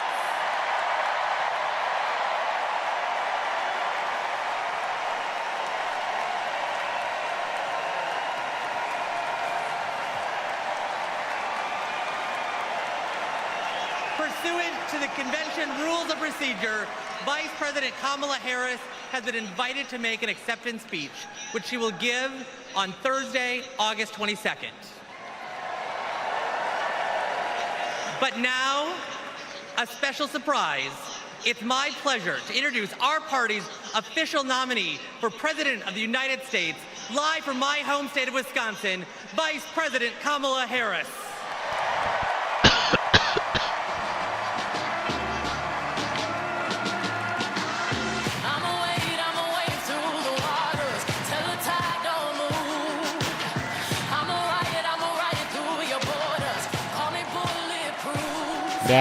Now Kamala Harris wins like that. There's no way I'd say Trump could complain that the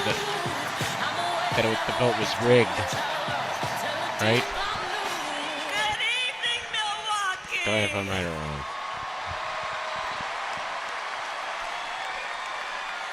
And hello to everyone joining us from exciting Chicago. The delegates at the Democratic National Convention, well, they just completed their roll call. And they have nominated Coach Walz and me to be the next Vice President and President of the United States of America.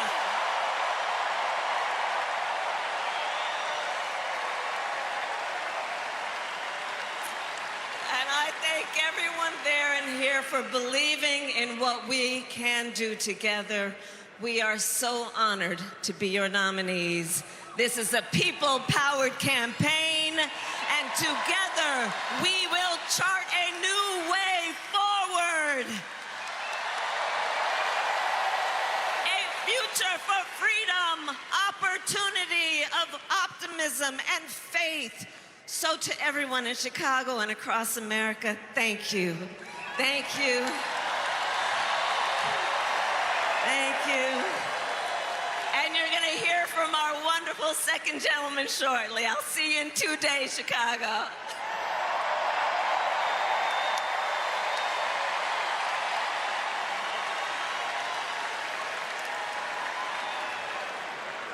Please welcome TV personality, loud and proud Latina, Ana Navarro.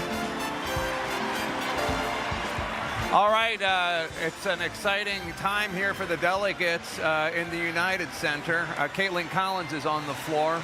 Caitlin? Yeah, Jake, I am with Governor Gavin Newsom, who, of course, was the last one to go to put California over the top with Vice President Harris there. What does this moment mean? I mean, you have known Vice President Harris for 30 years. What does this moment mean? Look, it's remarkable. You kind of pinch yourself when we're just two people with mutual friends having dinner. None of us even imagined we'd be in politics. The idea that I'd be here today announcing those 482 votes, and she's our nominee for the parties, is surreal and just obvious point of pride. What a point of privilege, and what an opportunity to showcase someone who's next level talent that's out now of the shadow of being vice president, has a chance to shine. Yeah, you obviously speak to her often. I mean, what is she saying about what this last month has been like, what this moment has been like for her?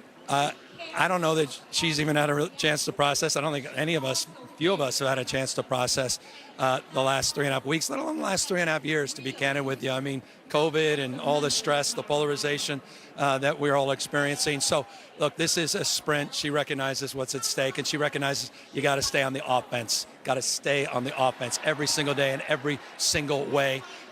No one's denying what's on the other side. But look, no one's also denying the choice. This is daylight and darkness, and the contrast couldn't be more acute. And it's a beautiful thing to watch. I mean this. It's a beautiful thing to watch Donald Trump spinning He doesn't know what to do. He doesn't know how to do it. Their convention, that is exactly where they just showed Vice President Harris on stage. Why do you think he hasn't been able to figure out how to go up against her? There's a lot of theories. I have my own humble one. I don't think he ever imagined this would happen. I don't think he would imagine it would happen so quickly. I don't think he imagined we would consolidate as a party so quickly. And I don't think he also imagined the one intangible. There's a sense of spirit and pride. There's the intangible, the thing that sort of defies the policy positions or the delegate count. There's a sense of energy that's beyond just these four walls. You see it out there, you feel it out there, and that energy is impacting Donald Trump. And it's impacting the people around him that are now openly expressing concern, that are openly offering advice to a president. It's not easily, not easy to take advice. So I just think it's an interesting moment, but it's a moment. And the question is it a movement beyond this convention? And that's where I think as Democrats, we can't take anything for granted.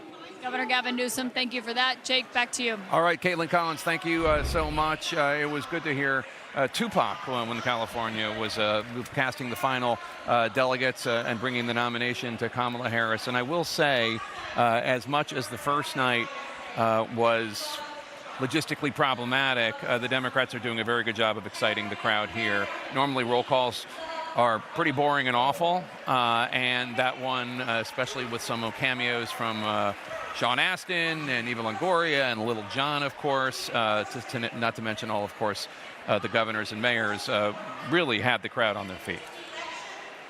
There's no question that this is a room, this is a party that wants to party.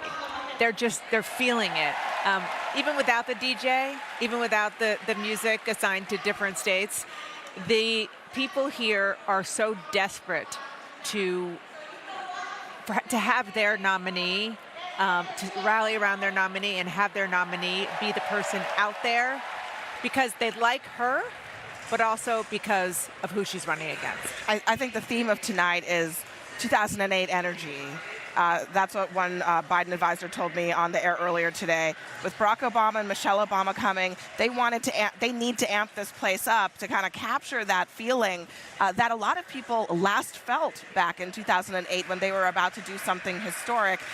I think that is where people are right now. You saw so many of the states. That was one of the top things mentioned, the history that would be made with Vice President Harris if she were to be elected. And this is a room full of people who are more than ready for that moment to happen, not just for her as a black woman and a South Asian woman, but for her as a woman in general, for the United States to finally meet that milestone. And the fact that she was in Wisconsin, Jake, one of the states that they desperately need, and also going back to 2016, one that Hillary Clinton didn't visit, it's really telling and important strategically. No, absolutely. They're certainly paying a lot of attention to the blue wall states, Michigan and Pennsylvania and Wisconsin, of course. Let's listen in. Senate Majority Leader Chuck Schumer, Democrat from New York, speaking now.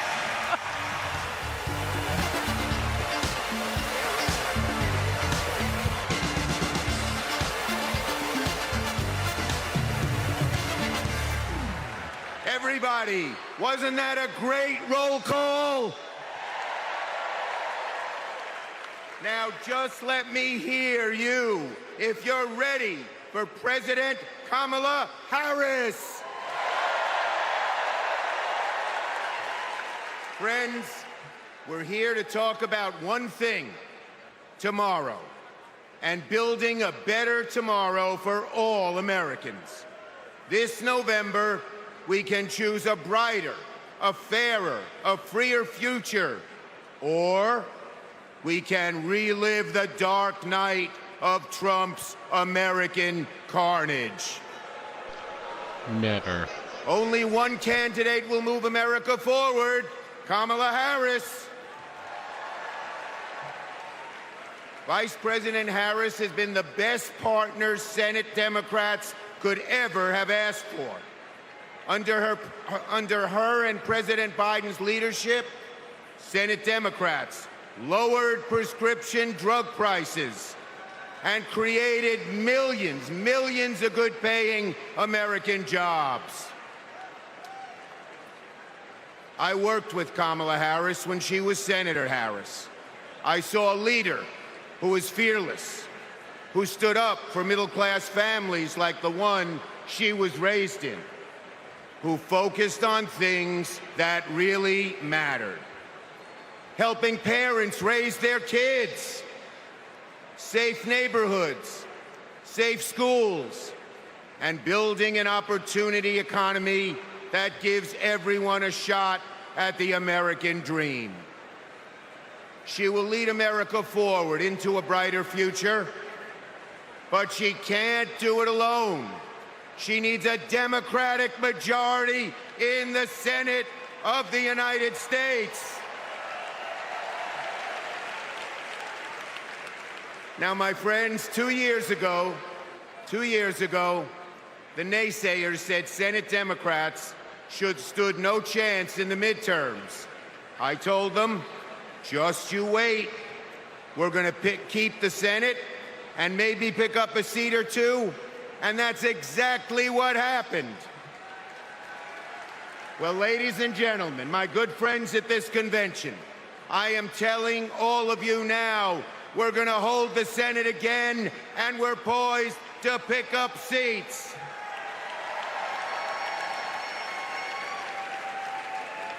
A Democratic majority to create good-paying jobs and lower costs, to defend a woman's right to choose, to deliver for communities back home.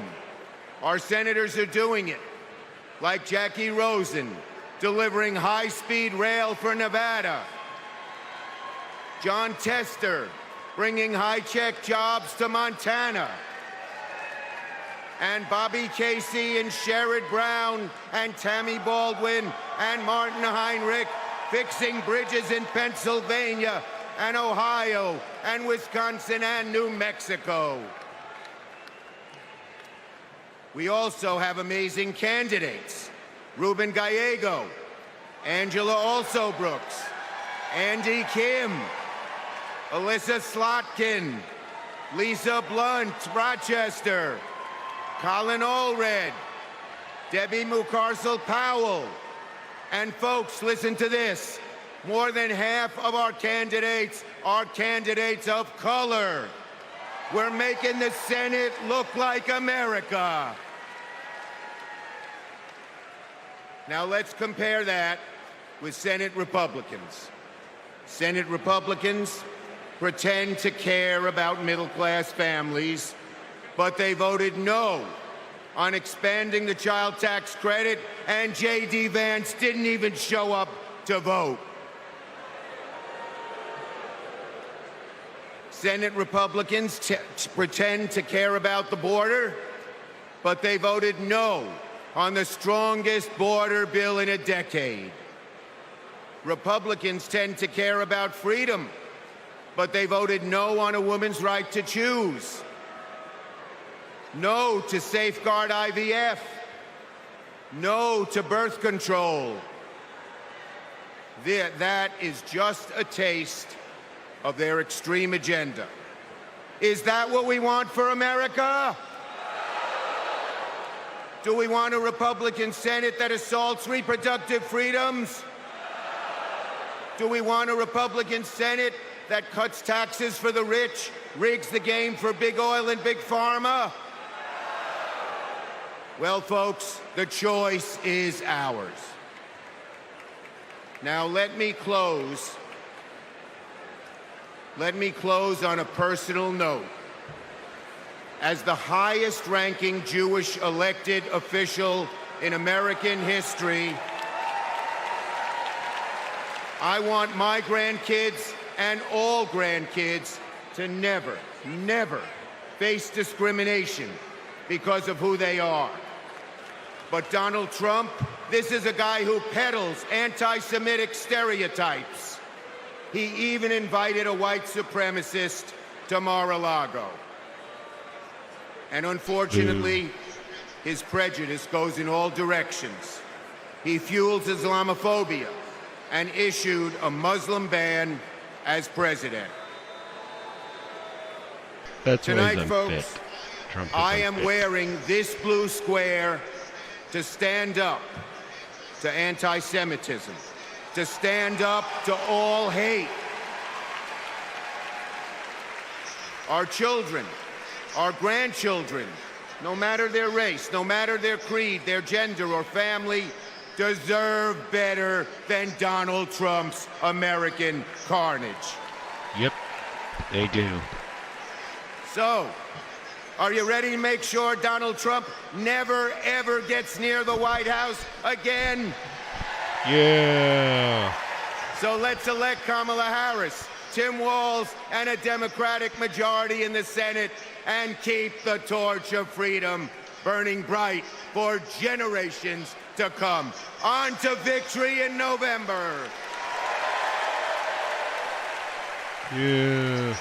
Senator Chuck Schumer, Senator Bernie Sanders is coming up next. Van Jones. Oh, yeah, Bernie there's a lot Sanders. of Republicans in the Trump campaign who've been trying to say that Kamala Harris is to the left of Bernie Sanders. Well, she's not. Which, by the way, Bernie Sanders laughs about. Exactly, and so does everybody else. I just want to say, Kamala Harris has put the party back in the Democratic Party. This was an extraordinary moment in terms of just the people needed to get some release. And I've never seen who had on their bingo card that the biggest dance party of the summer would be the DNC. I don't think anybody had that on the bingo card.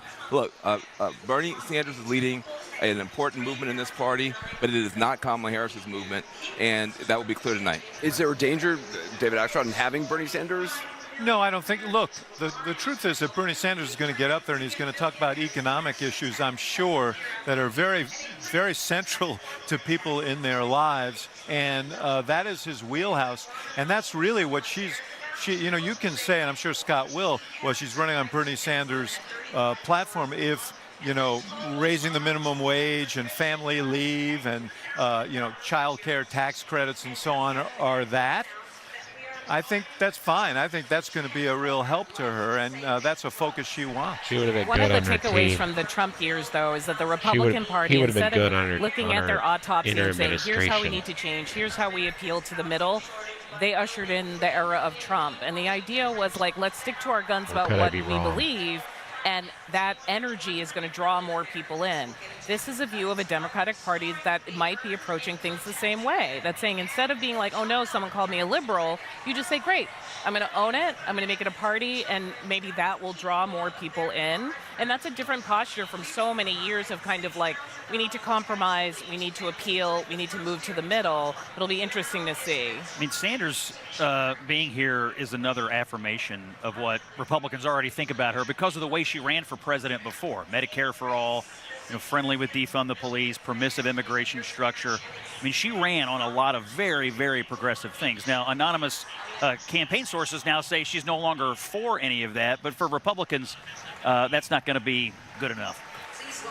It'd be interesting to see them on the same debate stage. Yeah. And they'll have a conversation about this, I'm sure. Birdie, birdie, birdie, birdie, birdie, birdie, birdie, birdie, birdie.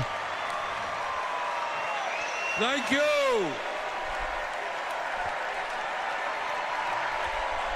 Thank you.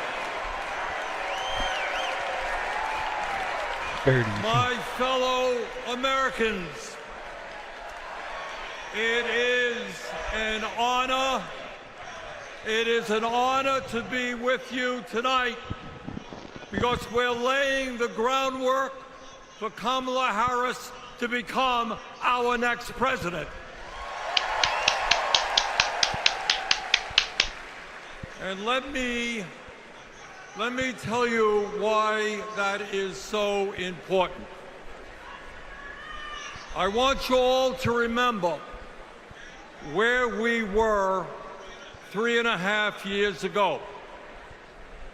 We were in the midst of the worst public health crisis in 100 years and the worst economic downturn since the Great Depression. 3,000 Americans were dying every day, and our hospitals were overwhelmed with COVID patients. I have COVID. All across the country, businesses were shutting down. Unemployment was soaring. Workers were losing their health insurance. Schools were closing. State and city budgets were running out of money. People were being evicted from their homes. Children in America were going hungry. That was the reality the Biden-Harris administration faced as they entered the Oval Office. A nation suffering, a nation frightened, and people looking to their government for support. And within 2 months of taking office, our government did respond.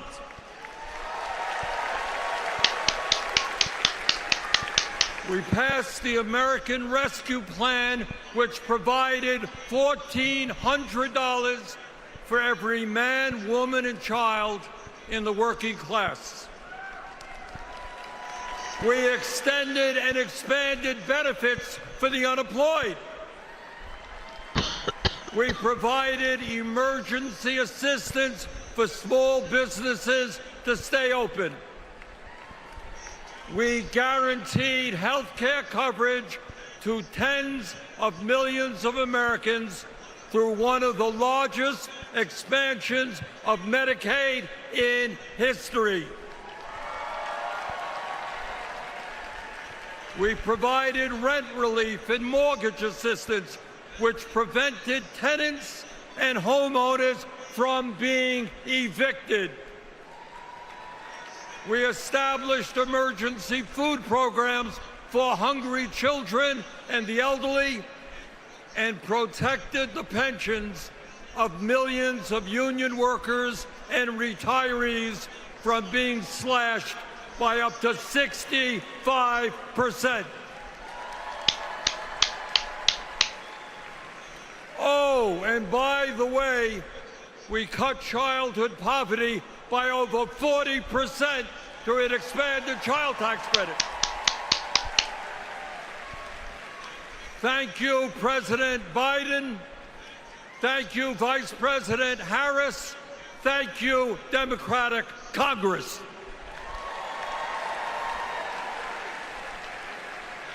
Now, I say all of this not to relive that difficult moment, but to make one simple point. When the political will is there, government can effectively deliver for the people of our country. And now we need to summon that will again, because too many of our fellow Americans are struggling every day to just get by. Like me. To put food on the table, to pay the rent, and to get the health care they need. Brothers and sisters, bottom line, we need an economy that works for all of us, not just the billionaire class. Agree. My fellow Americans, when 60% of our people live paycheck to paycheck, the top 1% have never, ever had it so good. And these oligarchs tell us we shouldn't tax the rich. The oligarchs tell us we shouldn't take on price gouging. We shouldn't expand Medicare to cover dental, hearing, and vision. What about hip? And we shouldn't increase Social Security benefits for struggling seniors. Well, I've got some bad news for them.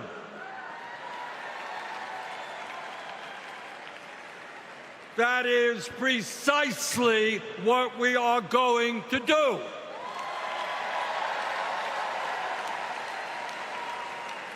And we're going to win this struggle because this is precisely what the American people want from their government.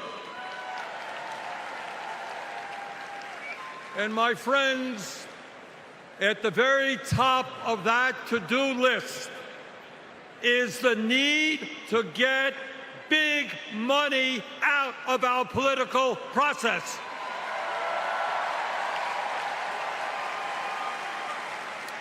Billionaires in both parties should not be able to buy elections, including primary elections.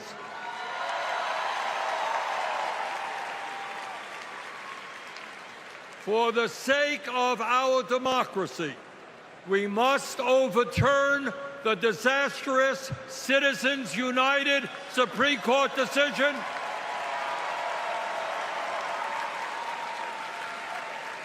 and move toward public funding of elections. And let me tell you what else we must do.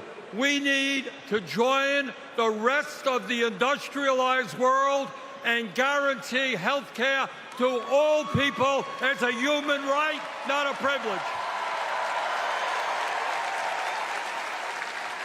We need to raise the minimum wage to a living wage. We need to pass the PRO Act so that workers can organize in unions and gain the decent pay and benefits they deserve. We need to strengthen public education, raise teachers' salaries, and make sure that every American, regardless of income, receives the higher education he or she needs.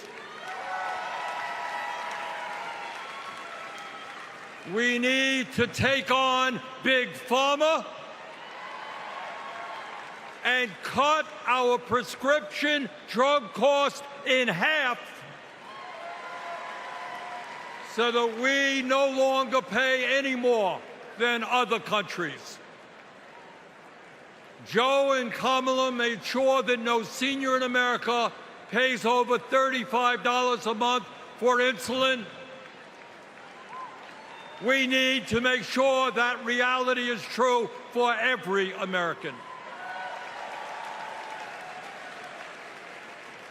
I look forward to working with Kamala and Tim to pass this agenda. And let us be very clear. This is not a radical agenda. But let me tell you what a radical agenda is.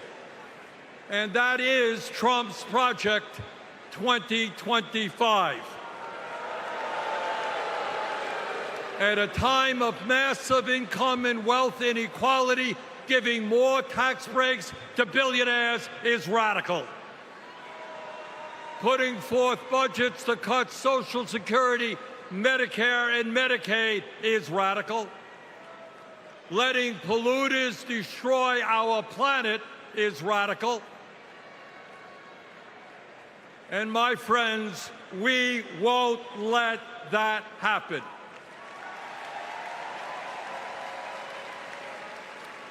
Fellow Americans, in the last 3.5 years, working together, we have accomplished more than any government since FDR. But much, much more remains to be done. We must summon the courage to stand up to wealth and power and deliver justice for people at home and abroad. Abroad, we must end this horrific war in Gaza.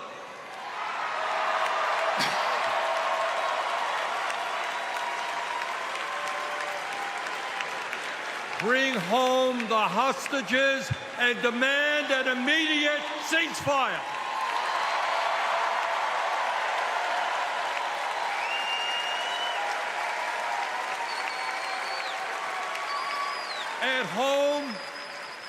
At home right here, we must take on big pharma, big oil, big ag, big tech, and all the other corporate monopolists whose greed is denying progress for working people. On November 5th, let us elect Kamala Harris as our president, and let us go forward to create the nation we know we can become. Thank you all very much.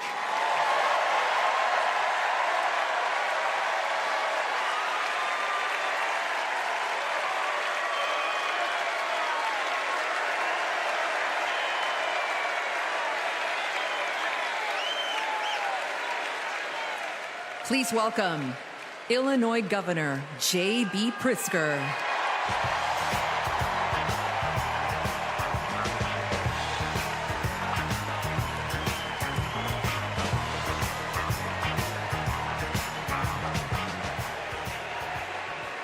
Fellow Democrats, welcome to Chicago.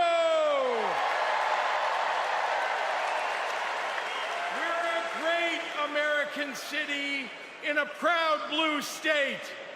Our patriotism was formed in frost and in fire, and in the steel we forged to survive both. Our love of country has been a tapestry of faith that weaves from Abraham Lincoln reuniting a house divided to Barack Obama declaring blue states and red states make one United States.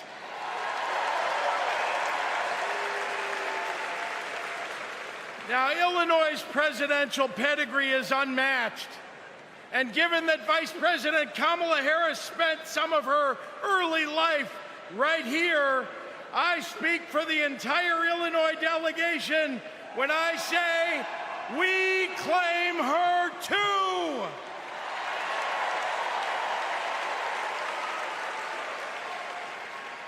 Now, one president we will never claim is the con artist the Republicans nominated in Milwaukee last month. Donald Trump once called Chicago embarrassing.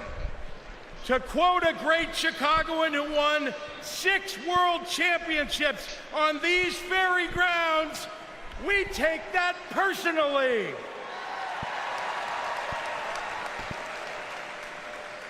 I had to govern for 2 years while Trump was president. Let me tell you what's embarrassing. In Illinois, we passed a massive bill to fix our roads and bridges. When Donald Trump proposed his own plan, he turned right around and called it stupid. We eliminated the grocery tax. Donald hasn't been in a grocery store since his first bankruptcy. Illinois invested in clean energy and the jobs it brings. Donald claimed that windmills in the ocean made the whales a little batty. During COVID, we supported small businesses and jobs. And Donald, well, Donald told us to inject bleach. And that he should have done. Donald Trump thinks that we should trust him on the economy because he claims to be very rich. Literally. But take it from an actual billionaire.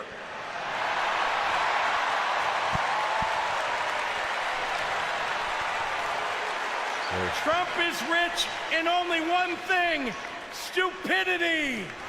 Yep. Now, I meet with business leaders all the time, and there's one universal thing they all need: people. They need more workers to fill all the jobs they have. But the anti-freedom, anti-family policies of MAGA Republicans are driving workers away. Here's the thing.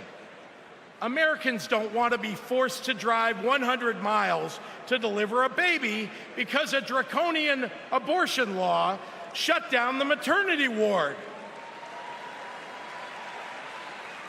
Americans want the hope of giving birth through IVF, not the fear that it might be taken away. Americans with LGBTQ kids don't want them facing discrimination at school because the state sanctioned it. Americans want to go to their neighborhood grocery store and not have to worry about some random guy open carrying an AR-15.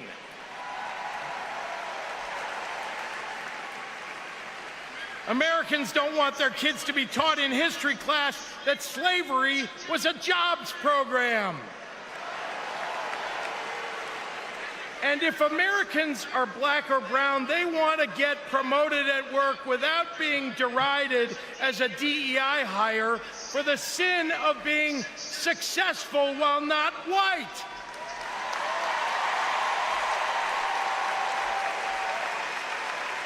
Let's be clear. It's not woke that limits economic growth. It's weird. And these guys aren't just weird, they're dangerous. Democrats are for lower taxes and higher wages, less inflation and more business growth. We just think it's wrong to craft those policies for Elon Musk and not for everyday working people. That includes a secure retirement and good health care. We think the government should help you prosper, not police who you're sleeping with. More than anything, Democrats want economic policies that are kind, not cruel. But Trump chooses cruelty every time. After all, everything he's achieved in his own life has been by hurting someone else.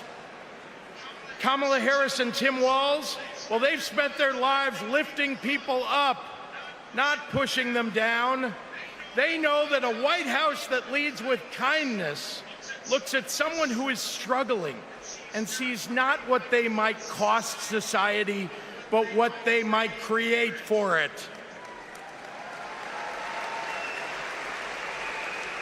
Americans want policies that give every American a chance to make it to the middle class. They want to grow small businesses, and Democrats want to cut taxes for everyday people. More than anything, Kamala Harris and Tim Walz want a country where we can all live with a little serenity. The serenity that comes with a balanced checkbook, an affordable grocery bill, and a housing market that has room for everyone. And if there's one thing I know about Donald Trump, he's not bringing anyone any kind of serenity. Case in point. We have a choice, America, between the man who left our country a total mess and the woman who has spent 4 years cleaning it up.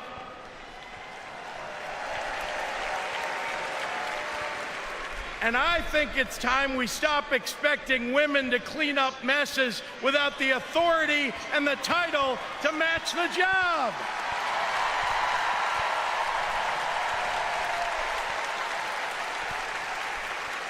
Vice President was a good title for Kamala Harris, but you know an even better one? President. President of the United States of America.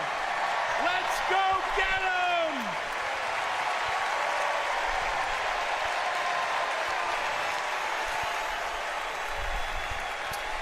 Governor of Illinois, J.B. Pritzker. We are heading into what may be an emotional high point of the night. Second gentleman Doug Emhoff sharing his personal insights into Kamala Harris as his wife and stepmother in their blended family. And then the marquee event, speeches by former First Lady Michelle Obama, former President Barack Obama. Stay right here. We'll see it all live. We'll be right back.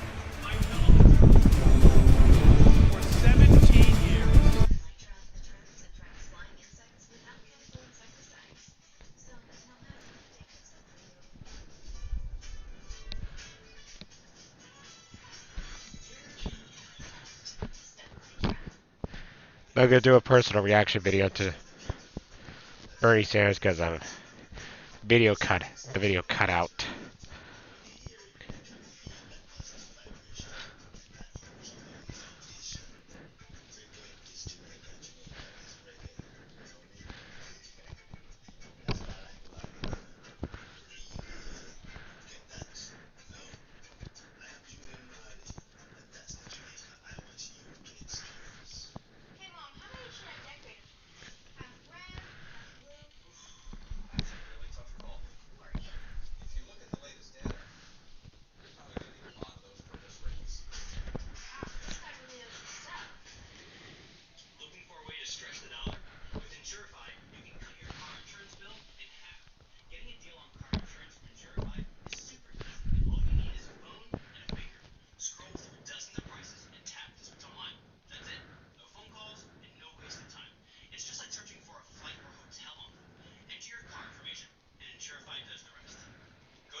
I'm gonna do a reaction video to Bernie's announcement because I missed part of it, in case you missed that.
We are back at the Democratic National Convention in Chicago with some of the most highly anticipated speeches coming up from Second Gentleman Doug Emhoff, former First Lady Michelle Obama, and former President Barack Obama. David Axelrod, it was, for there was criticism of sort of the producing of the event last night. Tonight, though, I mean, it is not only sharply done, there was a huge muscle flex of when the roll call was done, going live to the arena where the Republican convention had taken place, where Vice President Harris and Governor Walz spoke. Yeah, whatever the hiccups were last night, they've certainly addressed it here. This is the second consecutive convention where they've done really creative things with a roll call, which was it's usually buzzkill for viewers and so on. The Republicans threw it away in their convention. So, and the speeches are moving along. It seems like they're moving along in time, which they didn't last night. And it's a well-conceived mix. It's interesting to hear the former chairman of American Express and CEO following Bernie Sanders. Well, you left out Pritzker. I mean, that was what was the most amazing a minute ago. So they had Sanders out here trying to defenestrate all the billionaires, and it's, ladies and gentlemen, here comes $3.5 billion. Yeah, but of course he made the point that I'm a billionaire who understands what the proper role of government should be. The duality of Democrats. He said, take it from a real billionaire, which was a pretty good line, actually. We have a broad party. You had Bernie Sanders with his view. You've got one of the great titans of industry here, Pritzker. This is a party that has room for you.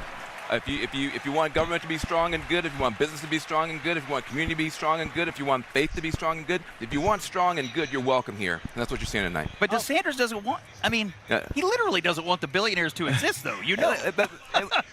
We have a broad party.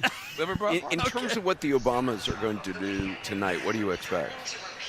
Well, I think that they are going to, in some subtle ways, talk about the prospect of getting back to a positive, people-based sort of politics that unifies instead of divides. I think that's going to be a lot of what they're going to talk about. And I think they're going to talk a lot about middle-class economics. And, Michelle Obama's father worked at the water filtration plant here for 37 years. She comes from this solid working-class family, and that's something that's in her bones. And she talks about it very persuasively, and Barack Obama as well, from his own family experience. I think you're going to hear a lot about that, but I think you're going to hear about coming together as a country and instead of being torn apart, which I think is a hidden but important issue in this campaign. Let's listen into the governor of New Mexico, Michelle Lujan Grisham.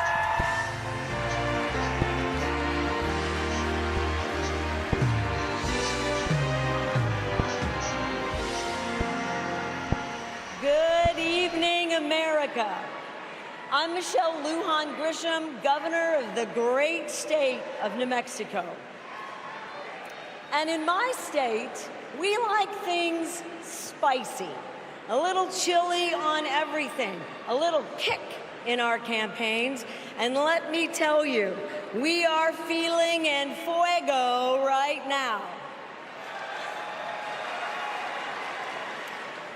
We are fired up to elect Kamala Harris President of the United States. This election is about protecting our democracy and securing our freedoms, including the right to affordable, quality health care. Now, this issue is personal to Vice President Harris, whose mom passed away after a battle with colon cancer. And it's personal to me. At 2 years old, my sister was diagnosed with a tumor that was incurable and made her uninsurable by the time she was 3. And it's personal to Americans across the country who know what it's like when someone they love gets sick. Donald Trump and J.D. Vance want to dismantle our healthcare system, repeal the Affordable Care Act, and eliminate protections for pre-existing conditions. Either these guys don't get it, or they just don't care. You know who gets it? Kamala Harris gets it, and she cares.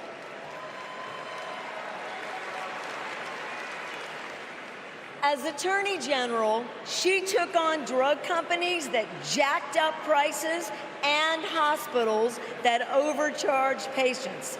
And when Republicans tried to kill the Affordable Care Act, she stood up in the Senate, voting not just no, but hell no.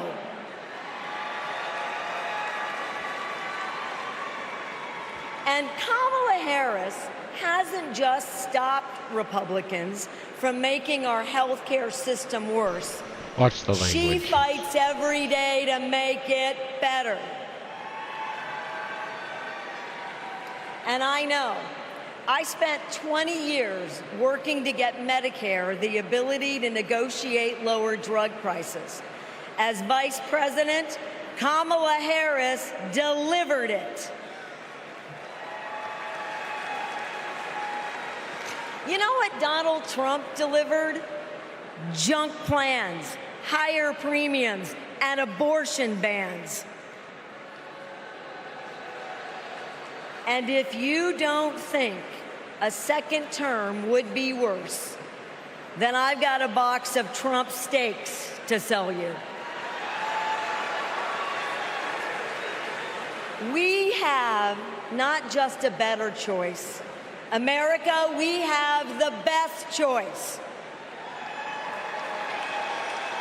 Yes, we do. Kamala Harris will protect your right to care. She'll cap drug costs, she'll go after corporate price gougers, and ensure every woman who needs it can access reproductive health care.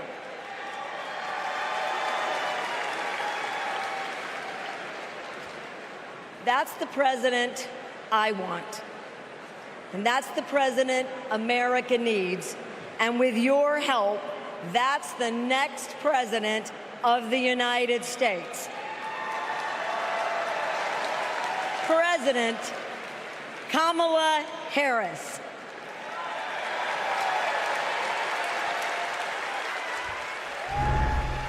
The governor of New Mexico saying goodbye to the crowd here. It is now 10 p.m. Eastern, 9 p.m. Central here in Chicago. The primetime speech by Second Gentleman Doug Emhoff is just a few minutes away, and then closing out the convention tonight, former First Lady Michelle Obama, who will be followed by the former President Barack Obama delivering the headliner address. Let's go to Caitlin Collin on the floor right now. She has some new reporting on the speeches that will be given by Mr. and Mrs. Obama. Caitlin, tell us what you're learning. Yeah, Jake, obviously everyone is waiting for the Obamas to take the stage. I am told they have arrived here at the United Center. They are preparing to go on stage back to back. And what I'm told is that leading up to them delivering these speeches tonight is they have been looking over each other's drafts, sharing them with one another, giving each other suggestions on what those speeches should look like tonight. Obviously, we are going to see the former First Lady who gave a very memorable speech at the last full in-person Democratic convention in 2016 with that memorable line of when they go low, we go high. We'll see what she says tonight, and then she will be followed by her husband, former President Barack Obama. They've been sharing drafts of those speeches with one another as they prepare for this moment tonight. And obviously, they've been closely involved with Vice President Harris since she became the top of the ticket in a very dramatic exit, of course, of President Biden from the ticket just over a month ago. So we'll see how they make the case for her and her election here tonight, Jake. Caitlin Collins, thanks so much. And, you know, they have known Kamala Harris since she was, I think she was the San Francisco District Attorney in 2004. They have been friends and supportive of her. She has been supportive of the Obamas, specifically then Senator Barack Obama. She was door knocking for him when he was running for president in 2008. So this is a relationship that's gone on for quite some time. Absolutely. I should say that I was told that his speech is right now clocking it in at under 30 minutes. So for President Obama, that's a pretty short speech. I think we want to listen to this video. Okay, well, let's watch this video. It's called The Fighter. I don't know if she's tough enough. And I just had to laugh because I'm like, you don't know my sister. Kamala had been a hard and tough prosecutor in Alameda County, prosecuting men who were pimping young girls and rapists. Kamala wanted to make sure that murderers and child abusers face meaningful accountability and consequences for those actions. One of the cases that she had early in her career was where a man had scalped his girlfriend. And she ended up getting a conviction, getting justice for that woman. She came to San Francisco to protect victims, and she was elected to be District Attorney of San Francisco. Kamala knew that we needed to be smart on crime, and if hell, no one else was gonna do it, that she was gonna do it. If I'm gonna keep my promise to you to keep you safe, I better talk with you about what I'm doing in terms of crime prevention. Investing in people coming out of prisons is the smart thing to do for law enforcement. Forget that it's just the right thing to do. That was a young Kamala Harris. She's only gotten more fierce. I've never seen her back down from a fight, and when she fights, she wins. When Kamala became Attorney General, she wanted to protect people, but also to fundamentally pursue justice. Being smart on crime starts with being tough on violent crime. From a statewide perspective, I think we were concerned about the rise of gang violence. In San Joaquin County, we saw this tremendous change in our community, and it hit us like a wave. We saw an increase in human trafficking, narcotics, and guns. Let it be clear to anyone who would menace this state with violence, to those who prey on the weak and the vulnerable, justice will be swift and certain in the state of California. She was always hunting the kingpins, but we didn't have partnerships with DOJ or FBI or DEA or any of those law enforcement agencies. Now, we all work collaboratively to help all the counties in California. Because of her, we destabilized organized crime, disrupt these flows of guns, human beings, and narcotics. We are here this afternoon to announce the shutting down of one of the biggest and most organized threats to the safety of the Central Valley. I really think of her as fearless, as a fighter. Kamala just perseveres, and mommy would say it's too hard is never an excuse. Making excuses is a failure to not only take responsibility, but to take action. If you have the will, the desire, the passion, the commitment, there is no challenge that is insurmountable.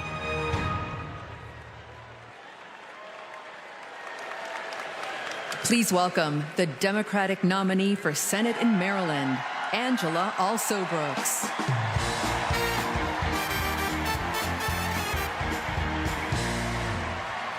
Good evening, America, and hello, Maryland.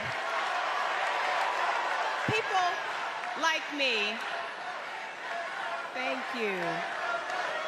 People like me, stories like mine don't usually make it to the United States Senate, but they should. I'm the proud granddaughter of a housekeeper, Sarah Daisy, who raised her 3 children in a 1-bedroom apartment. It was her dream to work in government to help people. That meant taking a typing test. But she didn't know how to type, and she couldn't afford a typewriter. So she put a white piece of paper on the refrigerator and drew a keyboard on it. And every night, she stood in front of that refrigerator and taught herself to type. She took the test, passed it, and got the job she dreamed of. I am her legacy. And tonight, I am a candidate for United States Senate from the great state of Maryland.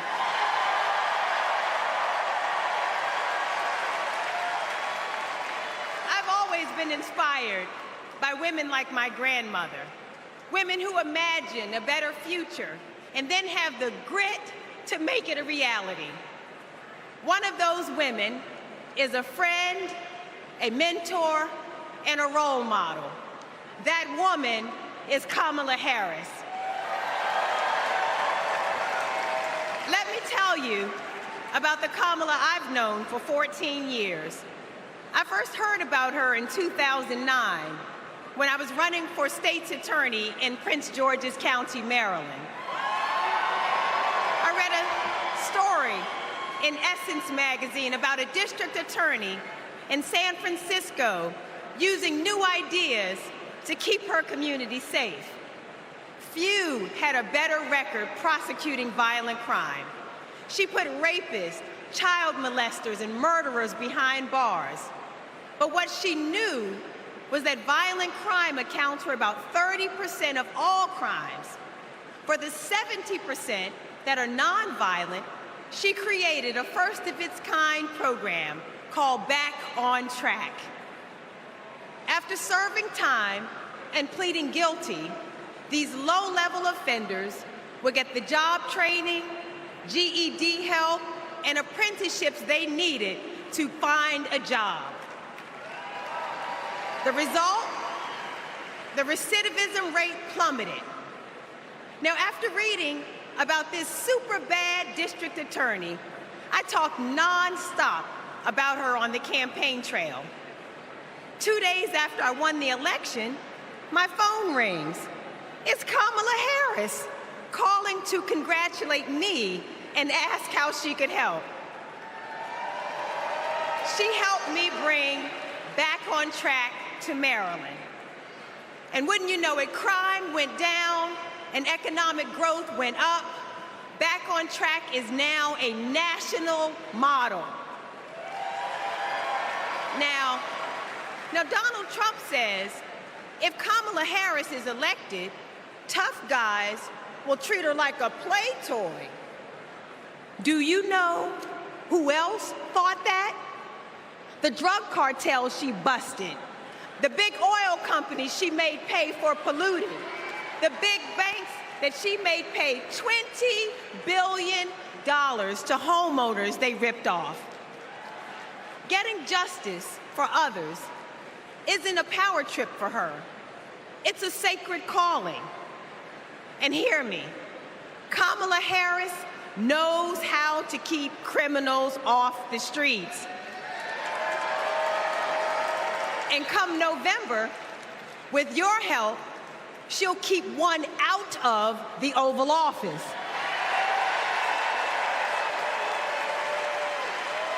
Ever since Donald Trump rode down that ridiculous escalator, we as a nation have felt trapped. Every national decision has been made in reaction to this one man and his extremist MAGA movement. We are still frozen by the fear that Donald Trump might once again come to power. And it's not just our politics that have been trapped, it's our imagination. And then Kamala came along. Kamala has reminded us that we don't need to fear anything, not the future, and certainly not that man. This is our moment to leave Donald Trump where he belongs, in America's past.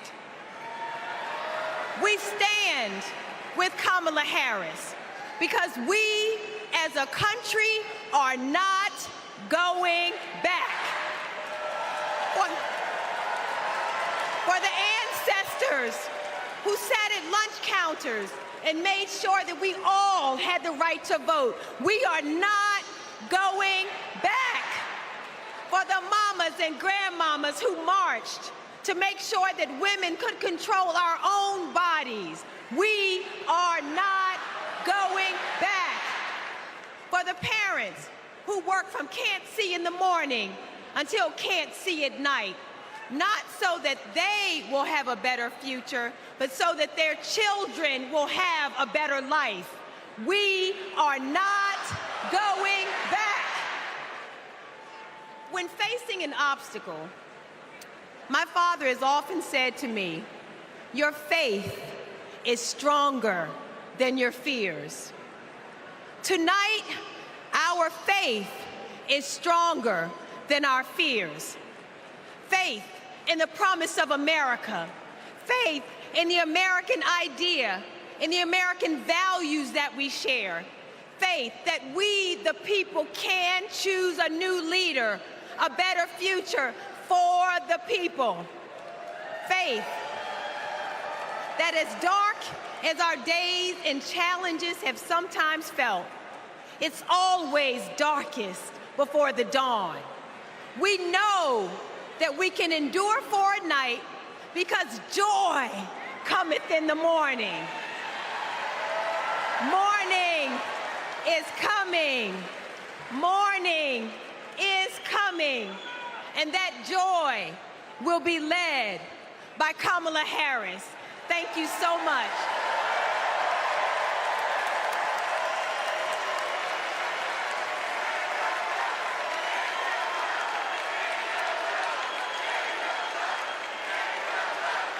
Please welcome Mesa, Arizona Mayor John Giles.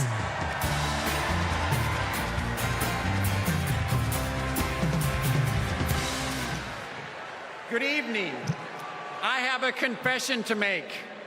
I'm a lifelong Republican. So I feel a little out of place tonight, but I feel more at home here than in today's Republican Party. The grand old party has been kidnapped by extremists and devolved into a cult, the cult of Donald Trump. Trump doesn't know the first thing about public service. Like a child, he acts purely out of self-interest. We all need an adult in the White House, and we've seen what happens when we don't have one. Trump made a lot of lofty promises: unlimited economic growth, American manufacturing reborn, a secure border. Turns out Donald Trump was all talk. He wanted our votes, but he couldn't deliver a thing. But these days, my city of Mesa, Arizona is on the move. I'm going to ribbon cuttings every single week, all because Joe Biden and Kamala Harris reached across the aisle and they delivered for my conservative community and countless more across the country.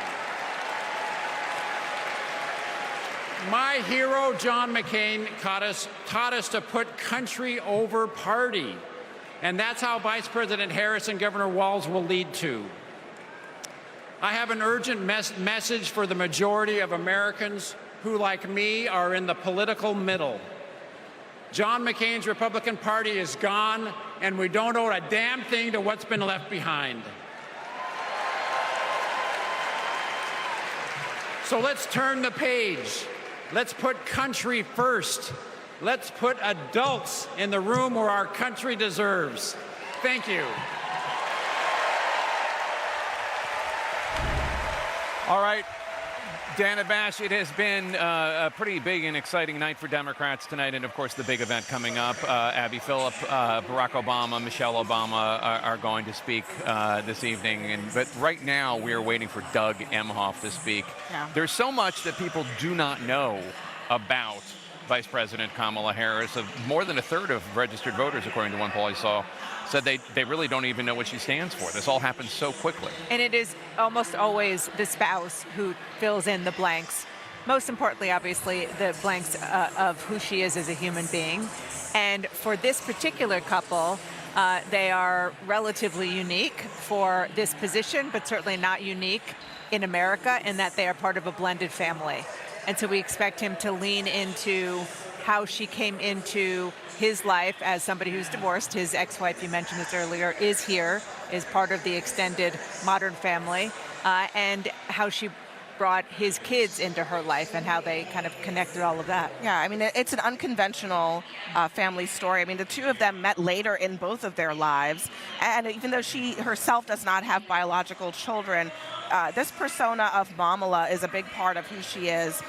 She is that to both her stepchildren, but also to her nieces, and to a lot of children in her life. And I think one of the things Doug is going to do tonight is talk about that side of her that is a mother figure to all of these types of people who may not be biologically related to her but are part of her family. Let's listen in as the senator from Illinois, Tammy Duckworth, an Iraq War veteran, speaks.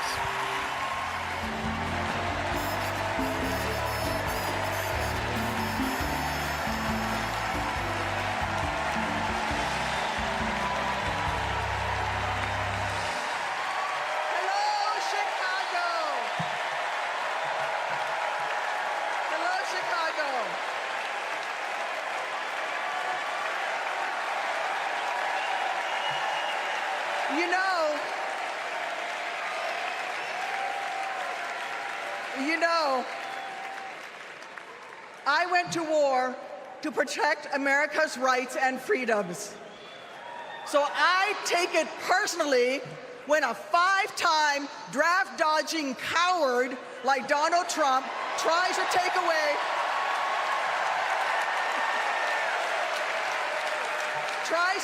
my rights and freedoms in return, especially when it concerns my daughters. My girls, gamer girl Abigail and queen of the monkey bars, Miley, are everything to me. but they would never have been born without access to reproductive care. Because after 10 years of struggling with infertility, I was only able to have them through the miracle of IVF. But now, Trump's anti-woman crusade has put other Americans' right to have their own families at risk. Because if they win, Republicans will not stop at banning abortion. They will come for IVF next. They'll prosecute doctors. They will shame and spy on women. And if you think that's far-fetched, just look up what happened in Alabama last year. So let me say to every would-be parent, I see you. I'm with you. And together, in November, we'll send a message to old Cadet Bone Spurs.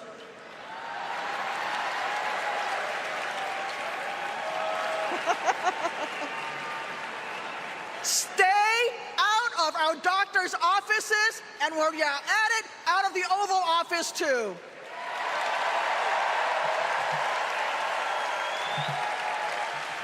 Look, my struggle with infertility was more painful than any wound I earned on the battlefield. So how dare a convicted felon like Donald Trump treat women seeking health care like they're the ones breaking the law? How dare J.D. Vance criticize childless women on cable news, then vote against legislation that would have actually helped Americans to start families? How dare the GOP endanger the dreams of countless veterans whose combat wounds prevent them from having kids without IVF, punishing our heroes for their willingness to serve? It's simple. Every American deserves the right to be called mommy or daddy without being treated like a criminal. Kamala Harris believes that. So let's make some history and elect her in November. God bless America.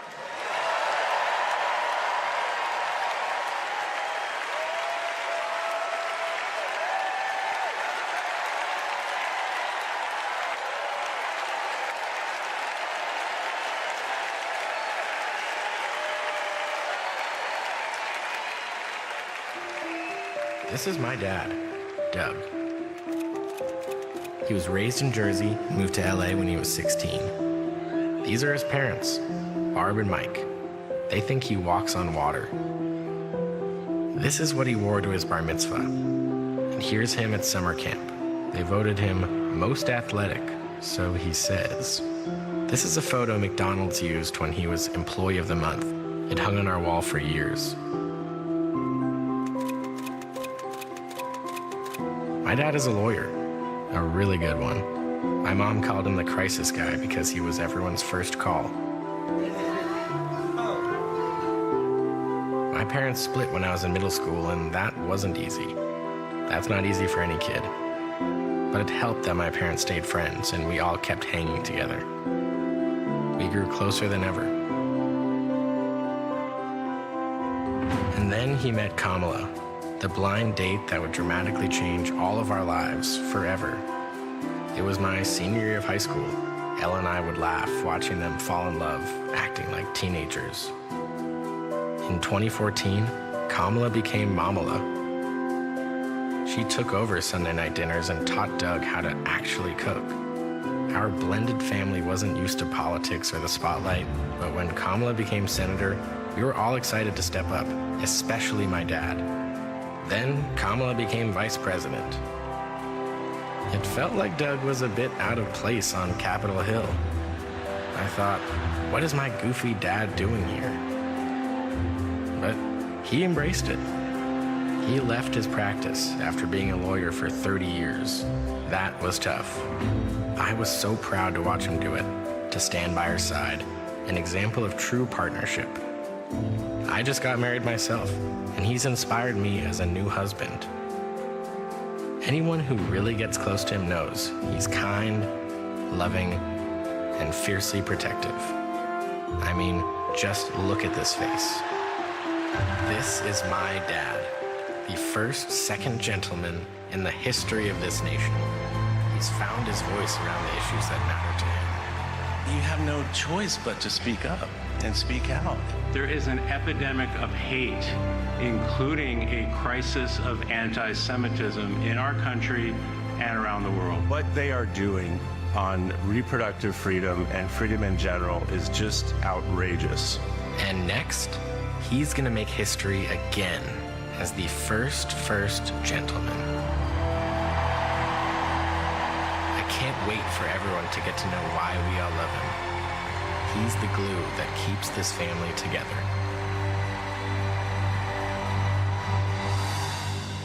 We might not look like other families in the White House, but we are ready to represent all families in America.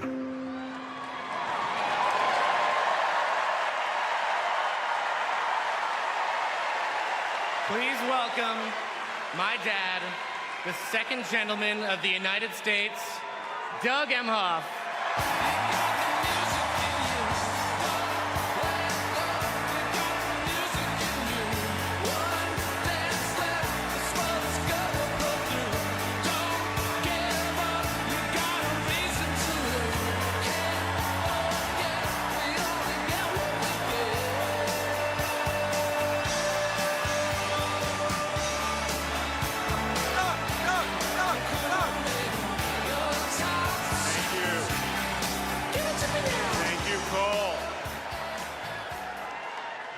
I guess he didn't want me to give this speech. He just... Thank you so much. Hello. Thank you. Hello to my big, beautiful, blended family up there. I love you so much. Aren't you proud of Cole? Wow. And a special shout out to my mother. I see you. My mother is the only person in the whole world who thinks Kamala is the lucky one for marrying me. And to Kamala, who, well, we just saw where she is. She's out on the trail listening to and talking with voters. Honey, I can't wait for you to come back to Chicago because we're having a great time here.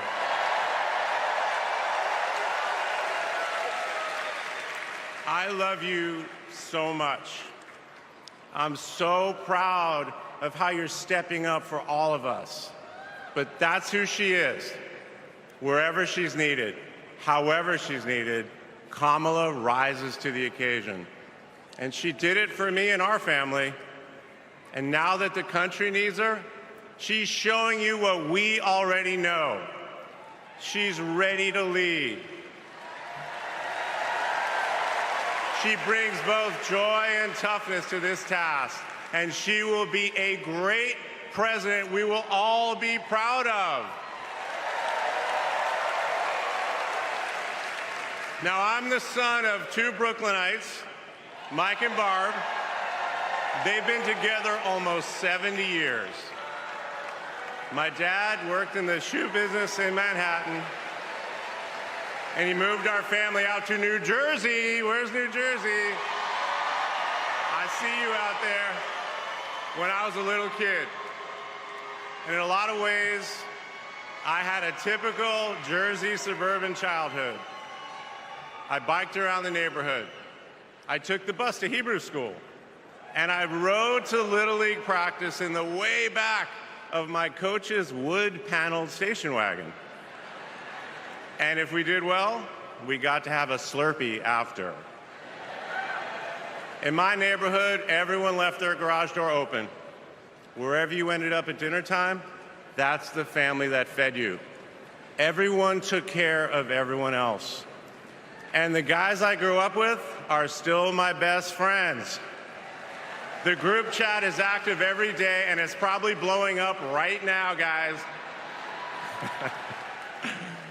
When my dad had to get a new job, we moved across the country to LA. Money was tight. Hey, California.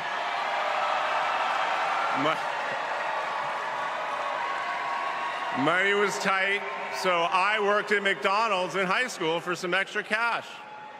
Not only was I Employee of the Month, but I still have the framed picture, which you just saw, and there was a ring, golden arches and all.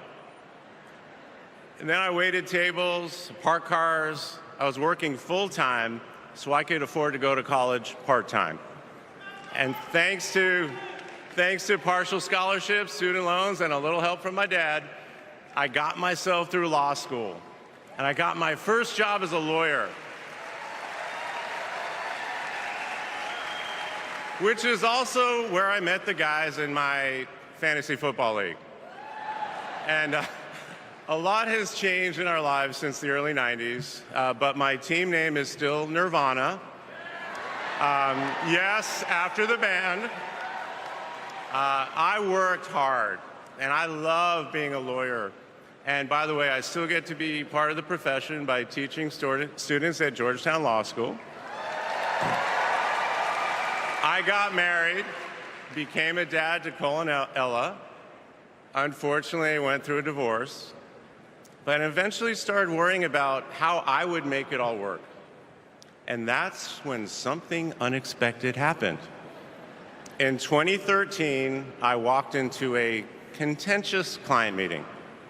We worked through the issue, and by the end of the meeting, the now happy client offered to set me up on a blind date, which is how I ended up with Kamala Harris's phone number. Now, for generations, people have debated when to call the person you're being set up with. And never in history has anyone suggested 8:30 a.m. And yet, that's when I dialed. I got Kamala's voicemail, and I just started rambling. Hey, it's Doug. I'm on my way to an early meeting. Again, it's Doug. I remember I was trying to grab the words out of the air and just put them back in my mouth. And for what seemed like far too many minutes, I hung up. By the way, Kamala saved that voicemail, and she makes me listen to it on every anniversary. But that message wasn't the only unusual thing about that day. Now, Kamala, who normally would have been working hard at her office, just happened to be waiting at her apartment for a contractor to do some work on her kitchen. I was eating at my desk, which was not a regular occurrence for a busy lawyer like me who appreciated a good business lunch. But that's when she called me back. And we talked for an hour, and we laughed. Well, you know that laugh. I love that laugh.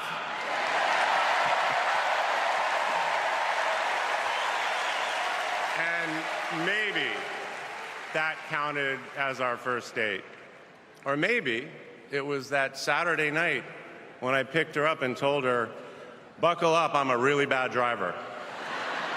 Because you can't hide anything from Kamala Harris, so you might as well own it. And as I got to know her better and just fell in love fast, I learned what drives Kamala. And it's what you've seen over these past 4 years, and especially these past 4 weeks. She finds joy in pursuing justice. She stands up to bullies just like my parents taught me to. And she likes to see people do well, but hates when they're treated unfairly. She believes this work requires a basic curiosity in just how people are doing. Her empathy is her strength. Over the past decade, Kamala has connected me more deeply to my faith, even though it's not the same as hers. She comes to synagogue with me for high holiday services, and I go to church with her for Easter. I get to enjoy her mom's chili relleno recipe every Christmas, and she makes a mean brisket for Passover.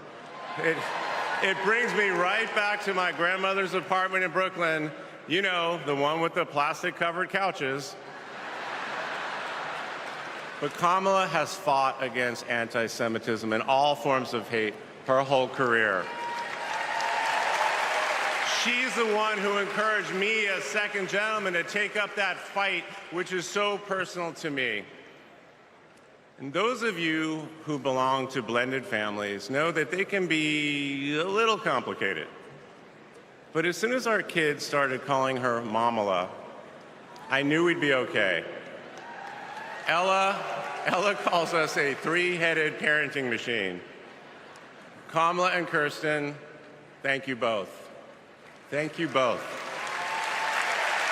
for always putting your family and the kids first. Now, Cole and Ella's friends knew that when they'd come over for Sunday dinner with Mamala, it was going to be real talk. In between taking cooking instructions, they'd have to answer questions about what problem they wanted to solve in the world. They learned that you've always got to be prepared because Kamala is going to prosecute the case. And in the same breath that Cole and Greenlee told us that they were engaged, they asked Kamala to officiate their wedding. And in the same way that she always steps up when it matters, Kamala put so much time into those remarks, and she bound them in a book that matched her dark red dress, and then turned that into a gift for the happy couple. A few days ago, during this incredible time we're going through, there was a brief window when Kamala was back at home. And I saw her sitting on her favorite chair, and in the middle of a wild month, I just hoped that she was having a quiet moment to herself. But then I realized she was on the phone. And of course, my mind went to all the potential crises that the vice president could be dealing with. Was it domestic? Was it foreign? Was it campaign? I could see she was focused, and all I knew was that it must be something important. And it turns out it was. Ella had called her. That's Kamala. That's Kamala. Those kids are her priorities, and that scene was a perfect map of her heart. She's always been there for our children, and I know she'll always be there for yours too. Kamala is a joyful warrior. It's doing for her country what she has always done for the people that she loves. Her passion will benefit all of us when she's our president. And here's the thing about joyful warriors. They're still warriors. And Kamala is as tough as it comes. Just ask the criminals, the global gangsters, and the witnesses before the Senate Judiciary Committee. She never runs from a fight. And she knows the best way to deal with a coward is to take him head on. Because we all know cowards are weak, and Kamala Harris can smell weakness. She doesn't tolerate any BS. You've all seen that look, and you know that look I'm talking about. That look is not just a meme. It reflects her true belief in honest and direct leadership. And it's also why she will not be distracted by nonsense. Kamala knows that in order to win, we cannot lose focus. America, in this election, you have to decide who to trust with your family's future. I trusted Kamala with our family's future. It was the best decision I ever made. This Thursday will be our 10th wedding anniversary, which I know it means I'm about to hear that embarrassing voicemail again. However, that's not all I'll be hearing. That same night, I'll be hearing my wife Kamala Harris accept your nomination for President of the United States. And with your help, she will lead with joy and toughness, with that laugh and that look, with compassion and conviction. She'll lead from the belief that wherever we come from, whatever we look like, we're strongest when we fight for what we believe in, not just against what we fear. Kamala Harris was exactly the right person for me at an important moment in my life. And at this moment in our nation's history, she is exactly the right president. Thank you so much.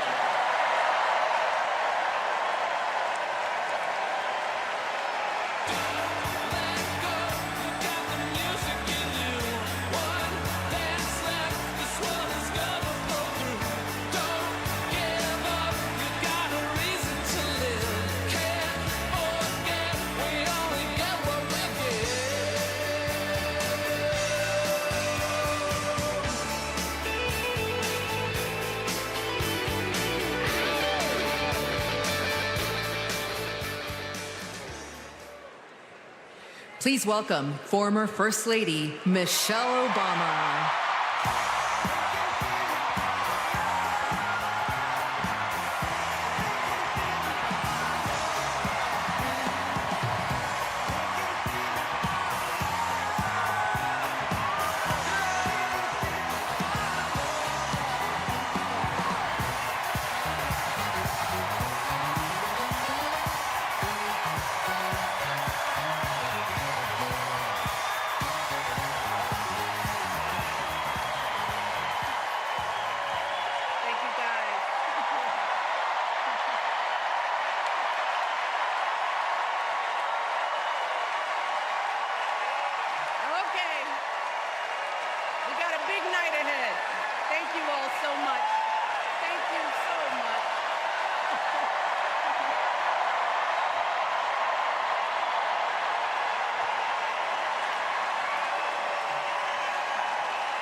Something wonderfully magical is in the air, isn't it? Yeah.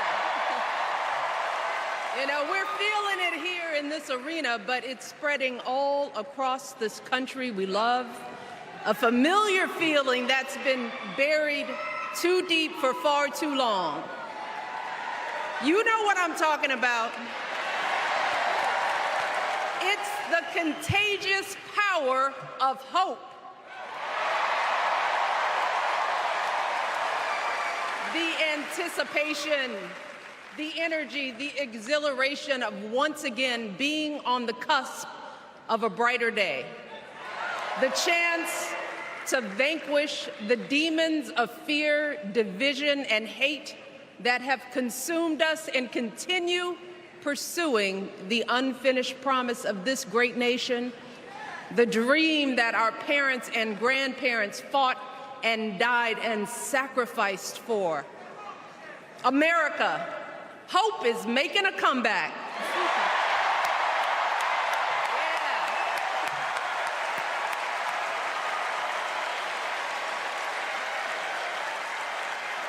But to be honest, I am realizing that until recently, I have mourned the dimming of that hope. And maybe you've experienced the same feelings, that deep pit in my stomach, a palpable sense of dread about the future. And for me, that mourning has also been mixed with my own personal grief. The last time I was here in my hometown was to memorialize my mother, the woman who showed me the meaning of hard work and humility and decency, the woman who set my moral compass high and showed me the power of my own voice. Folks,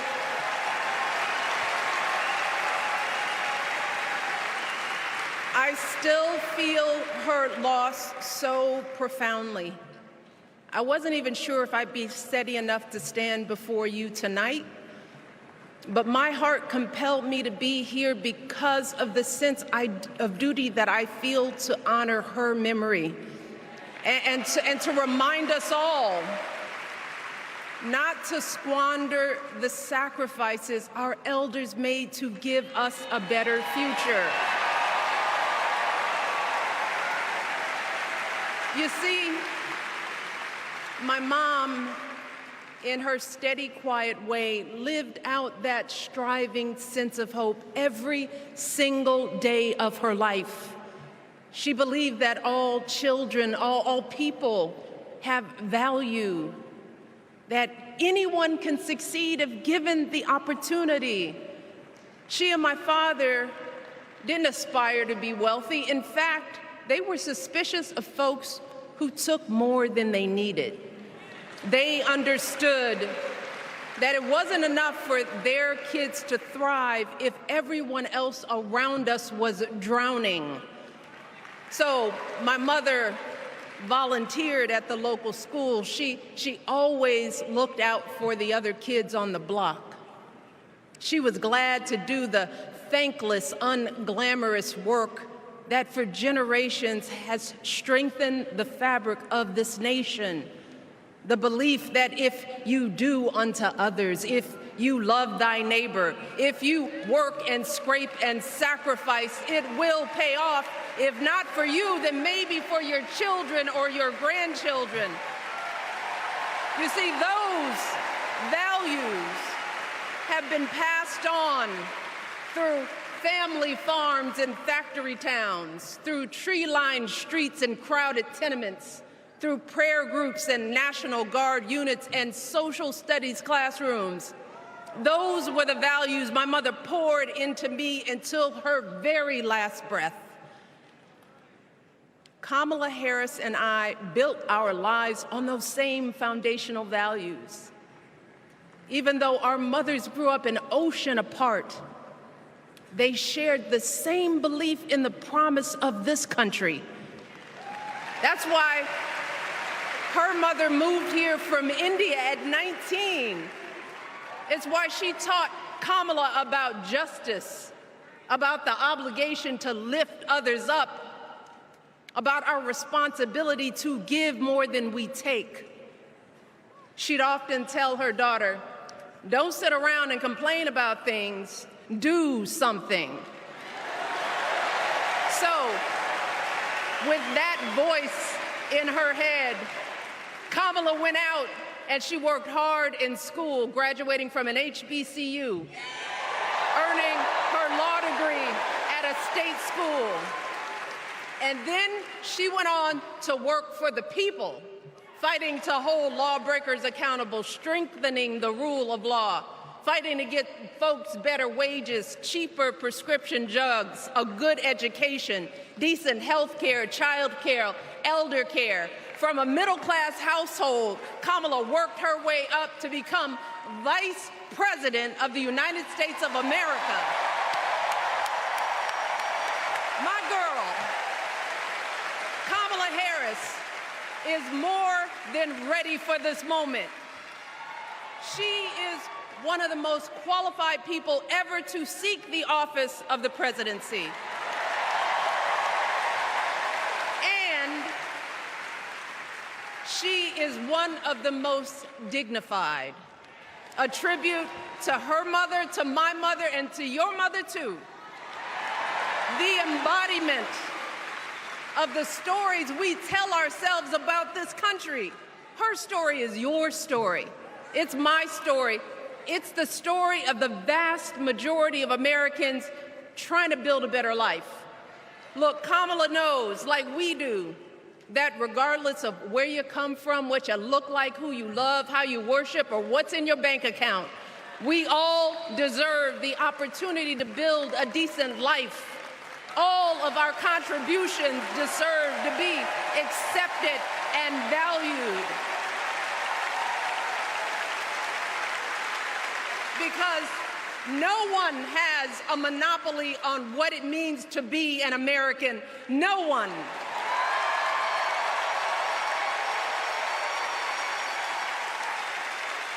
Kamala has shown her allegiance to this nation, not by spewing anger and bitterness, but by living a life of service and always pushing the doors of opportunity open to others. She understands that most of us will never be afforded the grace of failing forward. We will never benefit from the affirmative action of generational wealth.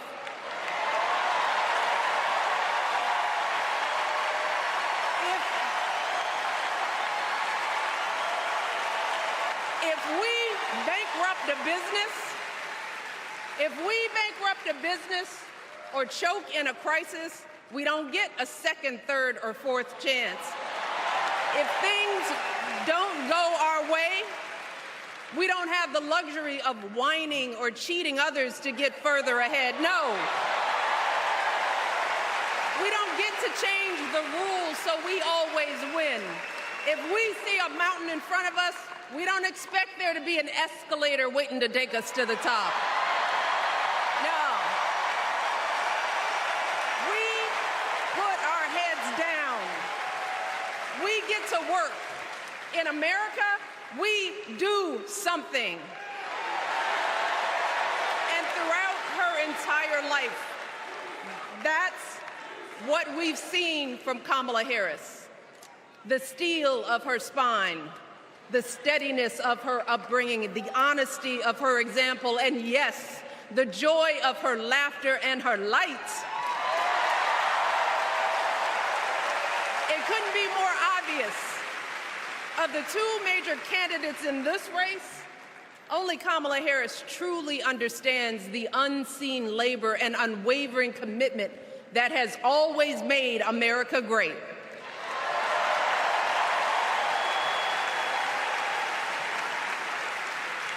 Now, unfortunately, we know what comes next. We know folks are going to do everything they can to distort her truth. My husband and I sadly know a little something about this. For years, Donald Trump did everything in his power to try to make people fear us. See, his limited, narrow view of the world made him feel threatened by the existence of two hardworking, highly educated, successful people who happen to be black.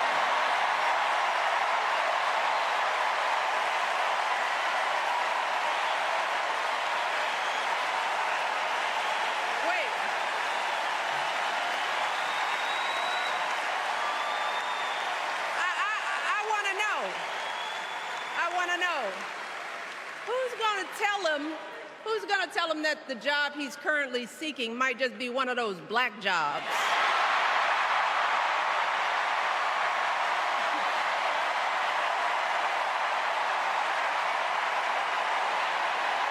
Look, it's his same old con. His same old con. Doubling down on ugly, misogynistic, racist lies as a substitute for real ideas and solutions that will actually make people's lives better. Look, because cutting our health care, taking away our freedom to control our bodies, the freedom to become a mother through IVF like I did, those things are not going to improve the health outcomes of our wives, mothers, and daughters. Shutting down the Department of Education, banning our books, none of that will prepare our kids for the future. Demonizing our children for being who they are and loving who they love, look, that doesn't make anybody's life better.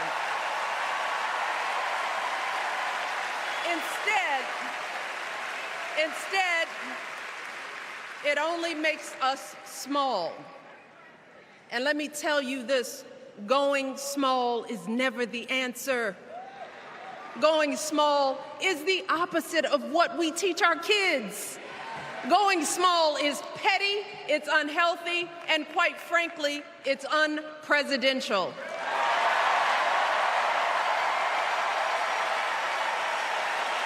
So, why would any of us accept this from anyone seeking our highest office? Why would we normalize that type of backward leadership? Doing so only demeans and cheapens our politics. It only serves to further discourage good, big-hearted people from wanting to get involved at all. America, our parents taught us better than that, and we deserve so much better than that. That's why we must do everything in our power to elect 2 of those good, big-hearted people. There is no other choice than Kamala Harris and Tim Walz. No other choice.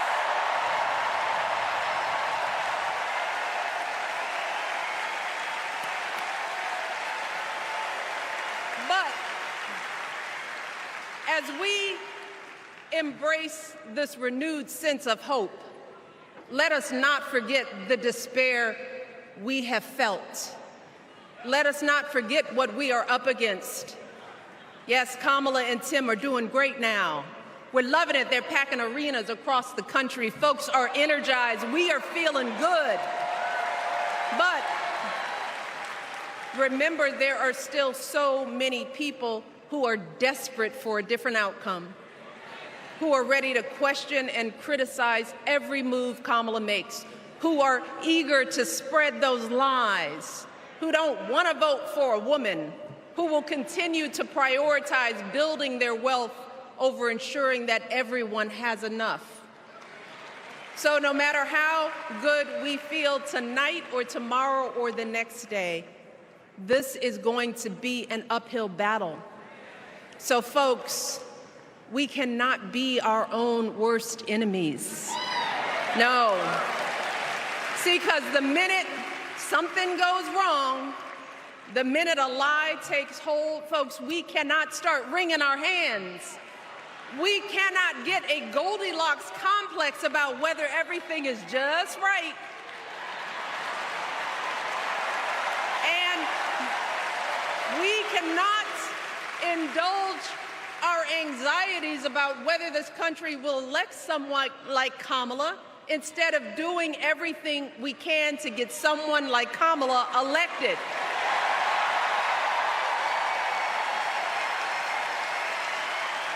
Kamala and Tim, they have lived amazing lives. And I am confident that they will lead with compassion, inclusion, and grace. But they are still only human. They are not perfect. And like all of us, they will make mistakes. But luckily, y'all, this is not just on them. No, this is up to us, all of us, to be the solution that we seek. It's up to all of us to be the antidote to the darkness and division. Look, I don't care how you identify politically, whether you're Democrat, Republican, Independent, or none of the above. This is our time to stand up for what we know in our hearts is right.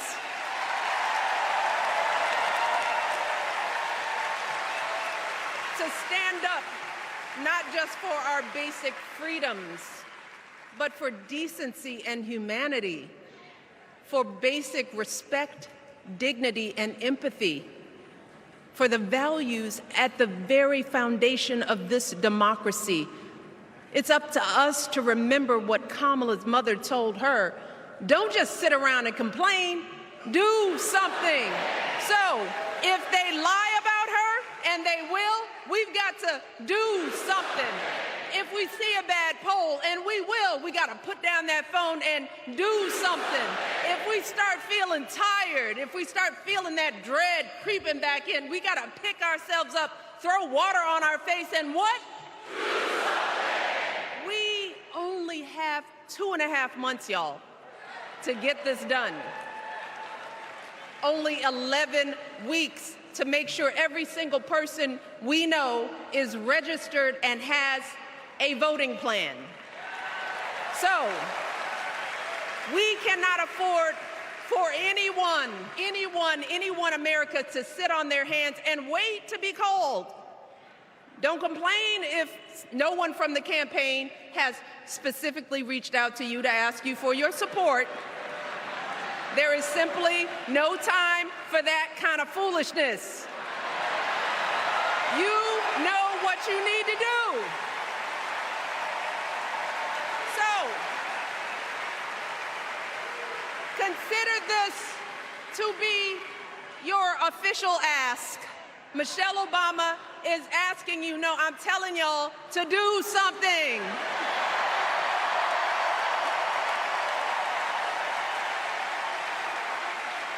Because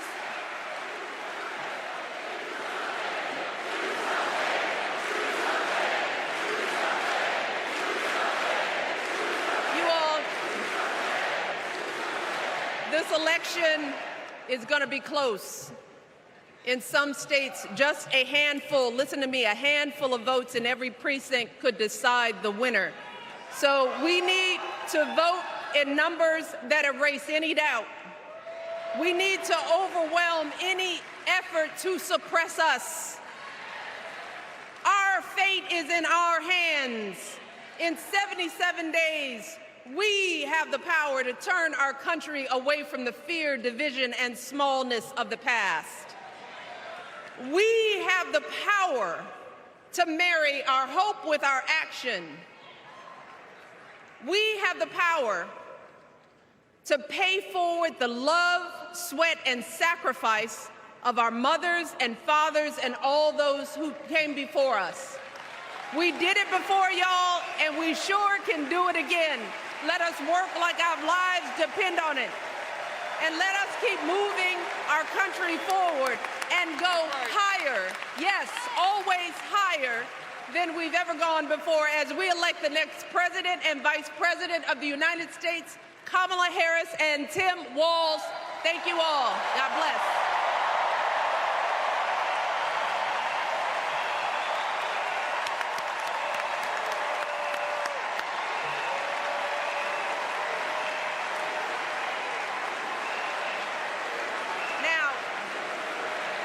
Before I go, I have one more job tonight.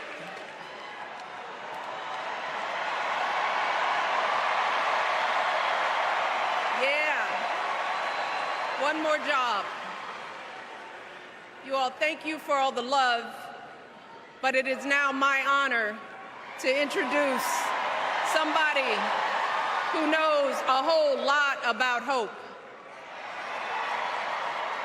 Someone who has spent his life strengthening our democracy, and let me tell you, as someone who lives with him, he wakes up every day, and thinks about what's best for this country. Please welcome America's 44th president and the love of my life, Barack Obama.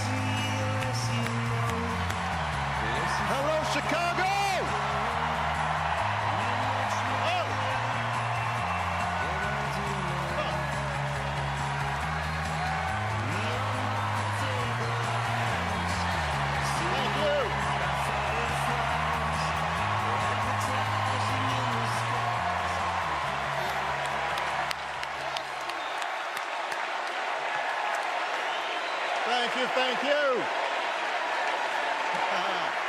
Thank you, everybody. Thank you.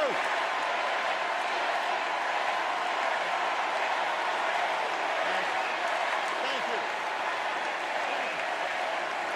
All right. That's enough. Thank you. Chicago. It's good to be home. It is good to be home, and I don't know about you, but I'm feeling fired up.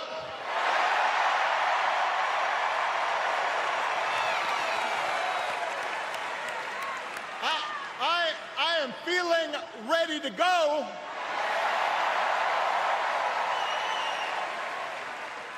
Even if I am the only person stupid enough to speak after Michelle Obama.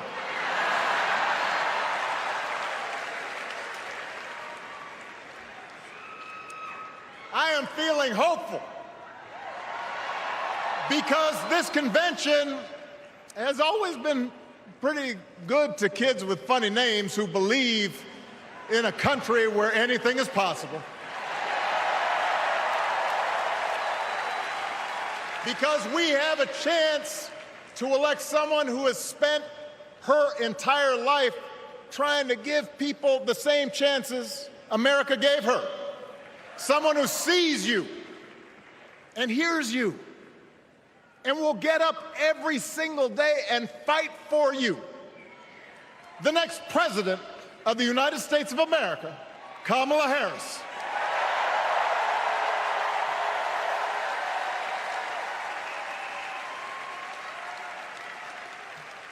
It's been 16 years since I had the honor of accepting this party's nomination for president. And I know that's hard to believe because I have not aged a bit. But it's true. And looking back, I can say without question that my first big decision as your nominee turned out to be one of my best. And that was asking Joe Biden to serve by my side as vice president.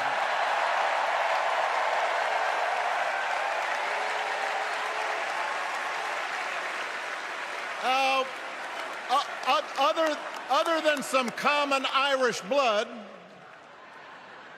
Joe and I come from different backgrounds. But we became brothers. And as we worked together for 8, sometimes pretty tough years, what I came to admire most about Joe wasn't just his smarts, his experience. It was his empathy and his decency and his hard-earned resilience, his unshakable belief that everyone in this country deserves a fair shot.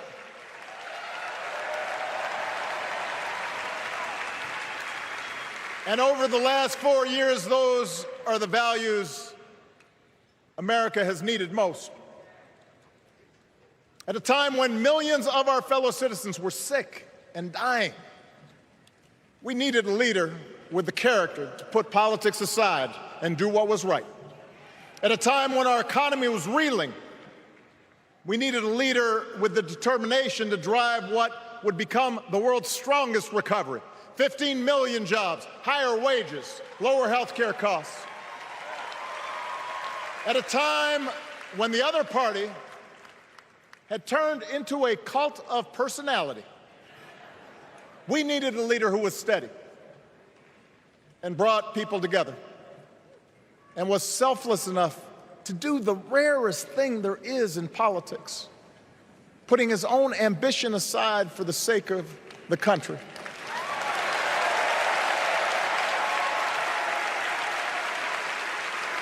History will remember Joe Biden as an outstanding president who defended democracy at a moment of great danger.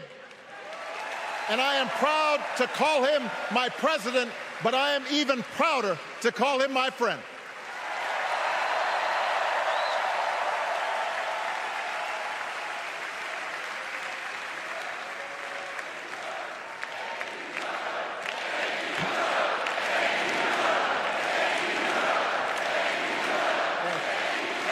Now,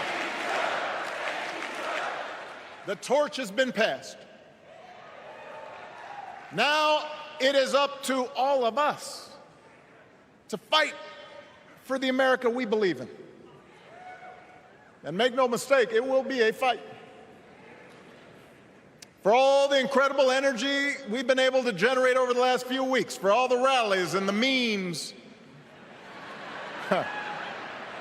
this will still be a tight race in a closely divided country. A country where too many Americans are still struggling. Where a lot of Americans don't believe government can help. And as we gather here tonight, the people who will decide this election are asking a very simple question. Who will fight for me?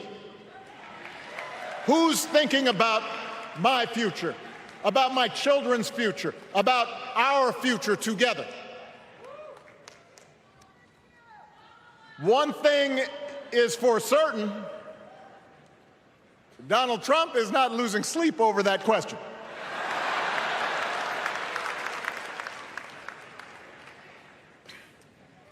Here's a 78-year-old billionaire who has not stopped whining about his problems since he rode down his golden escalator 9 years ago.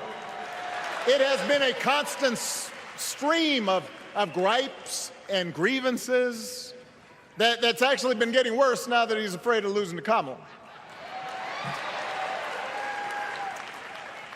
There's the childish nicknames, the crazy conspiracy theories, this weird obsession with crowd sizes.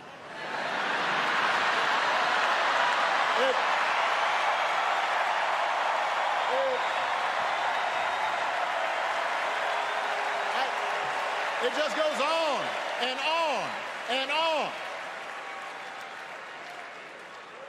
The other day I heard someone compare Trump to the neighbor who keeps running his leaf blower outside your window every minute of every day.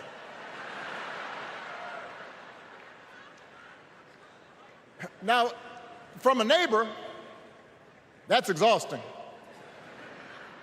From a president, it's just dangerous. The truth is, Donald Trump sees power as nothing more than it means to his ends. He wants the middle class to pay the price for another huge tax cut that would mostly help him and his rich friends.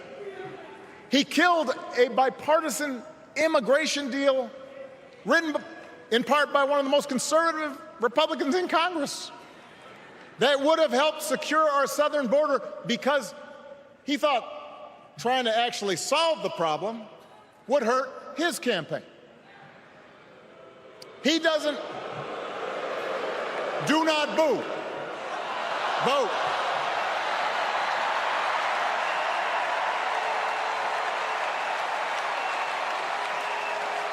He doesn't seem to care if more women lose their reproductive freedom since it won't affect his life. And most of all, Donald Trump wants us to think that this country is hopelessly divided between us and them, between the real Americans, who of course support him, and the outsiders who don't.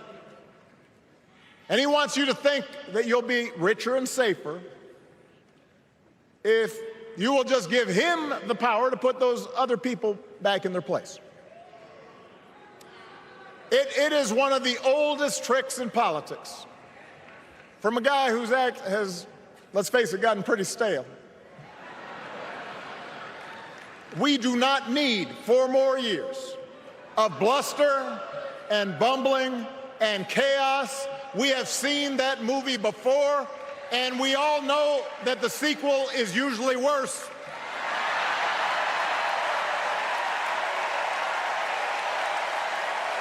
America's ready for a new chapter. America's ready for a better story. We are ready for a President Kamala Harris.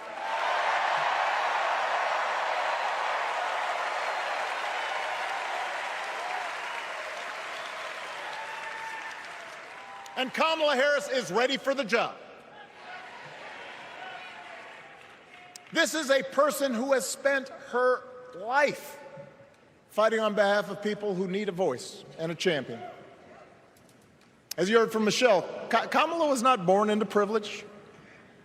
She had to work for what she's got. And she actually cares about what other people are going through.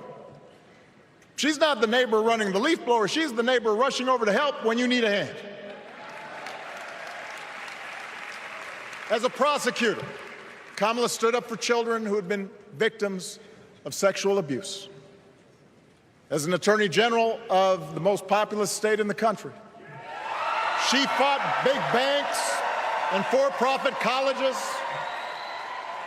securing billions of dollars for the people they had scammed. After the home mortgage crisis, she pushed me and my administration hard to make sure homeowners got a fair settlement. Didn't matter that I was a Democrat.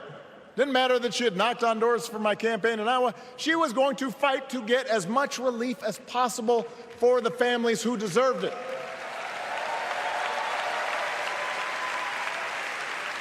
As vice president, she helped take on the drug companies to cap the cost of insulin, lower the cost of health care, give families with kids a tax cut. And she is running for president with real plans to lower costs even more and protect Medicare and Medicaid and sign a law to guarantee every woman's right to make her own health care decisions.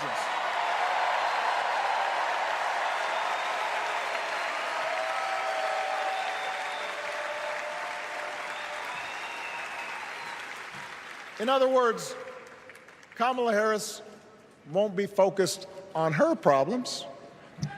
She'll be focused on yours. As president, she won't just cater to her own supporters and punish those who refuse to kiss the ring or bend the knee. She'll work on behalf of every American. That's who Kamala is.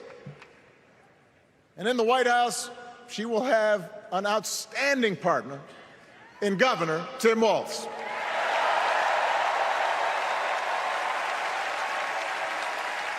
Let me tell you something. Let me tell you something. I love this guy.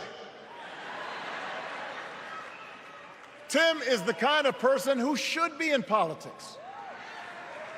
Born in a small town, served his country, taught kids, coached football, took care of his neighbors. He knows who he is, and he knows what's important. You can tell those flannel shirts he wears don't come from some political consultant. They come from his closet, and they have been through some stuff.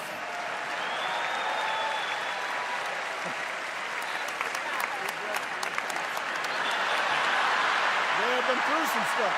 That's right.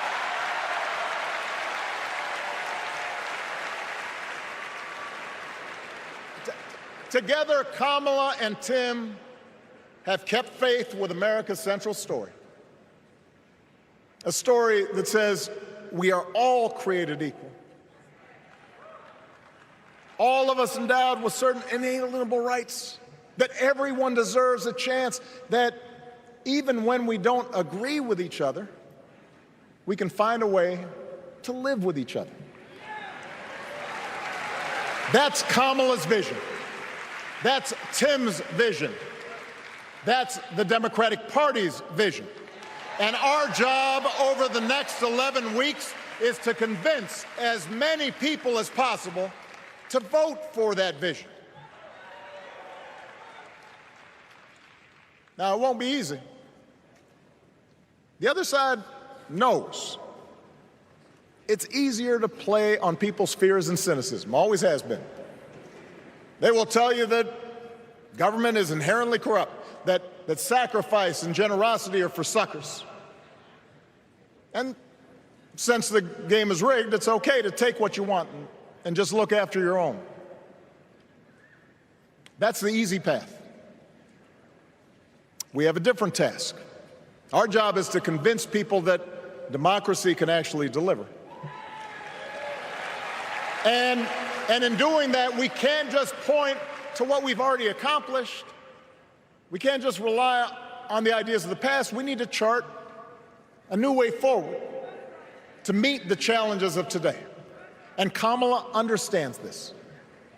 She knows, for example, that if we want to make it easier for more young people to buy a home, we need to build more units and clear away some of the outdated laws and regulations that made it harder to build homes for working people in this country. That is a priority, and she's put out a bold new plan to do just that.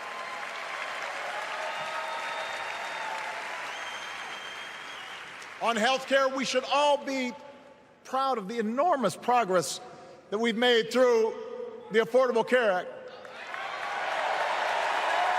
providing millions of people access to affordable coverage, protecting millions more from unscrupulous insurance practices. I noticed, by the way, that since it's become popular, they don't call it Obamacare no more.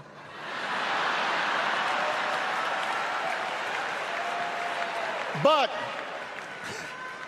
Kamala knows we can't stop there, which is why she'll keep working to limit out-of-pocket costs. Kamala knows that if we want to help people get ahead, we need to put a college degree within reach of more Americans. But she also knows college shouldn't be the only ticket to the middle class. We need to follow the lead of governors like Tim Walz, who said, if you've got the skills and the drive, you shouldn't need a degree to work for state government. And in this new economy, we need a president who actually cares about the millions of people all across this country who wake up every single day to do the essential, often thankless work, to care for our sick, to clean our streets, to deliver our packages. We need a president who will stand up for their right to bargain for better wages and working conditions. And Kamala will be that president.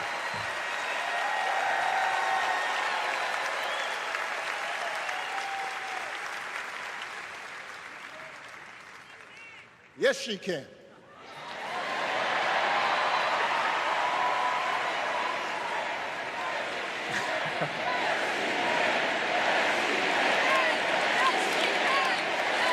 Yes, she can. A Harris-Walz administration can help us move past some of the tired old debates that keep stifling progress. Because at their core, Kamala and Tim understand that when everybody gets a fair shot, we are all better off. They understand that when every child gets a good education, the whole economy gets stronger. When women are paid the same as men for doing the same job, all families benefit.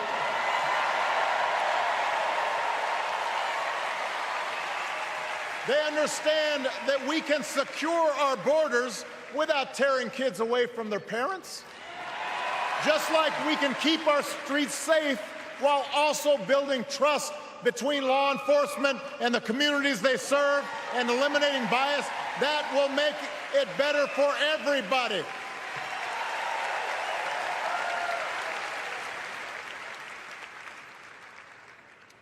Donald Trump and his well-heeled donors, they don't see the world that way. For them, one group's gains is necessarily another group's loss. For them, freedom means that the powerful can do pretty much what they please, whether it's fire workers trying to organize a union or put poison in our rivers or avoid paying taxes like everybody else has to do. Well, we have a broader idea of freedom. We believe in the freedom to provide for your family if you're willing to work hard. The freedom to breathe clean air and drink clean water and send your kids to school without worrying if they'll come home. We believe that true freedom gives each of us the right to make decisions about our own life, how we worship, what our family looks like, how many kids we have, who we marry. And we believe that freedom requires us to recognize that other people have the freedom to make choices that are different than ours. That's okay.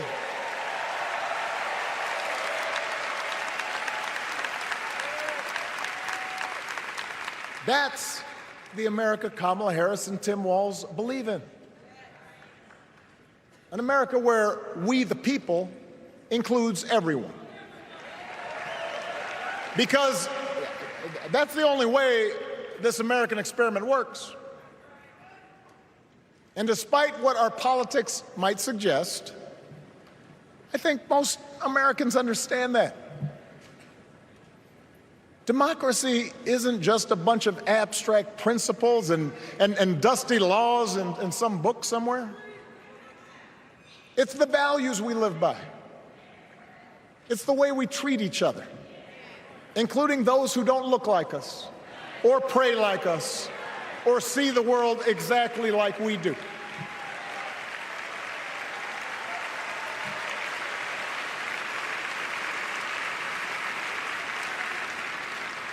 That sense of mutual respect has to be part of our message. Our politics have become so polarized these days that all of us across the political spectrum seem so quick to assume the worst in others, unless they agree with us on every single issue. We start thinking that the only way to win is to scold and shame and out-yell the other side. And after a while, regular folks just tune out, or they don't bother to vote. Now, that approach may work for the politicians who just want attention and thrive on division, but it won't work for us. To make progress on the things we care about, the things that really affect people's lives, we need to remember that we've all got our blind spots and contradictions and prejudices, and that if we want to win over those who aren't yet ready to support our candidates, we need to listen to their concerns and maybe learn something in the process. After all, if a parent or grandparent occasionally says something that makes us cringe, we don't automatically assume they're bad people. We recognize that the world is moving fast, that they need time and maybe a little encouragement to catch up. Our fellow citizens deserve the same grace we hope they'll extend to us.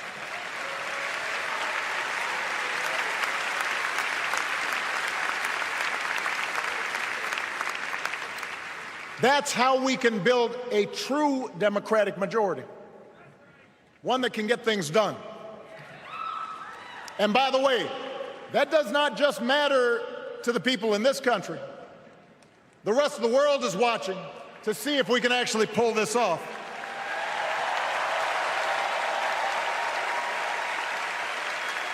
No nation, no society has ever tried to build a democracy as big and as diverse as ours before. One that includes people that over decades have come from every corner of the globe. One where our allegiances and our community are defined not by race or blood, but by a common creed. And that's why when we uphold our values, the world's a little brighter. When we don't, the world's a little dimmer. And dictators and autocrats feel emboldened. And over time, we become less safe. We shouldn't be the world's policemen, and we can't eradicate every cruelty and injustice in the world. But America can be and must be a force for good, discouraging conflict, fighting disease, promoting human rights, protecting the planet from climate change, defending freedom, brokering peace. That's what Kamala Harris believes, and so do most Americans.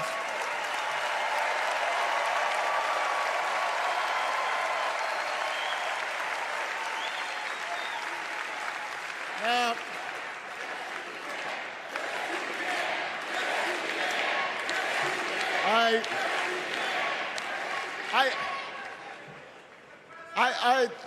I know these ideas can feel pretty naive right now. We live in a time of such confusion and rancor, with a culture that puts a premium on things that don't last. Money, fame, status, likes. We chase the approval of strangers on our phones.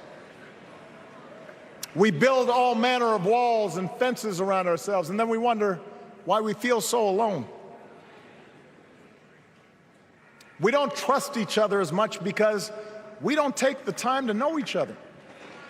And in that space between us, politicians and algorithms teach us to caricature each other and troll each other and fear each other. But here's the good news, Chicago.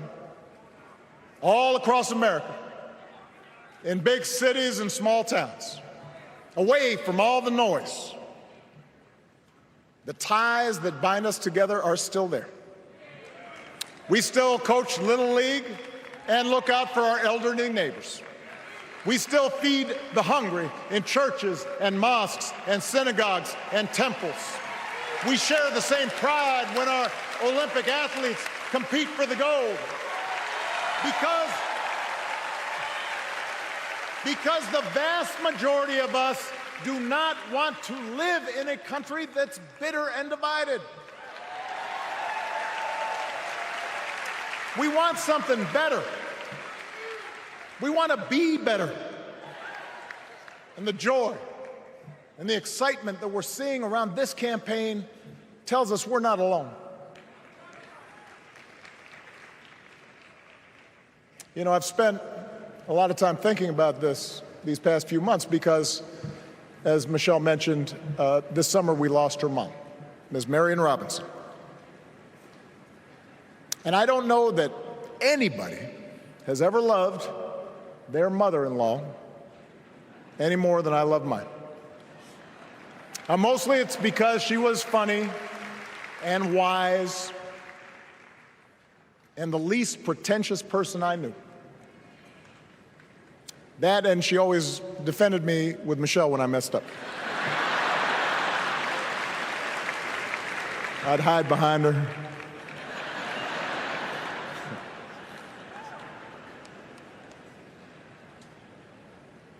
But I also think one of the reasons Mary and I became so close was she reminded me of my grandmother, the woman who helped raise me as a child. And on the surface, the two of them did not have a lot in common. One was a black woman from right here, south side of Chicago, right down the way. Went to Englewood High School. The other was a little old white lady born in a tiny town called Peru, Kansas. Now, I know there aren't that many people from Peru.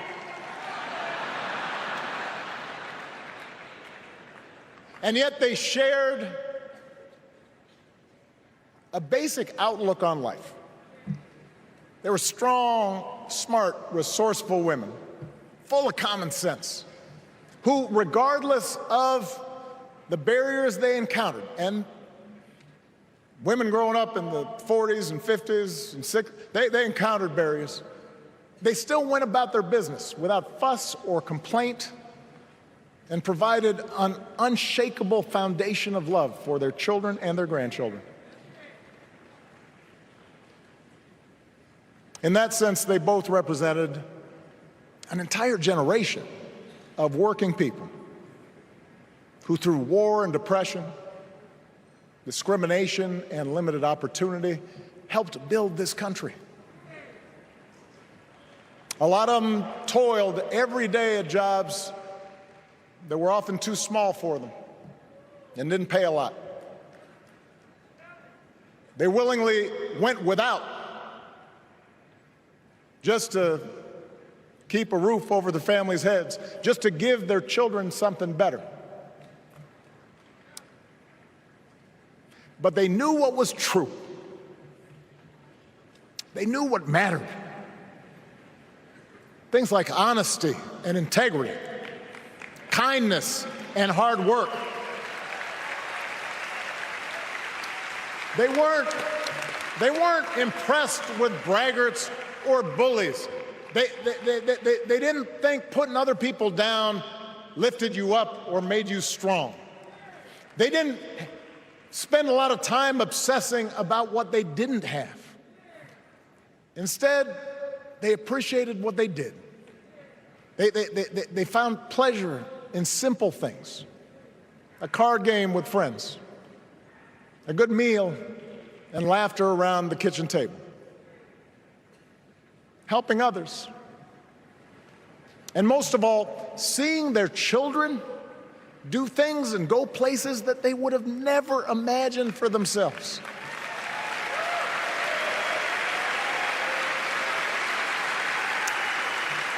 Whether you are a Democrat or a Republican or somewhere in between, we have all had people like that in our lives. People like Kamala's parents, who crossed oceans because they believed in the promise of America. People like Tim's parents, who taught him about the importance of service. Good, hard-working people who weren't famous or powerful, but who managed in countless ways to leave this country just a little bit better than they found it. As much as any policy or program, I believe that's what we yearn for. A return to an America where we work together and look out for each other. A restoration of what Lincoln called, on the eve of Civil War, our bonds of affection. An America that taps what he called the better angels of our nature. That is what this election is about. And I believe that's why if we each do our part over the next 77 days, if we knock on doors, if we make phone calls, if we talk to our friends, if we listen to our neighbors, if we work like we've never worked before, if we hold firm to our convictions, we will elect Kamala Harris as the next President of the United States, and Tim Walz as the next Vice President of the United States. We will elect leaders up and down the ballot who will fight for the hopeful, forward-looking America we all believe in, and together we too will build a country that is more secure and more just, more equal, and more free. So let's get to work. God bless you, and God bless the United States of America.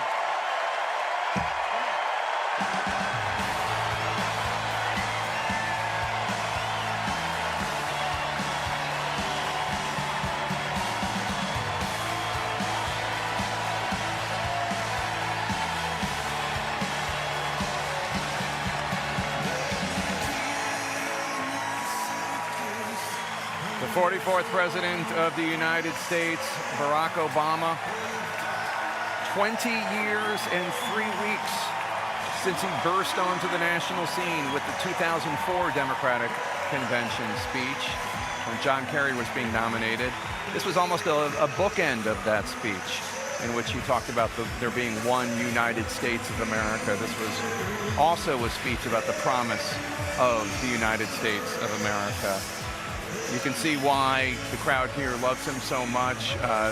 Obviously a successful Democratic president, but also a once-in-a-generation political talent and one of the most gifted orators to have ever held the office.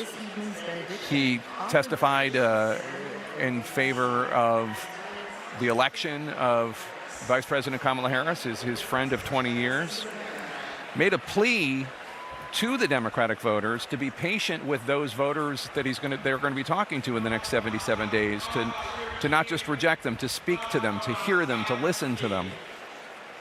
He had the enviable task of following his wife, First Lady Michelle Obama, who also gave perhaps even a more fulsome discussion of why Kamala Harris is the best choice for November, and also had quite a few zingers related to her Republican opponent, Donald Trump. And Dana and Abby, one of the things that was so interesting is, amidst all of that, both of them were giving the unmistakable message to the crowd: yes, this is fun, we're having a great time, this is very exciting, but this is not what the next 77 days are going to be like. It's going to be tough. Your candidates are going to make mistakes. The other side is going to fight like hell. And both of them said in different ways, let's get to work, because this is not going to be easy, even if we're all having a good time right now. Yeah, and they were both clearly trying to speak to the base, to speak to the energized grassroots, and to keep them completely energized. But there were so many points in both of their speeches, particularly, as you said, President Obama's speech, where they were talking to the swing voters. They were talking to the undecided voters. They were even talking to the voters in President Obama's case that came over to his side but were, Republicans or Reagan Republicans before, depending on where they lived. And the people who allowed him to win Indiana. Exactly. Exactly. That happened, kids. You can Google it. I mean, not to mention North Carolina. We were talking to the governor. Still. Right. And so, but it is that kind of state that they are reaching out to. I do have to say, President Obama is unmistakably extraordinary, as you said, in order. There's no Republican who would say anything different. But when Michelle Obama was speaking, we were talking about, we couldn't hear. Yeah, that was the loudest this arena had gotten. This place was going absolutely nuts, particularly the one line when she went at, so much for when they go, when they go high, yeah. When she talked about the fact that he dislikes them effectively for one reason, and that is because they are black. That's effectively what she said. And then she twisted the knife and said that they have the black jobs. Tonight, we heard from two of the best players in politics right now. Two people who can speak in ways that almost no one else in the party can speak, and particularly Michelle Obama. That speech really electrified this arena. I don't even think Barack Obama, no offense to him, his speech was excellent. It was not received in the same way. Wasn't. I think we just have to be honest by that. And he also gave more of a red meat speech, we have to say. He was appealing to better angels, and talking loftily about work to win over people to your side who you might not agree with. I think they had different jobs, right? Yeah. They were doing different things. I also think Michelle Obama, what she often does so well is define America in a way that she thinks that people relate to, in a way that is in contrast with Donald Trump. She's been, actually both of them have been doing this now since they left office. They were in this position in 2016, making this case for Hillary Clinton. And they experienced what it was like to make that case and then be there on election night when Donald Trump won. I heard that in their speeches tonight. The admonition to not take it for granted that this is really hard, that it's going to take a lot of work to talk to people that you disagree with, to insist on American values. I think they feel burned by their own experiences trying to convince this country to seek their better angels. They're doing it again, but they're doing it again with, I think, a kind of edge to it that was not there before. It's interesting you said that. You just remind me of something, which is after Trump's convention speech in 2016, which described a very bleak America, President Obama, I believe the next day, said something along the lines of, the sun is shining, the birds are singing. It was kind of dismissive of the picture that Trump had painted. And I remember getting in an argument with one of Obama's speechwriters about the fact that, forget what Trump said, there are Americans who were feeling the pain, even if you don't think Donald Trump is the cure. And they acknowledge that. That tone that Obama took that morning when he kind of was dismissive of what Trump was trying to appeal to is very different from what Trump said. Yeah. I think they understand. Yeah. They definitely now better. And look, how honestly, can they not? The They whole live through it. I mean, the whole country does now. They understand the challenge that is there. I mean, they're no less optimistic or idealistic about what the country ought to be, but I think they understand that Trump is appealing to so many Americans, and that the pitfall of Democrats, 8 years ago was not understanding that. So, Anderson, one of the things that's interesting, I asked Maggie Haberman of the New York Times the other day about the more blatantly racist social media posts that have come from the Trump campaign, painting contrasting pictures of the world that Trump wants to provide Americans in the world that the Kamala Harris does. And the one that Kamala Harris does is full of people of color who are either homeless migrants or murderous thugs, et cetera, et cetera. And Haberman's response was that she thought there was actually strategy to it, that Donald Trump had been trying to bait Kamala Harris and the Kamala Harris campaign into an argument about race, that there actually was rhyme and reason, a method to the madness, if you will.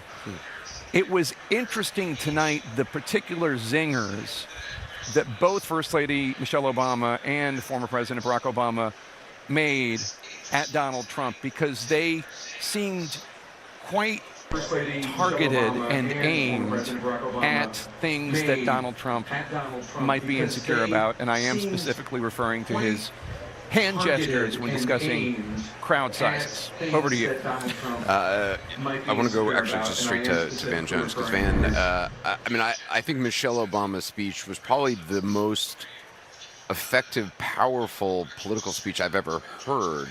It was rather remarkable. I didn't know how much I missed them. I missed them. I missed that. I miss hearing that. Biden did something important last night, and he transferred the machinery of the party to Kamala Harris. The Obamas renewed the magic of the movement. That's what they were transferring. And they did it beautifully. They did it powerfully. Obama used nostalgia in a beautiful way. He didn't say, make America great again, we're going to go back. He reminded everybody of the best things about our families, about our neighborhoods. That was beautiful. And then Michelle, she wasn't doing the minister role. She was really doing the coaching role, in that she called it right out. She said, you guys, she talked about the affirmative action of generational wealth. She talked about the luxury of whining and cheating that other people don't have. But she didn't stop there. She also called the left up. And she said the whining on the left needs to stop. The Goldilocks, they're not perfect. This was a masterful act of leadership. It was a sacred task. They took it on well. It was like an oasis. I didn't realize I had been in a spiritual desert until they created that oasis on that stage, and they did a beautiful job tonight. David? Look, campaigns operate on different levels, and one of them is on the level of issues, and certainly they engaged in some of that, president in particular, but they also operate on a plane of values. Yeah. And these were value-laden speeches, and the message was, and it's something that Kamala Harris has been saying, there's so much that we share. And, democracy is in many ways an ongoing battle between cynicism and hope. And the goal of the cynics is to divide us and appeal to our worst instincts. And the goal of the optimist is to inspire us to hope. When she said right at the beginning of her speech that there was something wonderfully magical in the air, and she said it's the contagious power of hope. Yeah, man. And so what they're trying to do here, and I think what Kamala Harris has been doing in her speeches is to set up a counterpoint to this relentlessly negative, divisive, grinding quality to Donald Trump and the Donald Trump campaign. And his reaction to the Kamala Harris challenge has been to become more grindingly negative, more divisive, more appealing to people's sense of fear. And I think they are setting up a contrast on what they're saying, not just to the base of the Democratic Party, but to every American. We're better than this. Think about the values that you grew up with, that you teach your children, that you want your children to adhere to, that we benefited from our parents. We should want that in our leaders. Yeah. We should want that in our government. And I think it's a very powerful thing. I've seen it. I've seen it at work. I've seen it move a country. I think it can move a country again. I like the sort of dialogue with the current culture. They were kind of calling out to memes and ideas and jokes, the escalator. There were the hand gestures that the former president did, talking about crowd sizes, kind of breaking the fourth wall, saying things, we've seen this movie before, the sequel's not so good. And even the way Michelle Obama talked, rebranding the they go low to going small. And I thought that was a really fascinating way to put it, because in comparing it to the RNC, which we were at, there was something about it that was quite cloistered. I mean, not to compare the enthusiasm, because it was after assassination attempt, but it felt small. And it was so hyper-focused that it had a way of shutting out the world. And there is a way that these speeches tonight were trying to make the world of Democrats bigger somehow. I don't know if that makes sense, Scott, but... This line, to your point, this line was one I underlined. Going small is petty, it's unhealthy, and quite frankly, it's unpresidential. And I think that's what people know. Donald Trump is not a popular person. But they're no longer talking about him as an existential threat. Between the weird, between this kind of language, there's a kind of deflating of this boogeyman that they had been talking about. Which is remarkable, because no one until, I don't know if it's Kamala Harris, I don't know if it was Tim Walz with the weird, but no one, I mean, Marco Rubio tried talking about little hands in 2016. No one has figured out a way to do that to Donald Trump until now. Well, time comes for us all. I mean, you know what I mean? Like, they tried to people are compete with used him. to seeing the They shit. tried to compete with him, insult for insult, anger for anger, and what they're saying is, we can do better than that. That's not who we are. That's not who we should want the president of the United States to be. Scott? Well, first of all, I think the Democrats should be congratulated for this night. It was well produced. The music, the Obamas, the whole thing worked for them tonight. I think the contrast that I see, and I don't know which is going to win, but we're seeing the contrast of the politics of combat versus the politics of compassion. That's what the Obamas were trying to set up tonight, in my judgment. I should warn my fellow Republicans that we heard two of the greatest political communicators in the country tonight. Now, we had Hulkamania. Yeah. The Democrats have Obama-mania. They ripped the roof off of this place tonight. These Democrats are fired up. They're not playing, okay? Yes, they say things that are exaggerations. They do say things about Trump and the Republicans that are outright lies. But the convention is working for Harris, at least as of today. The gap that I still see in all these speeches, as good as they were, is that she's in the White House right now. Democrats have controlled the White House for 12 of the last 16 years. And for all of the talk about division and the problems in the country and people are hurting, Democrats have mostly controlled this country. Trump had it for 4. The Obamas and Biden had it for the rest of the time. And somehow, it's still all Trump's fault, and somehow she hasn't been at the center of it. So to me, that's still the glaring hole in this campaign that hasn't yet been solved at the convention. How do you explain all of the problems that will be solved by the person who is currently in there for the last 3.5 years, who is supposed to already be working on solving it? But bottom line tonight, this convention is working for them. Michelle Obama is, I mean, she's an incredible speaker, and you cannot deny the power of what happened in the hall tonight. Scott, sorry, John King, I want to hear from you. Anderson, I think you guys have covered the power of the words from the Obamas very well, certainly to rally the base. But I want to focus on something else, which I think is also very powerful tonight, is just the optics of Obama and Michelle Obama, President Obama, Michelle Obama coming on stage, the big embrace, then both speeches. What is Donald Trump doing? He mispronounces her name. He says, is she black or is she Asian? She's a radical. He's trying to disqualify Kamala Harris, to somehow make her scary, to somehow make her unacceptable. And there you had our first black president, our first black first lady up on the stage. They didn't say these words, but essentially we had this for 8 years. I was president. She was first lady. I was reelected. She was with me.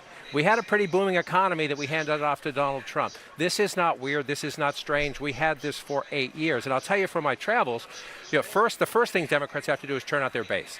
And if Kamala Harris can get the historic or near historic black turnout that Barack Obama got in his 2 election campaigns, then that puts her in good stead. It's not enough, though. You have to compete and win, or at least break even in the American suburbs. Barack Obama did that twice.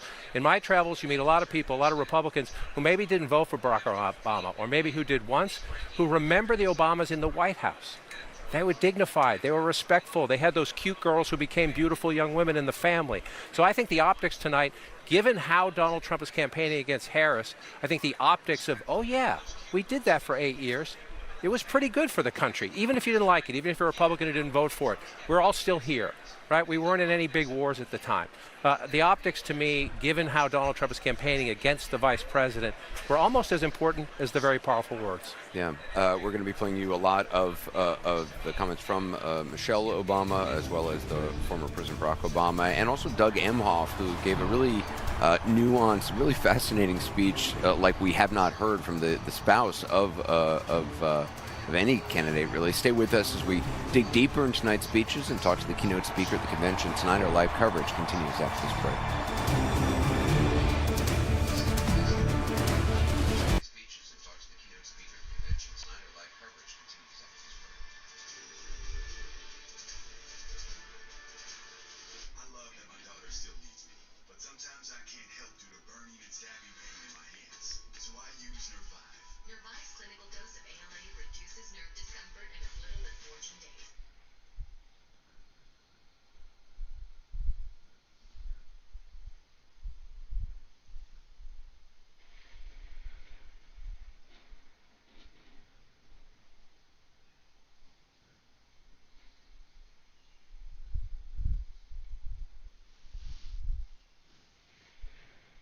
Now you know why I keep the thing on after the whole thing's over.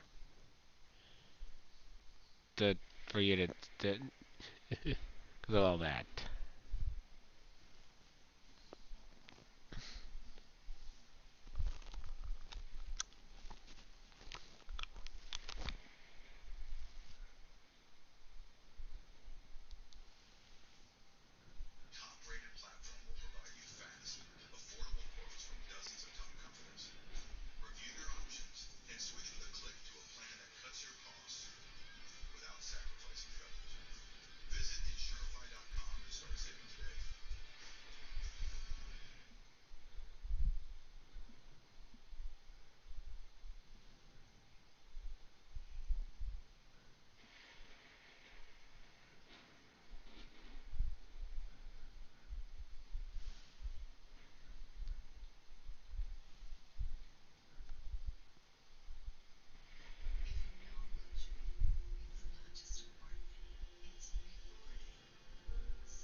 We're back live in Chicago, the 312, where Democrats are heading into the third night of their convention after hearing some powerful advocates for the election of Vice President Kamala Harris as the next president of the United States. We heard just minutes ago from former First Lady Michelle Obama and, of course, then from her husband, former President Barack Obama, firing up delegates tonight as they both spoke about the hope they believe Harris is giving to voters and the fears that they have about Donald Trump potentially returning to the White House. That's what we've seen from Kamala Harris. The steel of her spine, the steadiness of her upbringing, the honesty of her example, and yes, the joy of her laughter and her light. We do not need 4 more years of bluster and bumbling and chaos. We have seen that movie before, and we all know that the sequel is usually worse. The Harris camp recruited the vice president's husband, Doug Emhoff, to give a highly personal speech about his life and his wife and the love and strength, he says, she brings to their blended family. Kamala Harris was exactly the right person for me at an important moment in my life. And at this moment in our nation's history, she is exactly the right president. Vice President Harris spoke to delegates from a campaign rally in nearby Milwaukee, Wisconsin, about 90 minutes away, after a very lively ceremonial roll call reaffirming her presidential nomination. Caitlin Collins was watching it all from her position on the convention floor. And Caitlin, you're getting some reaction from delegates. Yeah, Jake, I mean, we were in the heart of this as we were watching these speeches from the Obamas tonight, making the case for Vice President Harris and Minnesota Governor Tim Walz. And I did not know that LaTanya Reeves is from Minnesota and is a Minnesota delegate, but I saw her during Michelle Obama's speech as she was on stage speaking, and you were standing right over there, and you just had tears coming out of your eyes. What made you so emotional while you were listening to her? First of all, she's a wonderful, beautiful spirit. The words that she said tonight let us know we have work to do. We have to go back into our community, and we have to organize people to vote. We don't have the opportunity to sit on the sidelines. It's time for us to go, so let's go. And I'm energized to go back. And what was it about the speech that had you in tears? She talked about the experience of women. She talked about the experience of our vice president and how it's been challenging for her. But she said it's time to keep going no matter what. You don't give up. You keep pushing. And that's what I want to see our vice president do. And it spoke to me because it's been difficult in terms of some things I've had to experience as well. So it hit home. And I think the crowd went wild when she came out on stage. I know this was your first time actually seeing her speak in person, but I think the loudest applause line that I could hear from standing over here in front of the Minnesota delegation was when she was turning Trump's comments back on him and saying that his comment about black jobs, that the one he's seeking might very well be a black job. What did you make of that? As she said, our black job is voting. I screamed so loud I done lost my voice, but when she said that is our job. Our ancestors fought for us to be here. We don't have the opportunity to sit on the sidelines and not vote. It's time for us to get out and show our political power that we are a community that wants to be heard, that we have a right to have a seat at the table. It's time for us to get up and let's go. Tanya Reeves, thank you very much. Thank all of you for sticking around. Jake, back to you. All right, let's go to MJ Lee right now. And MJ, you have some new information about what has been happening behind the scenes. Yeah, you know, the vice president was returning to Chicago after having campaigned in Milwaukee earlier in the day, and she was on Air Force Two when her husband, Doug Emhoff, the second gentleman, began speaking at the convention. So the plane actually circled for an extra 15 minutes, we're told, in the sky so she could finish watching his speech. Of course, Emhoff, as we saw, leaned into this speech, the idea of this blended family that they have, and he said what the vice president has done for their family is something that he believes she can now do for the country. You know, we were watching also the Obama speech from the floor. This is something that the vice president ended up watching from the Osprey again as she was returning from Milwaukee. The level of energy, the kinds of things that were being said on the floor, completely different energy than I think what we would have seen a number of weeks ago that had to do with, of course, the Obamas and the celebrity that they bring, but clearly about the fact that this is now a convention that has to do with Kamala Harris. Again, there's just the energy that we saw tonight tonight just completely different than anything we could have imagined, Jake, even a couple of weeks ago. All right, thank you so much, MJ. Tonight, Democrats gave a prized speaking slot to Maryland Senate candidate Angela Alsobrooks. She delivered a keynote speech just as a then rising star named Barack Obama did 20 years and 3 weeks ago when he was an Illinois state senator. Here is some of Angela Alsobrooks' remarks.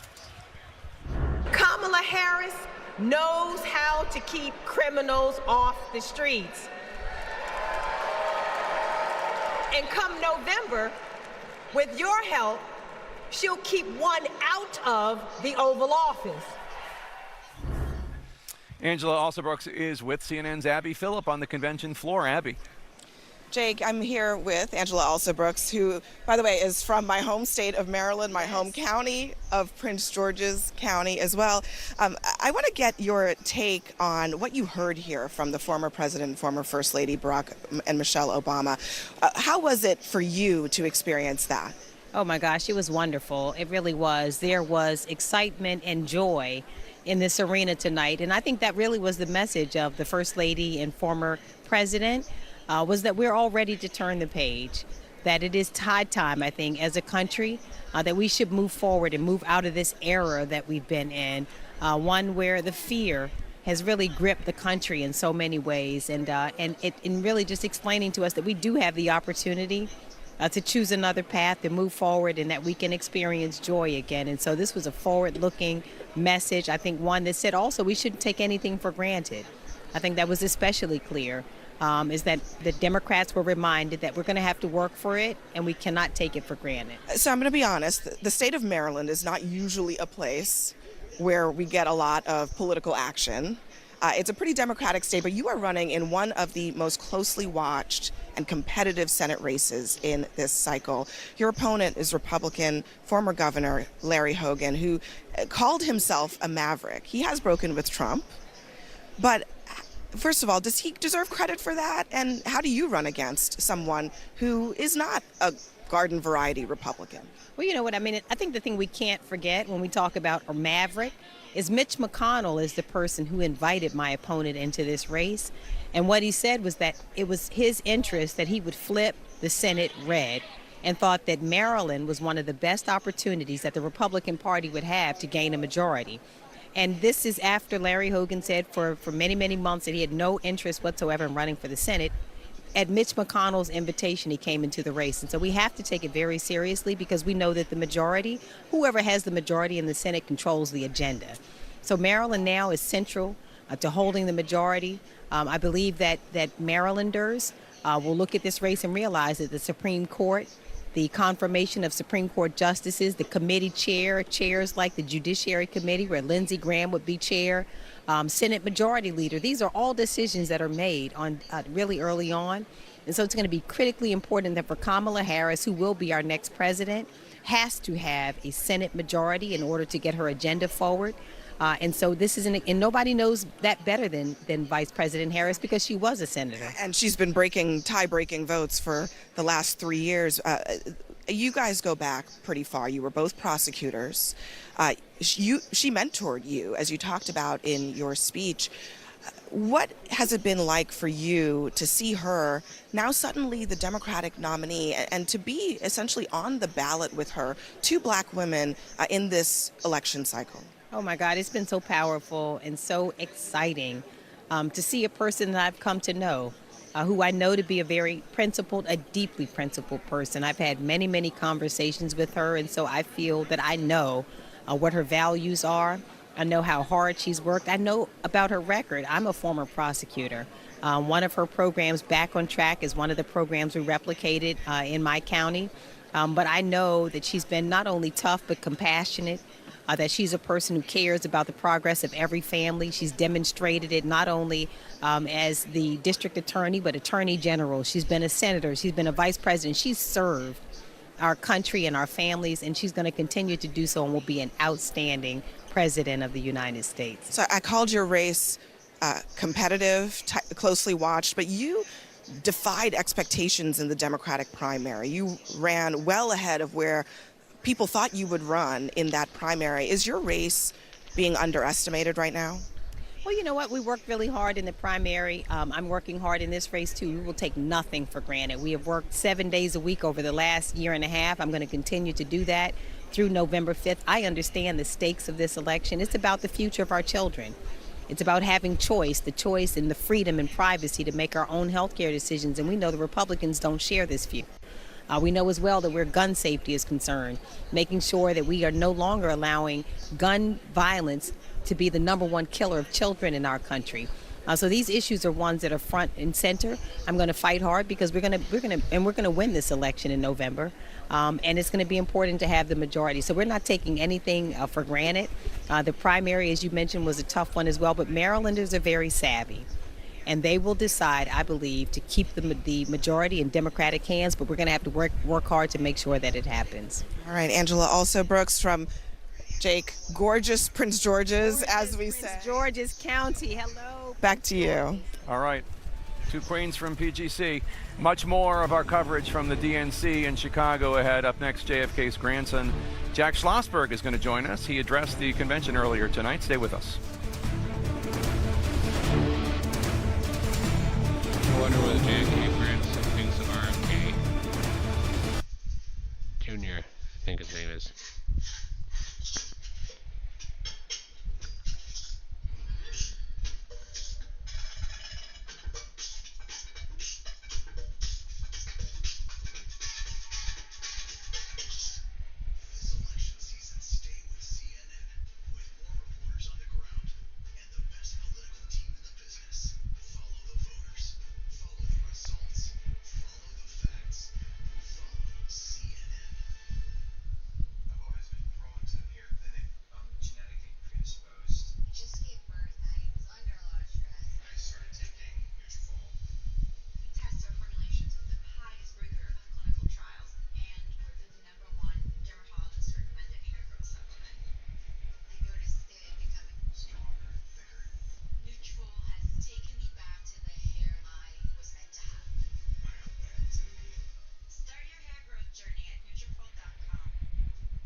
We're back live in Chicago, breaking down tonight's big speeches here at the Democratic National Convention, night 2, looking ahead to what's coming up tomorrow night, night 3.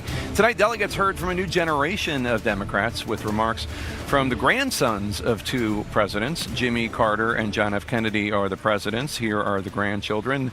Listen to JFK's grandson, Jack Schlossberg. Tonight, JFK's call to action is now ours to answer, because once again, the torch has been passed to a new generation, to a leader who shares my grandfather's energy, vision, and optimism for our future.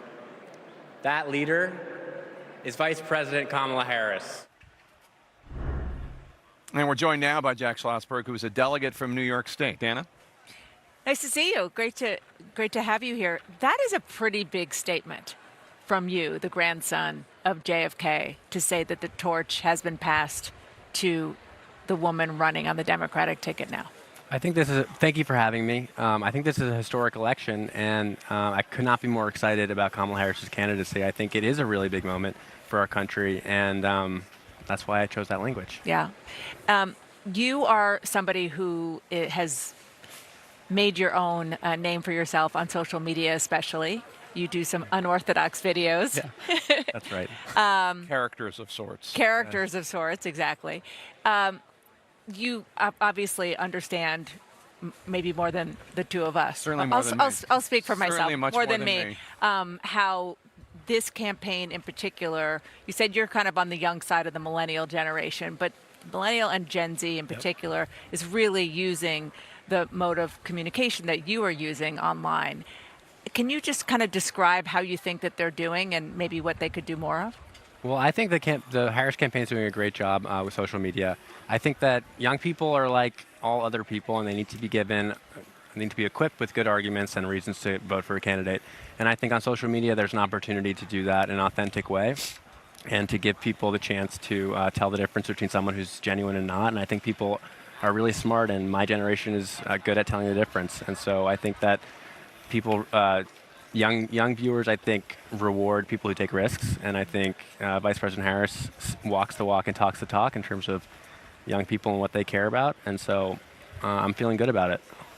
You had a chance to meet with former House Speaker Nancy Pelosi yesterday. We're going to show some pictures of you guys meeting yesterday. She talks quite a bit about your grandfather and her memories. Look at that's such a sweet picture. She talks about being at your grandfather's inauguration in 1961. Obviously, people might not know this, but Nancy Pelosi is herself the product of a Democratic royalty. Her father was the mayor of Baltimore. What did she tell you in that meeting? Did she talk about being there in '61 and all that? Well, this convention is so incredible. I walk in the door and I just happen to run into Speaker Pelosi, who is a hero of mine. Who I think is the most significant, important woman in American political history. And I think that she's the backbone of this party. So it was such an honor to meet her, and it was a complete happenstance. And we just told each other that we really care about each other, and I told her that she meant a lot to me, and she said some nice things about my grandfather. Do you sense, I know that you're supportive of the accomplishments of President Biden, but do you sense that the Democratic Party, when it comes to enthusiasm, when it comes to young voters, are in a better place now than a couple months ago?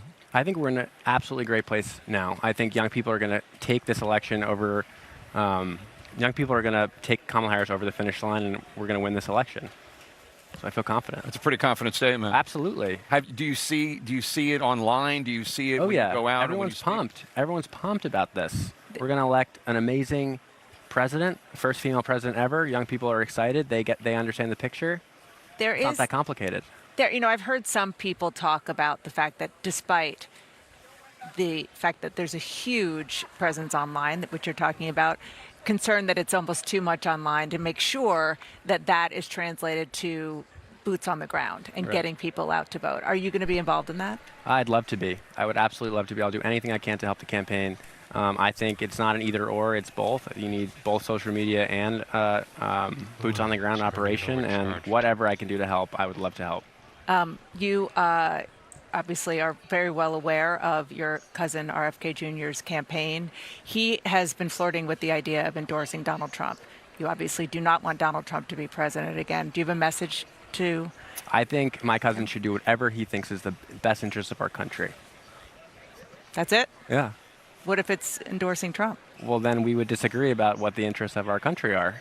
But that's his decision. Okay. Thank you so much for being Thank you. here. Really appreciate it. Jack Schlossberg, good to see you. Thank you. Thanks so much. Anderson? Thanks so much. We were just talking about, we've been talking about the Obama speeches. I do want to talk about Doug Emhoff's speech a little bit, because he did something which I've never really seen the spouse of a candidate do so effectively. I just want to play some of sort of his storytelling about their relationship in a way that was very quirky and humble and just well told. So let's watch. Now, for generations, people have debated when to call the person you're being set up with. And never in history has anyone suggested 8:30 a.m. And yet, that's when I dialed. I got Kamala's voicemail, and I just started rambling. Hey, it's Doug. I'm on my way to an early meeting. Again, it's Doug. I remember I was trying to grab the words out of the air and just put them back in my mouth. And for what seemed like far too many minutes, I hung up. By the way, Kamala saved that voicemail, and she makes me listen to it on every anniversary. And, I mean, he did something which Michelle Obama also did brilliantly well, which is not get intimidated by the hall and shout into the hall. Yes. But just to talk like a regular human being and talk through the camera to people at home. The most valuable commodity in communications at this level is just genuineness, authenticity. You had the sense that he was sharing stories with you that were real and authentic, and he did an incredible amount of work for her in that speech, because he told stories about her that really added some depth to people's understanding of who she is as a human being, and he was completely credible doing it, and he was self-effacing and winning. He did not look like a politician making a speech. He looked like a regular guy sharing stories about a wife about whom he was really, really proud. And I mean, no offense to other political spouses, but he also did not look like a political spouse making a speech that somebody had, sort of helped him with. To me, I felt like something was opening up in terms of a permission structure to be a man.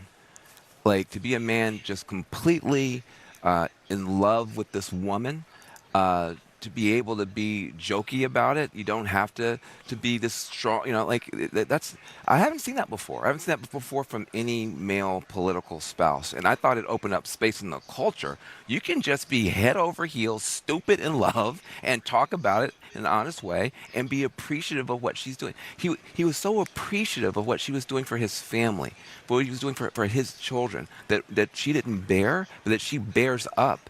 It was really, I thought something happened in the culture tonight around Doug. I think it's interesting the way they're portraying him. First of all, I think self-deprecation is a powerful communications device.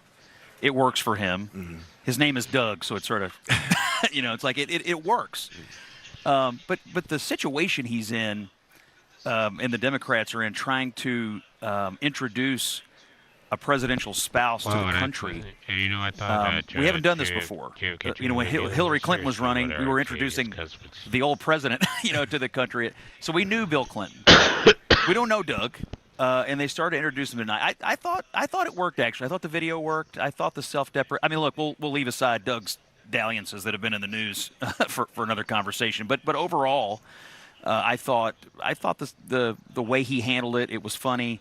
The hall responded. It was a good way to portray it. They weren't really. I mean, fundamentally, it wasn't about introducing Doug to the country. It was about Doug introducing Kamala to the country. Well, I hear you, but I also think that first spouses play such an integral role in our presidency. I mean, we have elevated the role of first spouse. It's always first ladies, but we've elevated the role of first spouse to a very elevated position. True. They have platforms. Like we do want to know. It's like a cabinet position. Yeah. Can we just, to follow up on what you had to say, there is a gender gap in the voting population. We know that. We know it's growing. When you look at some aspects of the pro-Trump internet, it is a great deal about masculinity and how it's performed. And there's a lot of conversation about a figure like Doug being talked about like as a beta or something like that. Yeah. So both Tim Walz and Doug, as we're all kind of calling him here, are presenting a vision of manhood that Democrats can get behind in an era when a lot of people talk about how it can be diminishing to be a young man in the culture, that you don't see it, you can't be talked about by feminists in a way that feels empowering. And they both on stage kind of display support while still retaining the parts of themselves that are about strength. It's also such a contrast to, I mean, obviously Donald Trump and his relationship, and even just the portrayal that the former First Lady Melania Trump has chosen to sort of how she chooses to portray herself in the public.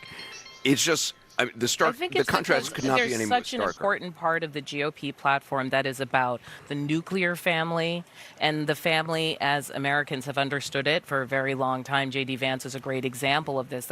But because we're in a modern era where a blended family like the Harris-Emma family is the norm, it feels harsh on the ear. That's why this childlessness stuff, this cat lady stuff, it is falling flat because people look around and they're like, that's not the world we live in. It's worth noting that Melania Trump didn't speak a word at the Republican convention.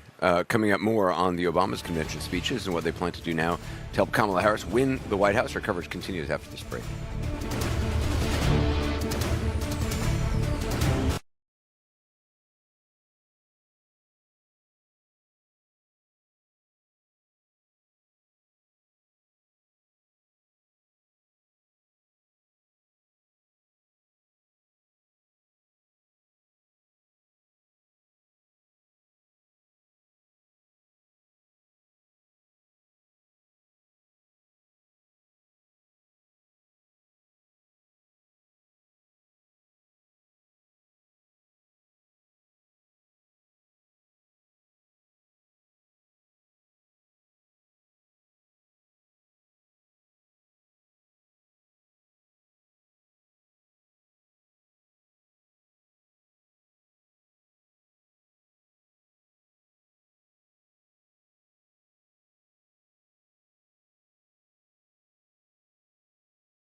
Sorry, someone called me.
I'm wearing my face mask, that's why it's kind of, you're hearing a sound.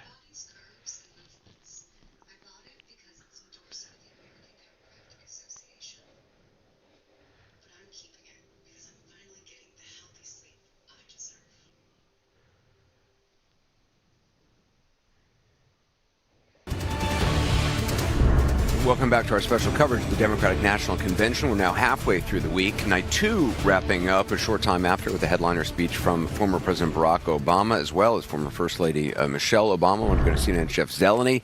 So, Jeff, after the Obamas spoke at the convention, what are they planning to do next to campaign? Well, Anderson, I'm hearing that the Obama's work did not end here tonight. Both former President Barack Obama and First Lady Michelle Obama have pledged to the Harris campaign to do whatever they need over the next 11 weeks to campaign, and that is no small thing. I'm told that just yesterday in Chicago, the former president recorded some videos for the Harris campaign, and he is willing to go on the road and campaign with her, whatever they need. But talking to an advisor this evening after the speech, he says this: they are all in. You saw that here tonight. And Anderson, from my position here on the podium, I could see behind stage and watching former President Barack Obama watch his wife on stage, watching Michelle Obama on stage. This is not a speech that she wanted to give. We heard her say that at the very beginning, but she said she felt compelled to do so. And the Harris campaign believes that her argument, her testimonial on stage tonight about what her family went through and what she sees for the country, and her lessons about how this race is not over by any stretch of the imagination, they believe that that is a powerful message, because she does not ooze politics. She rarely does speeches like this. It's been almost 8 years since we've seen it. So the Harris campaign believes that her speech is perhaps the most powerful, but in the weeks to come, the former president may be the most helpful on the campaign trail. Jeff Zeleny, thanks so much. Back with the panel, also John King. John, let's talk about the Obama coalition and what it looked like and what they may bring to this. So let me start, Anderson, with David Axelrod's favorite map. This is the 2008 presidential election, Barack Obama's first win. I want to go through these elections, and then I'll bring up some numbers for you. I want to make this point first, though. Every election is different. Every candidate is different. And when you talk about the 2008 coalition versus the 2024 race, we have to remember the populations in a lot of these states have changed as well. But what happened here? When Barack Obama won in 2008, he won, let me get that to stop. There we go. He won North Carolina. He won Ohio, he won Indiana, he won Iowa, he won these two here, New Mexico and Colorado, and he won Nevada. Why did I circle those states? Because George W. Bush had won all of those states just 4 years before that. So when you flip something like that, that's a movement. That's a big coalition to flip states like that. So let's turn this off and let's come forward here. This one's being a little tricky tonight. Try it down here. There we go. Now let's come forward to 2012. What happened in 2012? Obama gave back Indiana and North Carolina. I'll explain more detail in a moment. But what happened there? African-American turnout dropped just a little bit. That was the key to both of those states. And Obama's performance in the suburbs dropped a little bit. Then you come forward to this. Look at how much more red just popped up. There's 2012. Watch the Midwest. Here's 2016. Hillary Clinton not only lost the blue wall states of Pennsylvania, Michigan, and Wisconsin, but Iowa and Ohio also went Republican, right? Big struggles there. Now we fast forward to 2020, and Joe Biden. You see a lot more blue come in here. Not only does he win the blue wall, but he wins two states Obama did not win. He wins Georgia and he wins Arizona. So now let's get into the why. First, let's bring this up and show. Number one for Democrats, the foundational base of the party is black voters. First, I'm going to stretch this out. In a moment, I'll shrink it. Look what happened in 2008. 95% of the African-American vote. High turnout, and most of them going for Barack Obama.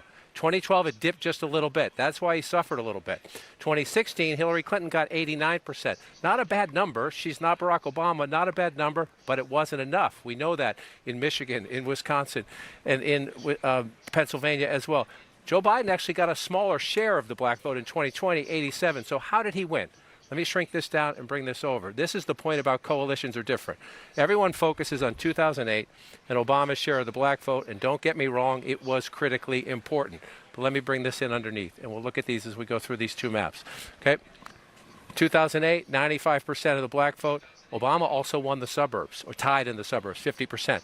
2012, Romney picks up those other two states, so it's not as big of an Obama win, but still a convincing win. Huge share of the black vote. Breaks even in the suburbs, loses the suburbs by just a little bit. Look what happened to Hillary Clinton. her black vote share drops, and she loses the suburbs. You can't win. You can't win. That's why those states go away from you. Also, white working class voters, I'll show you that in a second, were a factor as well. So Biden gets a smaller percentage of the black vote, but still has a very convincing electoral college win and flips Georgia and Arizona. Why?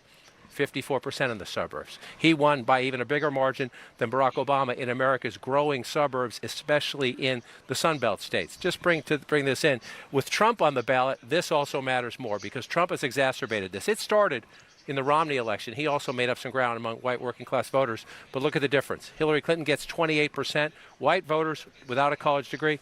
Joe Biden gets 33%. You say, oh, that's only 5 points. That was Pennsylvania, Michigan, and Wisconsin. So coalitions are complicated. But if you are Kamala Harris, you want to start with this. Can she get that above 90%? And then if she gets that percentage, can she also get the turnout? That's what those speeches were about tonight. Go home and work. Can you get that? But even then, in many states, that won't be enough. You still got to win the suburbs. Fascinating to see those numbers, David.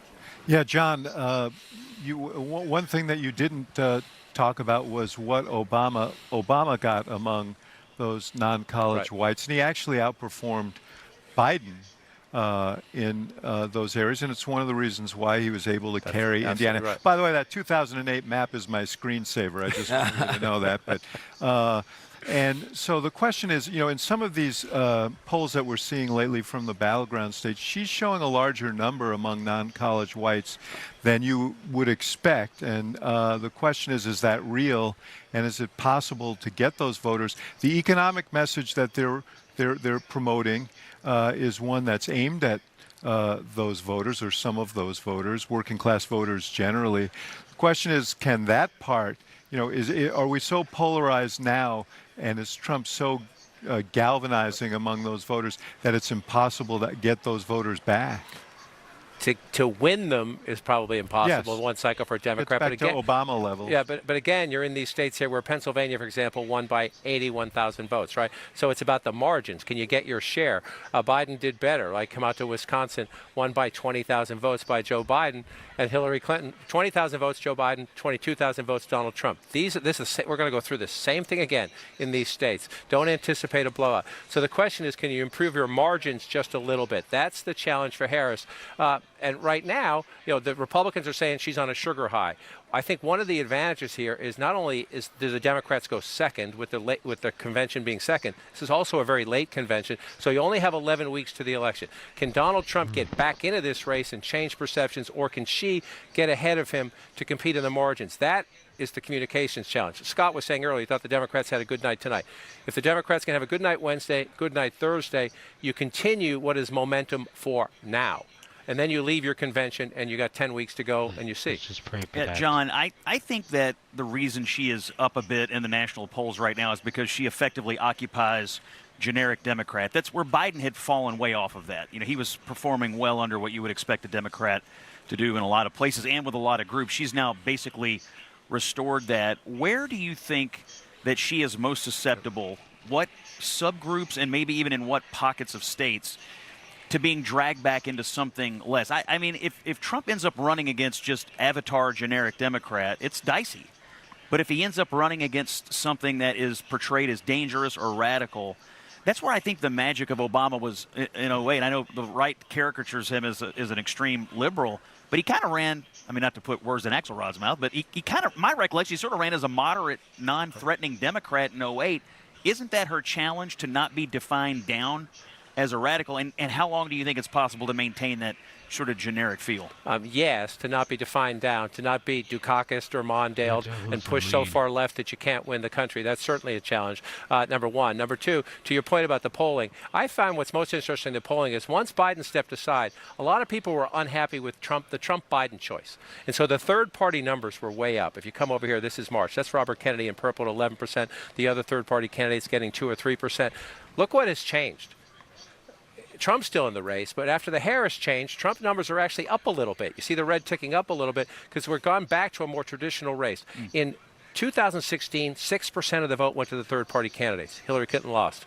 2% of the vote went to third-party candidates in 2020. Where are we going to end up? That's another question. As we watch Harris and Trump go forward, where do the third-party candidates go? Why is their Kennedy campaign, or at least his vice presidential candidate, saying we might get out and endorse Trump? In part because their numbers are going down. Their numbers are going down there. So to the other point, I think we talk about moderate, liberal, this, that. What does the electorate want? From my travels, I can tell you the electorate wants change. The question, as you said earlier, she's with the incumbent administration. Donald Trump was the last president. Which one of them can say, I'm the change? Right now, Harris is making that case. Can she sustain it? Yeah. Up next, the historic nature of this convention and tonight's speeches, and we'll look ahead to the lineup of speakers tomorrow. We'll be right back.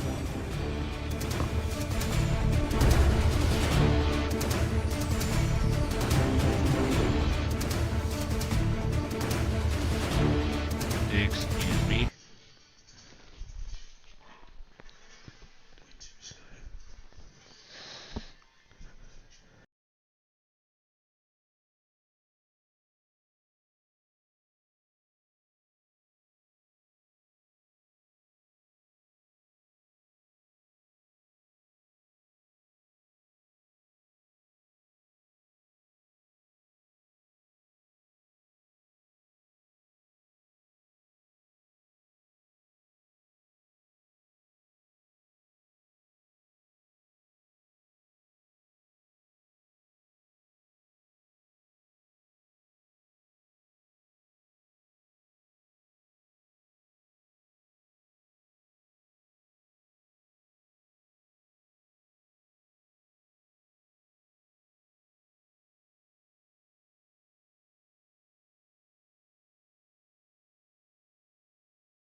Yes, she can.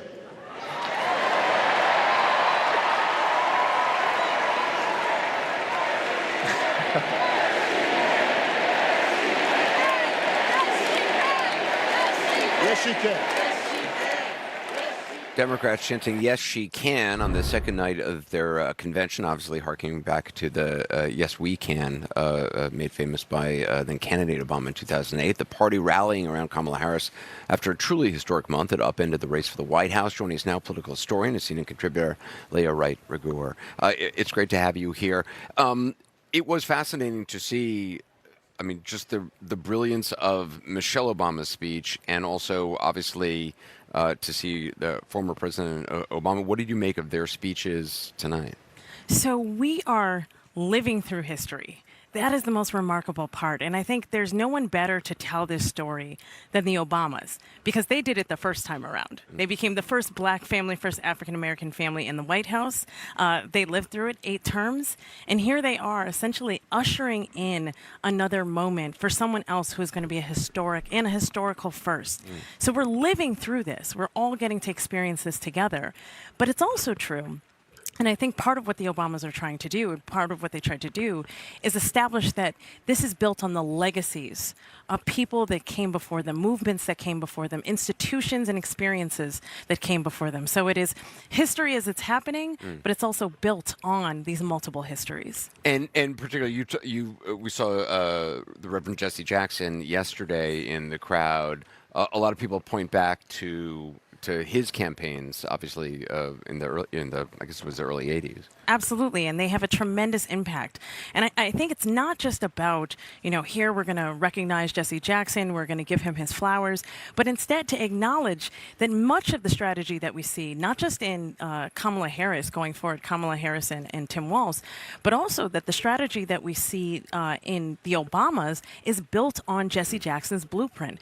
The Rainbow Coalition, right? That speech he gives in 1984 at the 1984 Democratic National Convention, where he says, we are all God's children, but we have to have an inclusive tent. We are a rainbow nation, whether we be indigenous, black, Latino, Asian, women, poor, working class, elite, educated, uneducated, that if we come together and we form this alliance, that we can have, the kind of nation that we've only dreamed about, the kind of policies that would be great for all Americans. And it's a moment of tremendous unity for the Democratic Party. But we also see that even though in 84 the Democrats lose, in 88 they also lose, even though they're trying to use the Rainbow Coalition, that it's that idea, that blueprint that Barack Obama uses in 2008 and 2012, and that Kamala Harris is using in 2024. Yeah, Leah Wright-Rigueur, it's great to have you. Good to be here. Yeah, Jake, back to you. So right now I want to get a fact check of what we heard from the stage tonight. Let's bring in CNN senior reporter Daniel Dio. Daniel, there were a lot of assertions made on the stage behind me. What'd you think?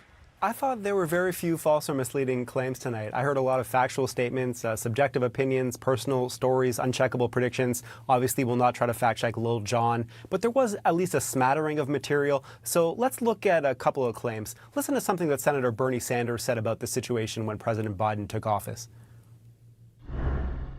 Remember where we were 3.5 years ago. We were in the midst of the worst public health crisis in 100 years and the worst economic downturn since the Great Depression.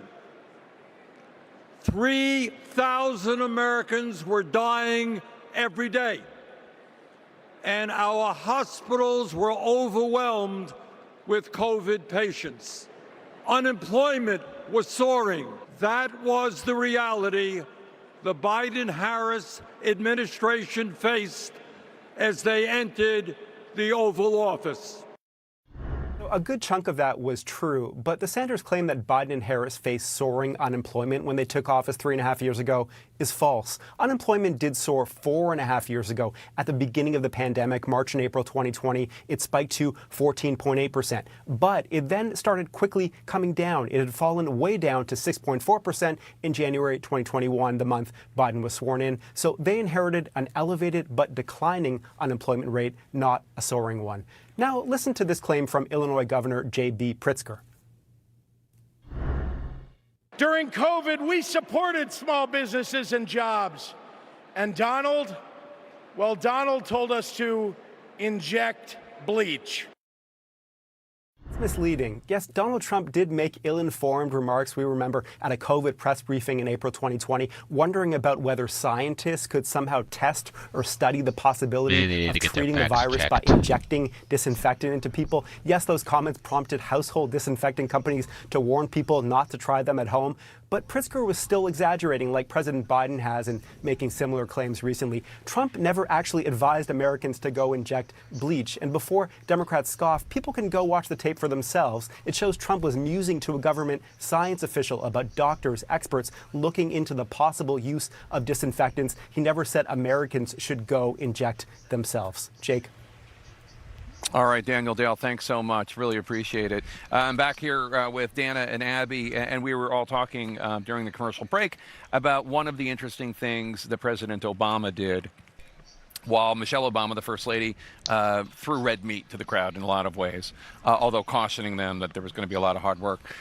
President Obama did, as is his wont, tried to appeal to Democrats to not talk down to people who don't agree with them when it comes to trying to not just convert voters for the election, but also just in getting along with people. Let's run some of that.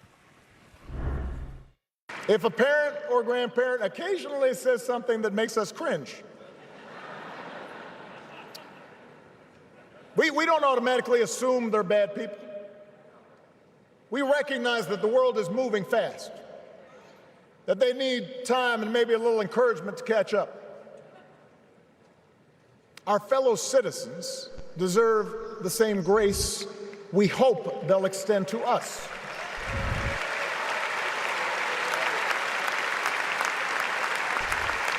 You just hope it's not. Thank you. That's how we can build a true Democratic majority. Interesting comments from President Obama. And Abby, it's one of the things that I think we see so much of in public life today is nobody giving anybody the benefit of the doubt, nobody ever just assuming the best about somebody, or let me explain to this person my point of view, just immediately just crushing them, especially on social media. Can I just say the quiet part that he did not say is he's talking about cancel culture. Mm-hmm. That is what he is talking about. I think he sees the perverse incentives of social media to kind of make people think that if someone makes a mistake, someone says the wrong word, that they ought to be forever banished, called a terrible person, viewed as evil, racist, whatever it is. He's talking about that. That is a tough message, I'm going to be honest, for his party right now. There are a lot of people in today's Democratic Party who do not believe that, who do believe that there are bad people and that bad people should be always called out, and that there isn't grace that is deserved for people who make mistakes or don't know or don't understand. I think Obama understands that that's a tough message, and that's why he delivered it on the stage, because I think he believes that that is the path to Democrats not just winning, but re-engineering American politics for a post-Trump era. I mean, Biden thought he would get a post-Trump era 4 years ago. He didn't get that because fundamentally the country didn't really change. But I think Obama's trying to deliver a message about that. And there's something else that I gleaned from that, listening to it again just now, which is going back to the Obama era. And it was that era, things were changing very quickly. Not only the obvious, which is there was a black president for the first time in American history, but socially, culturally, things were happening. Same-sex marriage, things were becoming more acceptable to many people, and that really did scare a lot of, maybe you'd say, older people who they weren't quite there yet culturally or within their families even. And so I think for the most part, he was definitely talking about social media and the here and the now. But I also was thinking about how a lot of people who were not comfortable with the quick changes recoiled and perhaps were looking for an alternative, and that alternative was Donald Trump. Another example of this, by the way, is when President Obama said that Kamala Harris was the best-looking attorney general in California. He might have gotten canceled for that for a little bit. Well, I mean, he's like he was Barack Obama. Somebody else saying that in 2013 or in 2023 might not have survived. Great talking to you guys. The Democrats are rolling out more big-name speakers at the convention tomorrow night, including former House Speaker Nancy Pelosi, Transportation Secretary Pete Buttigieg, former President Bill Clinton, and of course Minnesota Governor Tim Walz is going to accept his nomination as vice president. On Thursday, of course, Kamala Harris will be center stage, the vice president closing the convention with her most important speech yet as the Democrats' new presidential nominee. You'll see it all on CNN Live. Laura Coates picks up our convention coverage at the CNN Grill after this quick break. We'll see you tomorrow.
Okay, it seems to be working now, still fine.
from an actual billionaire. Trump is rich in only one thing: stupidity.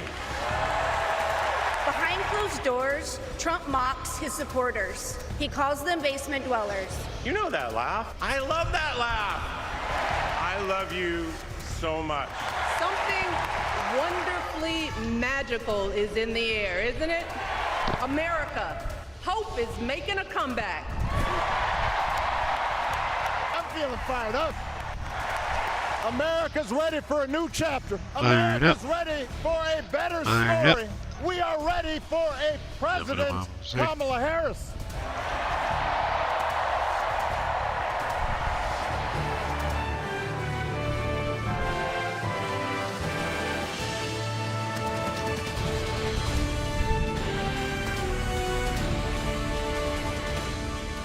All right, it is midnight here in the Chi as night 2 of the DNC has come to a close. I'm Laura Coates inside the United Center with CNN's continuing coverage of the Democratic National Convention. And we've been hearing it for days now, that the Harris campaign has those 2008 Yes We Can vibes. There's only one man who can really vouch for that and tell you if it's true. And tonight, the party, the country, well, they heard from him directly. But this time it was yes, she can. The 44th president of the United States, Barack Obama, delivering an electrifying speech before his hometown Chicago crowd. Look, and of course, not to be forgotten, his first lady. They described each other as the loves of their life. We'll talk about her speech in just a moment. But look, if Biden got a hero's welcome, this may have been the Main Street parade with the fireworks as well, because he warned that when it came to a Trump administration, we've seen this movie before, and the sequels, he warned, are always worse. He told them America is ready for a better story, one written by, you guessed it, Vice President Kamala Harris. His speed and endorsement was a true full circle moment. You see, then District Attorney Harris was one of his very first supporters during his 2008 run. In fact, here she is on New Year's Eve in a cold Iowa campaign office before going to knock door to door for who? Then Senator Barack Obama. Well, tonight, he returned the favor. We are ready for a President Kamala Harris. And Kamala Harris is ready for the job. She won't just cater to her own supporters and punish those who refuse to kiss the ring or bend the knee. She'll work on behalf of every American. Now, you heard Obama there not really pulling any punches when it comes to Donald Trump. The comparisons were quite clear and the split screens intended to be evident. But it was his wife, the former First Lady, Michelle Obama, who delivered what might arguably one of the most powerful and one of the most blistering speeches against Donald Trump. If we bankrupt a business or choke in a crisis, we don't get a second, third, or fourth chance. If things don't go our way, we don't have the luxury of whining or cheating others to get further ahead. No. We don't get to change the rules so we always win. If we see a mountain in front of us, we don't expect there to be an escalator waiting to take us to the top. Well, it seems quite clear what she wanted to say. I want to bring in CNN political commentator and former deputy assistant to President Joe Biden, Jamal Simmons, is here. Distinguished professor of African American and diaspora studies at Vanderbilt University, Michael Eric Dyson. CNN political commentator Karen Finney, and deputy campaign manager for Governor Ron DeSantis' presidential campaign, David Polyansky. I'm so glad all of you all are here. Look, it might be empty behind me, but there are still vibrations going through this hall. I mean, this was a moment that people were waiting for. There was nostalgia, there was a palpable energy, but there was also an intention to more than pass this torch, Jamal. It was intended for people to remember, obviously, the hometown kids, shall we say, but also to pass that torch to Harris. How effective was tonight in getting that job done? Oh, I think that President Obama did exactly what he was supposed to do, which is to set up Vice President Harris as the person who is going to be the one to carry this party forward. You know, as well as he did, he connected it to policy. He went after Trump. He connected to policy, talked about the vice president's policies. But Michelle Obama, though, I mean, like, we're trying to be deferential. But Michelle Obama, though, I mean, she just came in, and I don't think we've seen her throw that kind of shade at anybody before, and she just kind of took Trump apart, like brick by brick by brick. And she talked about her own feelings. She talked about, you know, still wrestling with the loss of her mom. So she let people know, still wrestling with where we are with democracy. And she really laid it out. And I got to tell you, as a former communications director to the vice president, I think they did a good job in scheduling because they have the vice president coming on Thursday night. So we got a night off. Right, so we had a night to have some blistering commentary. Then we got another night coming, and then we'll see the vice president get up and do what she does, which will also be great. But you won't have to be compared to what happens. Well, speaking of scheduling and nights off, let's talk about black jobs. And in fact, let's hear what the former First Lady had to say about how she felt about a phrase like that undermining the success of some. For years, Donald Trump did everything in his power to try to make people fear us. See, his limited, narrow view of the world made him feel threatened by the existence of two hardworking, highly educated, successful people who happen to be black. Who's going to tell him that the job he's currently seeking might just be one of those black jobs?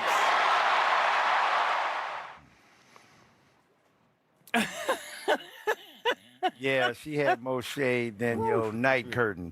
Look, when I look at the Obamas, a kind of double-headed fountain of black oratorical genius, each in their own way, pace, and cadence.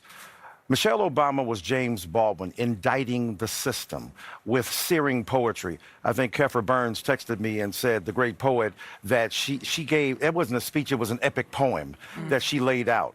And she did. But if she was James Baldwin, then her husband was Thurgood Marshall. He's got to prosecute the case. He's got to lay it out. That's not as exciting as what she did, but you got to carefully deconstruct what happened. Or if we change musical terms, she was, you know, Louis Armstrong, a blistering, brilliant solo, and he was Duke Ellington trying to bring together the various parts of the symphony in order to represent a whole. But at the end of the day, they just cold-blooded with their black oratorical genius, and to see that on display for the nation, and to be free of the encumbrance of office. There was something free about them not having the obligation to toe the line to when they go low, we go high. She just said, I'm gonna do what I gotta do, and he laid it out in such beautiful terms that it was good to breathe the air of their freedom because they helped liberate us as well. You know, that's really striking to make that comparison, because don't forget, last night you heard from Secretary Hillary Clinton, who spoke about shattering a glass ceiling, and that she saw what on the other side? She saw freedom. And what you're talking about, there is something that we saw that was freeing, I think, for both of them, no longer to be tethered to their political roles, although their roles within the party are still quite influential. Oh, no doubt. Absolutely. And look, they both acknowledge that they are willing to get out there and do the work. And part of the assignment tonight, which they both did beautifully, I have to be honest, she was just brilliant. I mean, just dropped the mic brilliant, in part because she made it personal. I think this goes to Dr. Tyson is talking about. Dyson, I'm sorry. Just brilliantly made it. I mean, when she said they tried to make people afraid of us, that is how I felt all 4 years of Donald Trump. That he was trying to make white people afraid of me because of my skin color. And so many, and thinking about friends of mine who are Latino, who felt that way or Muslim Americans, and just the divisiveness and the rhetoric and the fact that he's gone back to it just with reckless abandon in ways that are dangerous. I mean, he put her children in danger with that rhetoric. And you could just feel, it felt to me like she was like, if I'm going to get dressed up and get my makeup on and put my shoes on and come out here, I'm going to tell you what I think. But both of them, the last thing I'll just say, President Obama, yes, he prosecuted the case. He laid it out. But they both, in their own way, said, but don't be fooled. We got work to do. This is not going to be easy, and we can't get caught up on, we can't let perfect be the enemy of the good, and we got to, it was just straight talk. We got to focus on the end goal. Let me ask you, because yesterday we were having a conversation. Agreed. I remember you were critical of President Biden and being able to accomplish a mission of understanding and completing the assignment, that his tone did not necessarily match the enthusiasm of joy going forward. What did you make of the combination of these two speeches? And frankly, let's not forget about Second Gentleman Doug Emhoff, who also spoke today. Although, I don't know what to say. I mean, Second Gentleman, First Lady. There's a whole order of things I don't know what to say. He married to a black genius. What did you say? A double-headed fountain of oratorical genius? Yes. Damn. Let me turn to you, Fountain. What did you think about that collective? Did you feel as though they understood the assignment, or are there some shortcomings that you think that can be exploited by the Trump campaign and counter-programming? Well, both. Look, they're both incredibly talented. We saw that here tonight. They were the right messengers, driving the right message for this crowd and this audience and the base. And so, not only talking about and painting a picture for people that were in this audience or back at home that want to go out and door walk for Democrats, that was an incredibly powerful message today. Will it impact undecided voters in the 7 swing states? I don't know. I mean, at the end of the day, I think President Obama did a good job recognizing that people were still hurting economically. I think we saw that missing yesterday. But at the end of the day, people are still worried about feeding their kids, putting food on the table, sending them to school. They're still worried about crime and the border and everything that comes in between. And I'm not sure pointing the finger at Donald Trump for what's happened over the last 4 years is going to fly. And so I think they understood their mission. They did an incredible job. But at the end of the day, when we all go home at the end of this week, it's going to be a tied race, and it's going to be up to the vice president and Donald Trump to make that case to voters in those 7 states. Well, fear-mongering, as you know, I want you to get into 1 second. Fear-mongering is obviously not a policy. Complaining about fear-mongering is also not sufficient policy. But they both are two sides of a coin I think many voters are thinking about. But just to further talk about a famous phrase, and I want you to weigh in on this, of course, Jamal, that President Obama spoke about the circular firing squad. He was warning back just several years ago about Democrats not sort of eating their own. How often have you heard this phrase? Well, the former First Lady Michelle Obama was also urging Democrats in the speech tonight not to undermine their own potential success. Listen to what she said, Jamal. We cannot get a Goldilocks complex about whether everything is just right.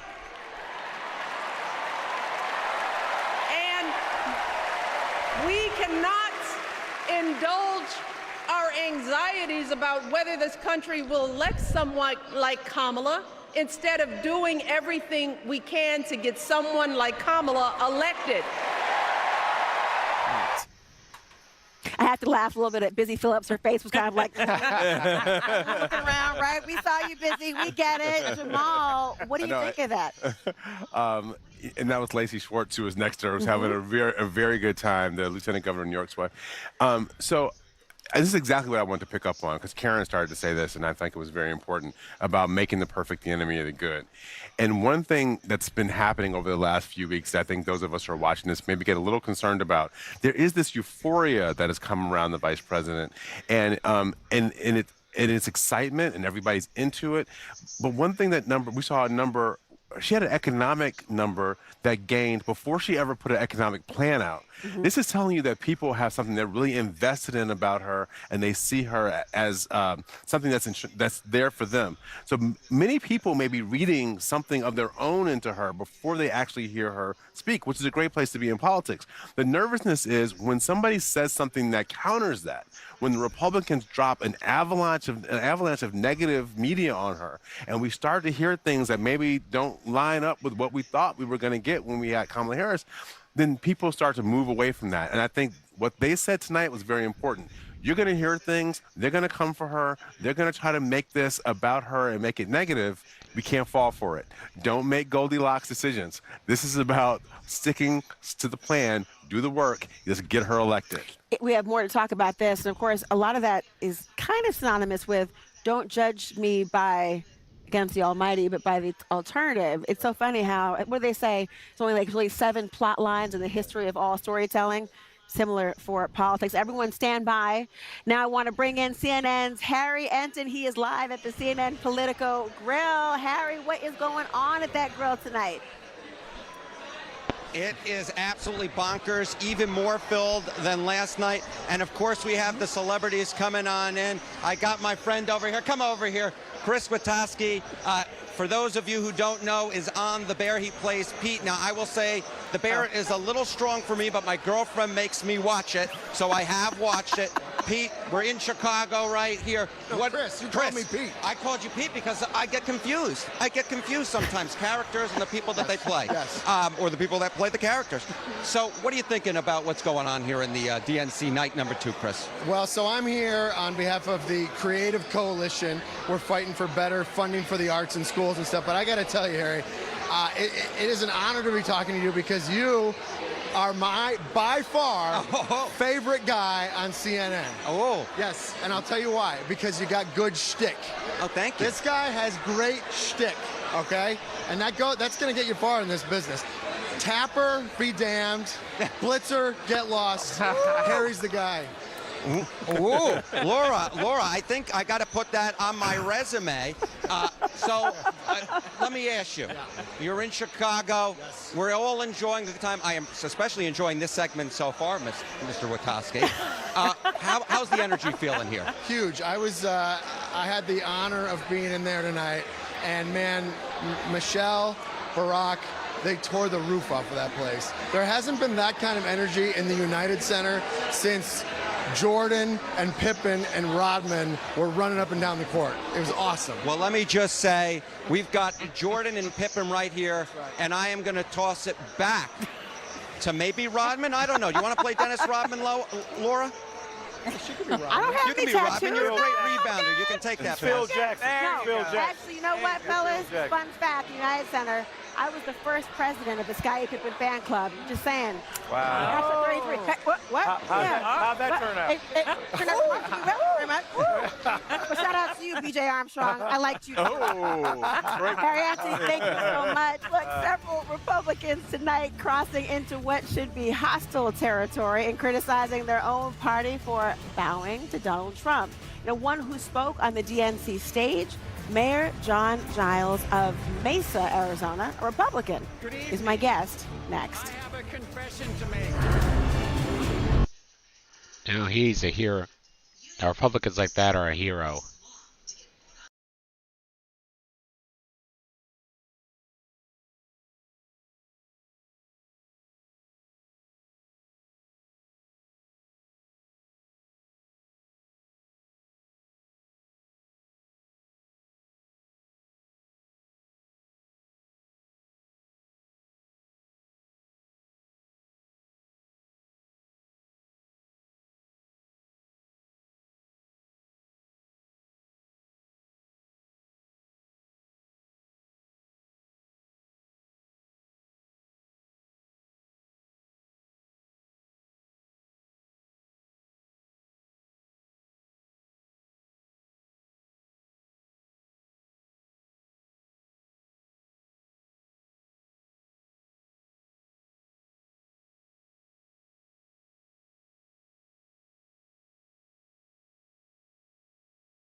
have an urgent message for the majority of Americans who, like me, are in the political middle. John McCain's Republican Party is gone, and we don't owe a damn thing to what's been left behind. That was the mayor of Mesa, Arizona, John Giles, a lifelong Republican, criticizing his own party and telling the screen-on crowd and the audience worldwide that he is voting for Kamala Harris. He's one of many Republicans set to speak this week, and of course, along with the former Georgia Lieutenant Governor Jeff Duncan, former Congressman Adam Kinzinger, and former aide to Mike Pence, Olivia Troy. Mayor John Giles joins me now. Mayor, thank you for joining. Very strong and passionate speech that you gave this evening. I do wonder what the response has been over time. This is not the first instance we've heard you describe your disaffection in part with the party that now is. What has been the response from your fellow Republicans about your position now? Well, it's been mixed. Certainly, folks that are in the leadership of what's now the Republican Party have been very critical, and I've been officially censured by the party. But I've been also taken back by the positive response I've gotten from my friends and neighbors who very much identify with this notion that the political middle is no longer represented by the Republican Party. People like Carrie Lake, literally are telling us to get the hell out of the room in Arizona. So the Republican Party is shrinking. The tent is getting smaller and smaller. And I think everyone, with the exception of maybe some of the party leadership, sees that is a spiral that is not healthy for the future of the Republican Party. If the Republican middle is without a home, do you find that home in the Democratic Party, or do some find that home on the couch? Well, that's the fear, and that's really my message, is to tell people that feel maybe a little homeless politically that sitting this out is not an option. If you come to the determination that you can't support Donald Trump for president, you really need to look very seriously at voting for Kamala Harris. Sitting it out is really a vote for Donald Trump. There was somebody else, former Trump White House press secretary Stephanie Grisham. She also spoke to the DNC, and she blasted her former boss. Listen to what she had to say. I agree Behind with closed doors, Trump mocks his supporters. He calls them basement dwellers. He has no empathy, no morals, and no fidelity to the truth. When you hear that, of course, I do wonder, is that going to be something that will resonate with voters who are wondering where their home is, wondering whether they should support Donald Trump? Would hearing that from someone like her change or influence their mind? Yes. I mean, like I say, I'm getting an overwhelming response from rank and file, middle of the road, politically middle people. But of course, Donald Trump, as we know, has this hardcore base that will hear that, and nothing will faze them. And so that's right now the direction of the party. More and more mainstream people, more and more politically middle people are just choosing to not swim upstream in the Republican Party, and they're becoming independents. In Arizona, for example, there's as many independents as there are Republicans or Democrats. And that's the phenomenon that Donald Trump has created with the exodus from the Republican Party. That's striking, given the swing state nature and, of course, all eyes on Arizona. But it's also striking, of course, is there are some who are voting on issues, whether it's reproductive rights or health care or the more broad economy or the issue of immigration, which I know is very important in your state and, frankly, more states across the country. Would the policies of the Harris-Walz administration that might be anticipated, linking back to the Biden-Harris ticket, do you think that policy will serve the Arizonans that you have spoken to who are concerned about their future? I think they can. She has won me over on the border and immigration policies. How so? Well, I think people need to understand that executive orders are no substitute for congressional action when it comes to immigration reform. Things like DACA and the asylum-seeking changes that the Biden administration has made recently, they're great, but the first time they go to court, they're likely not to stand up to scrutiny. So the real answer is the bipartisan immigration and border package that was negotiated by our Senator Sinema and Senator Langford. That was the once-in-a-generation opportunity to have meaningful progress at the border. Donald Trump for his own political personal gain, killed that because he wanted to have that divisive wedge emotional issue to run on as president of the United States. So, and Kamala Harris has already said that she still endorses that plan, and if she's elected, she'll work hard to get that adopted. So for a border state mayor like me, that's music to my ears. And Donald Trump is the opposite of that. We'll see what the voters think. Mayor, a pleasure to have you here. Thank you for joining. I appreciate it. Thank you.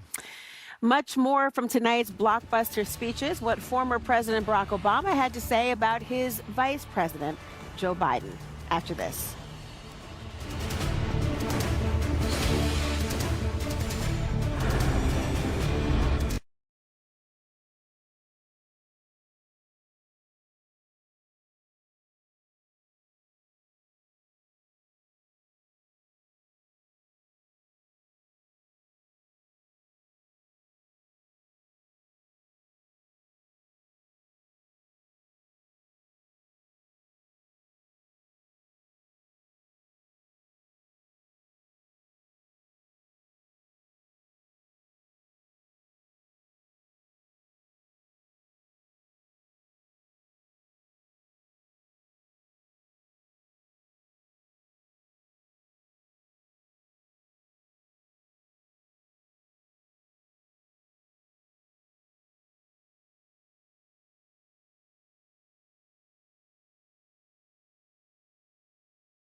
I can say without question that my first big decision as your nominee turned out to be one of my best. And that was asking Joe Biden to serve by my side as vice president. History will remember Joe Biden as an outstanding president who defended democracy at a moment of great danger. And I am proud to call him my president, but I am even prouder to call him my friend. Former President Barack Obama giving his tribute to the current president of the United States, Joe Biden, in tonight's keynote DNC speech. My panel is back with me along with Mark Caputo, national political reporter for The Bulwark as well. I mean, listen, we knew yesterday was a day of flowers being given, political flowers being given to President Joe Biden. I do wonder, given the backstories that we'd all been hearing about and reporting on, did that strike you that he made a point to suggest that he had confidence in his decision? I mean, he had to say it, after all. And he's right that Joe Biden was his first decision. Joe Biden helped him get elected. And then ultimately, from all of the reporting we've seen, Obama was among those who didn't want Biden to run for re-election. And this Democratic Party is the house that Obama built. And you really saw that tonight. You know, interestingly enough, we talk about from Mayor Giles in our last conversation that many feel the Republican Party that they knew does not exist. Is the same true for Democrats? Or is it doubling down and there is a recognition that these passing of the torches, whether it's from Biden to Obama to Harris, shows some continuity that will actually inure to their benefit? Yeah, I think so. Look, I mean, it is the house that Obama built, but the hell of an addition added by Kamala Harris is pretty remarkable now. She's expanding the party in interesting ways. She's more forthright on issues. Look, Obama is Jackie Robinson. His greatest strength was his ability to keep quiet in the face of white hostility so that he wouldn't undermine the polity and civic piety. That's a genius in its own right. But Kamala Harris has the potential to become Willie Mays, that figure who was able to swing for the fences, with joy, to say, hey, kid, catching a ball. She's able to invest a level of joy in the whole political process that's pretty remarkable. So I think she's bringing some kind of joie de vivre that is remarkable in its own right. And yet her laugh is so triggering for so many, especially one person. And you heard the second gentleman, Doug Emhoff, tonight talk about that laugh and that he loves it. I know we heard from the Obamas, but we heard from him too. Listen to what he had to say about that moment. I got Kamala's voicemail, and I just started rambling. Hey, it's Doug. She called me back, and we talked for an hour, and we laughed. Well, you know that laugh. I love that laugh. Hey, it's Doug. I thought that was a really endearing and humanizing when we often see the role of a first lady, but we're hearing it more and more in the historic nature of a second gentleman. Absolutely. And he was perfectly comfortable admitting that he's a big dork. I mean, that's what we saw on the stage, right? Because he's right.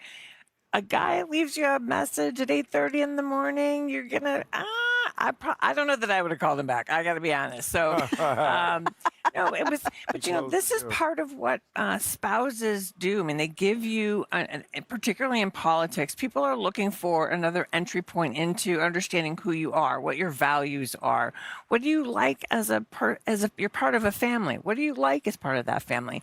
And I thought he did a beautiful job talking about that, but also so grounding her in family, grounding her in core values, but also as someone who is part of in a modern America. This is a modern American family, a blended family, and they didn't shy away from talking about that. And that, you know, it's not always easy and that it's complicated. And also, I have to say, panning to his daughter, and she was so excited, and it was a really lovely moment. And that's what you want in a speech from a spouse. You want to feel that sort of warmth and get a sense of who they are. But yet we didn't, and we heard from family members of Donald Trump for the RNC. We didn't hear from the former First Lady Melania, although she certainly made an appearance and she was there.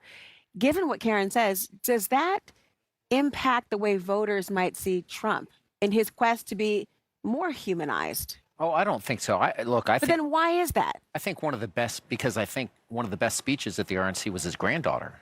It's one thing to talk about your spouse. It's another to talk about your granddad and what he means to you. And I thought that was one of the most, not just the most humanizing moments that we saw at the RNC itself. I think it's one of the most humanizing moments in Donald Trump's, professional political career that we've seen. And I thought she did an incredibly effective job, as did the first gentleman tonight. Again, it's about humanizing, their partner or their family member and doing it in a way that, look, at the end of the day, people are going to vote about immigration and the economy, and they're going to vote on abortion and everything in between. But they also want to like somebody and feel that they're relatable. But isn't there a difference between your granddaughter and your spouse. And the One would absence hope of, so. I mean, but I mean, in terms of the, I'm going to ask Mark that question. I'm from Florida. I'm not going I'm not going to say West Virginia. But what I'm saying is that there's a difference, the stereotype. I'm saying the difference is this, is that the lack of Melania's presence there indicts the hypocrisy of a Donald Trump who continually speaks about familial intimacy, and yet he lacks it, who talks about religion, and yet he doesn't adhere to some of the basic tenets in terms of family. So I wouldn't let him off that easily. That's an evasion that speaks to the fact that the glaring absence of your own wife, who doesn't want to kiss you, who doesn't want to be intimate with you, that says something to voters as well. Yeah. About what kind of man he is, or he isn't. I'm not comfortable going there. Look, I think I think the First Lady stood next to him for 4 years in the White House, by his side every step of the way, and has been a champion not just for him, but for their family and the privacy of their son as he's grown up. Look, I'm not going to speak to who goes on a stage doesn't matter. Who stands with somebody through the tough times does, and we all experience that in our own way and in our own lives. I'm not going to. I think what you're getting at, though, is one of the problems that Donald Trump is starting to face is Harris is being defined as a personality. And this used to be a race where he was dominating on issues. And issues are starting to take a back seat, and personality is starting to take a front seat. And he loses on personality. He was winning on the two biggest issues for now, inflation and immigration. But he losing, not lost. But he was in 2016, though. He did make it about personality. And here's the little secret about politics: it is not a rational exercise. People rarely vote with their head. They vote with their heart. And it is, yes, we talk about the issues and they matter, but at the end of the day, it's, do I trust that person? Do I feel a connection? Do I feel like they share my values? And again, that was part of why Doug's speech was so important. The Obamas were so important because they're, again, all this credentialing and talking about who this person is from a value perspective is about something deeper, and it's about saying, trust what you are feeling right now. The joy that we were talking about last night, that people were, this night was about telling people, trust that feeling. You can trust that feeling in your gut and trust it all the way to November. Well, Steve Kerr made that point about what we note and compare for whether it's a coach or a teacher or anything else. What is the criteria for one who leads the country? Voters have to decide that very issue. Thank you so much, everyone. A great talking to you. There are tons of star power at the DNC tonight, from the Obamas to Common, Lil Jon, and a host of other celebrities, including none other than Anthony Anderson, who I caught up with at the CNN Politico Grill. Our conversation and our duet is next.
Well, earlier tonight, I caught up with someone special. Ever heard of a little show called Blackish? Well, the star of that show, Anthony Anderson, was at the CNN Grill tonight, and here is our conversation. Now, look who we found in the CNN Grill. If it's not Anthony, oh my goodness. Yes. I'm so glad to see you today. Yeah, I just came over here for a glizzy and got sucked into an interview with Laura Coates. Well, some dude was sitting at my table wearing your socks. That was Harry Anson. Yes. It's a whole thing. But would you have my socks on? I don't have your socks on, but I'm going to wear them tomorrow. I'm going to go find some. Well, you know what? I don't even have any more. No? Okay. But I'm going to use different swag. Would a root beer float work? No. We'll see. Oh, we'll see. But listen, you are here at the DNC. History is being made. Yes. I'm looking at your pin, Men for Choice. Yes. One of the big issues, of course, reproductive rights, healthcare more broadly. Tell me, why do you think people should really lean in right now about the election? You know, this world is a crazy place that we live in. And, you know, a lot of people who sit at home and don't vote are making a mistake, because by not voting, they are voting for the opposition, whoever that opposition may be. And I think we all need to get out and vote and make a change and have a say in whatever it is that we're doing. Men for choice, women's reproductive rights, health care, all of that. You know, we all have a voice and we need to express that. It's so important to think about the way in which people have to stand up for what they believe in, even if it does not immediately and obviously impact themselves. Mm-hmm. You have been somebody who's been an advocate, outspoken on issues of healthcare, outspoken on issues of justice more broadly. A lot of people who are in the entertainment space and are of your stature and your talent would want to stay away from all politics. You don't feel that way. Why? No, we all have a platform, and we should speak from that platform and voice our opinion. You know, good, bad, or indifferent, and that's what it is. You know, I'm here with the Creative Coalition, and we are lobbying for, you know, the National Endowment for the Arts. You know, sometimes they want to zero out that on the balance sheet for us, but yet the political world turns to us as artists to help, you know, bring people to the table to talk, to vote, to galvanize people, to get them out in the streets and fight for rights. You know, we're on either side of the table. So I'm here for that. I'm here to raise money for that and raise awareness for that. Most people turn to artists to escape their reality. So why don't we have anything, why do we need to fight for an endowment for things that people use to escape? And art is something that's universal, and it speaks to the world. We speak about politics, we speak about religion, we speak about health, we speak about all those things. So it's important for us to be here.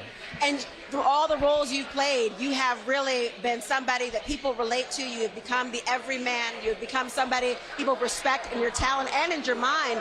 And I was reading somewhere, it said, fiction is a lie that tells the truth. And maybe art is one of the ways to explore our politics in a safe space. Do you ever feel as well, though, that the way in which artists are being brought into politics is too late for the conversations to start? It's never too late for any conversation to start. You know, art imitates life, and that's what it is. It's a reflection and a microcosm of the world in which we live. And, you know, we get up there. You may not agree with what I have to say. I may not agree with what you have to say, but it creates dialogue. And hopefully we have a better understanding of each other's points of view at the end of that dialogue. That's what it's about for me. Well, what it's about for all of us is fandom, because we all were feeling, when you walked in the room, everyone was so excited to see you. People got up from their chair and maybe offered you their food. Yeah, somebody. That always happens? Yeah, not always, but you know, somebody did offer me a root beer float. I'm a diabetic, but I can't take it. That was Jake Tapper who did that. That was Jake Tapper. Jake Tapper asked me to say that to you. Oh, okay, cool. So, thank you, Jake. I knew better. Yeah, that's okay. I knew better. I'm still drinking. Oh, okay. I got my insulin. We're cool. And you know what? Now the campaign would like you to talk about insulin on behalf of them. I won't let you do it right now, but I'm so glad to have you on. We respect you so much. It's a pleasure Thank you. meeting you. Always great to have Next you. time, have me in the studio. What do you mean? Noise in the background. What do you mean? You don't want to have just scream at me real quick? No, I want to scream at you from across the desk. So I can beat on something. Oh. I mean, we'll have a serious political debate. I could learn something from you. We want to debate. I'll do it right now. I am a fan. I just want thank to say you. I'm a fan of you. So when, wow. You know, when you started your tenure the way that you have, I was like, yo, congratulations. I was like, I can't wait to meet that sister one day. you. And here we are. Thank you so much. Yeah, well, my pleasure. The feeling is very mutual. We all still watch your shows on repeat, on loop, and love every minute. And it's always great when you meet someone that you think you like on television and you end up loving them. So nice to meet you. No, what are your kids' names again? Their names are Adrian and Sydney. Adrian and Sydney, I'm here with your mama. I hear you guys are fans of the show, so thank you. Love you guys. Don't tell their daddy. That's okay. I might be their new daddy. Drop it. Next, another special treat from the CNN Grill. Our Harry Enton is there with comedian and impressionist Matt Friend, whose impression we'll get what we get tonight. We're going to have to find out in just a moment. Everything you want is right here.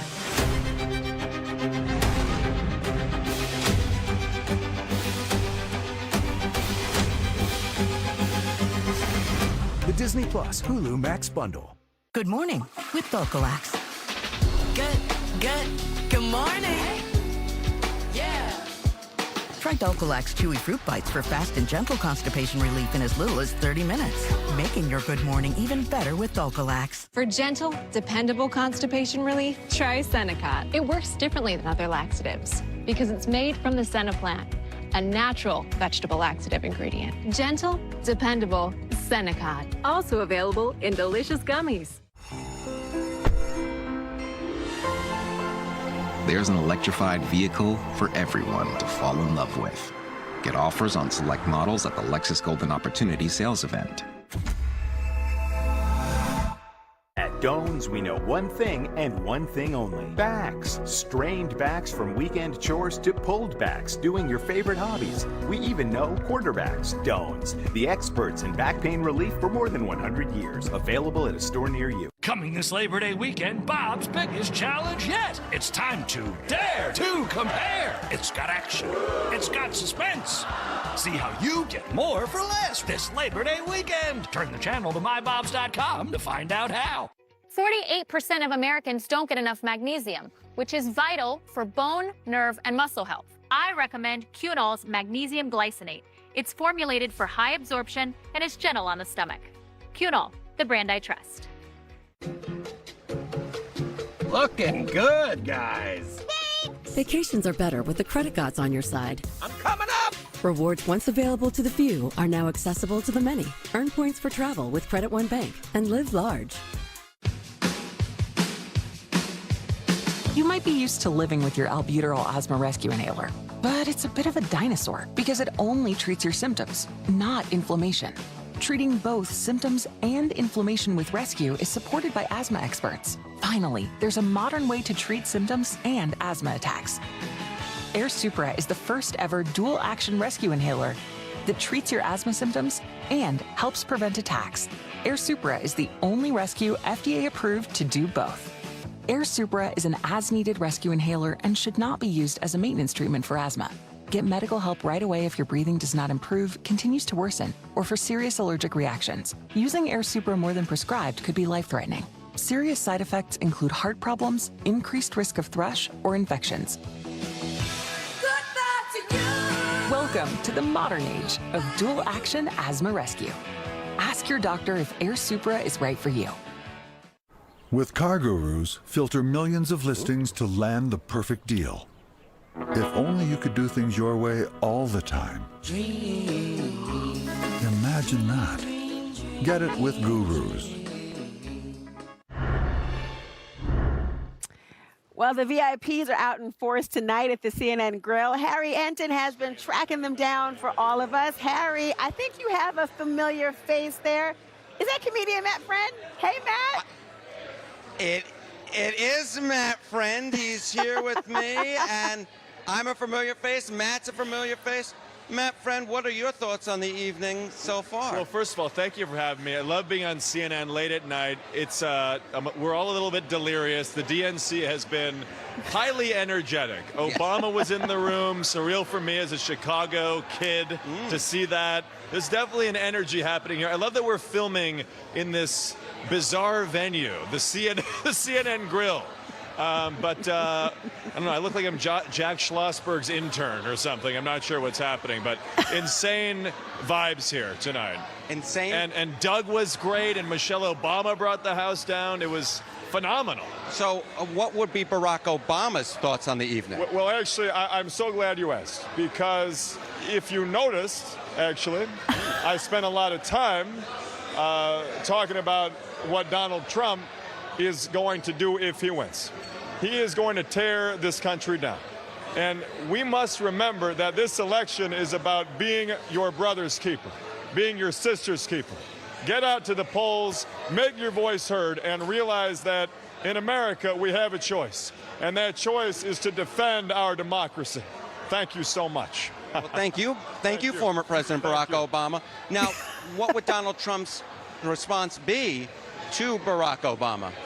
Well, I will tell you, it was a pathetic DNC. Excuse me, stop laughing, you're a pig, okay?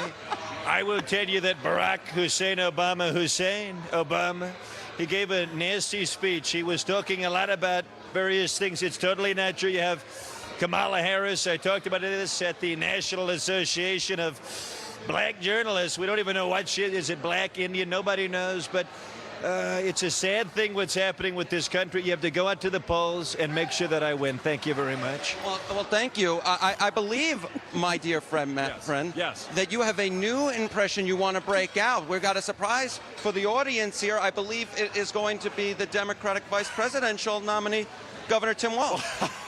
You ready for this? I mean, J.D. Vance, this is just a crazy guy, and I can't wait to debate the guy. I got to tell you, I'm a football coach. I know a thing or two about winning, and I got to tell you, as soon as I win this damn thing, pour the Gatorade on me. Bring out Kamala, and let's celebrate. Needs work. It needs work. I'm going to work on it. I'm going to work on my Tim Walz impression on my couch, and that is not a J.D. Vance reference. Yeah. It's not a J.D. Vance reference. And you said... There's too much to work with. Who do I remind you of? You kind of remind me of like a young Chuck Schumer or something. I thought you said I was Chuck Schumer's nephew. You might be Chuck Schumer's nephew. I don't know. I like the Harry Enton thing going on. But the one thing the DNC was missing was a little Mitch to toss the commercial. This is Mitch McConnell, and it's a thrill to be back on America's finest network, CNN. I've always loved it. And it's the DNC has been great, and you're a wonderful young reporter. And yeah, anyway. Well, from this crazy place, the CNN Grill, Laura Coates.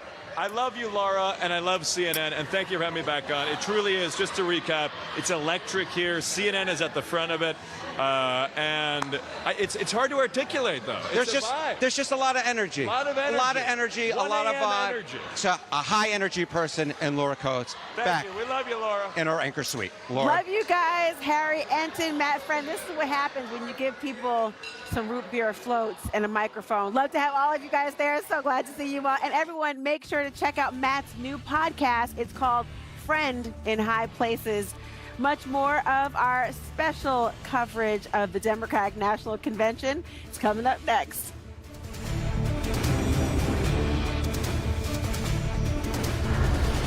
Welcome me after this commercial.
from exciting Chicago.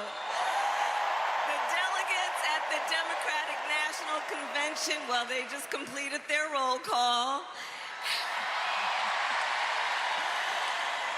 And they have nominated Coach Walz and me to be the next Vice President and President of the United States of America.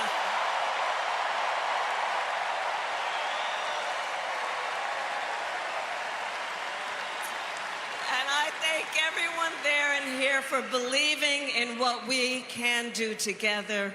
We are so honored to be your nominees. This is a people-powered campaign, and together we will chart a new way forward. A future for freedom, opportunity, of optimism and faith. So to everyone in Chicago and across America, thank you. Thank you. Thank you. And you're going to hear from our wonderful second gentleman shortly. I'll see you in 2 days, Chicago.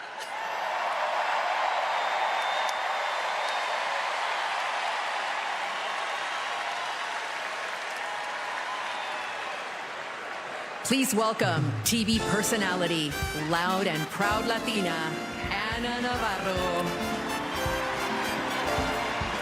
All right, it's an exciting time here for the delegates in the United Center. Caitlin Collins is on the floor. Caitlin? Yeah, Jake, I am with Governor Gavin Newsom, who, of course, was the last one to go to put California over the top with Vice President Harris there. What does this moment mean? I mean, you have known Vice President Harris for 30 years. What does this moment mean?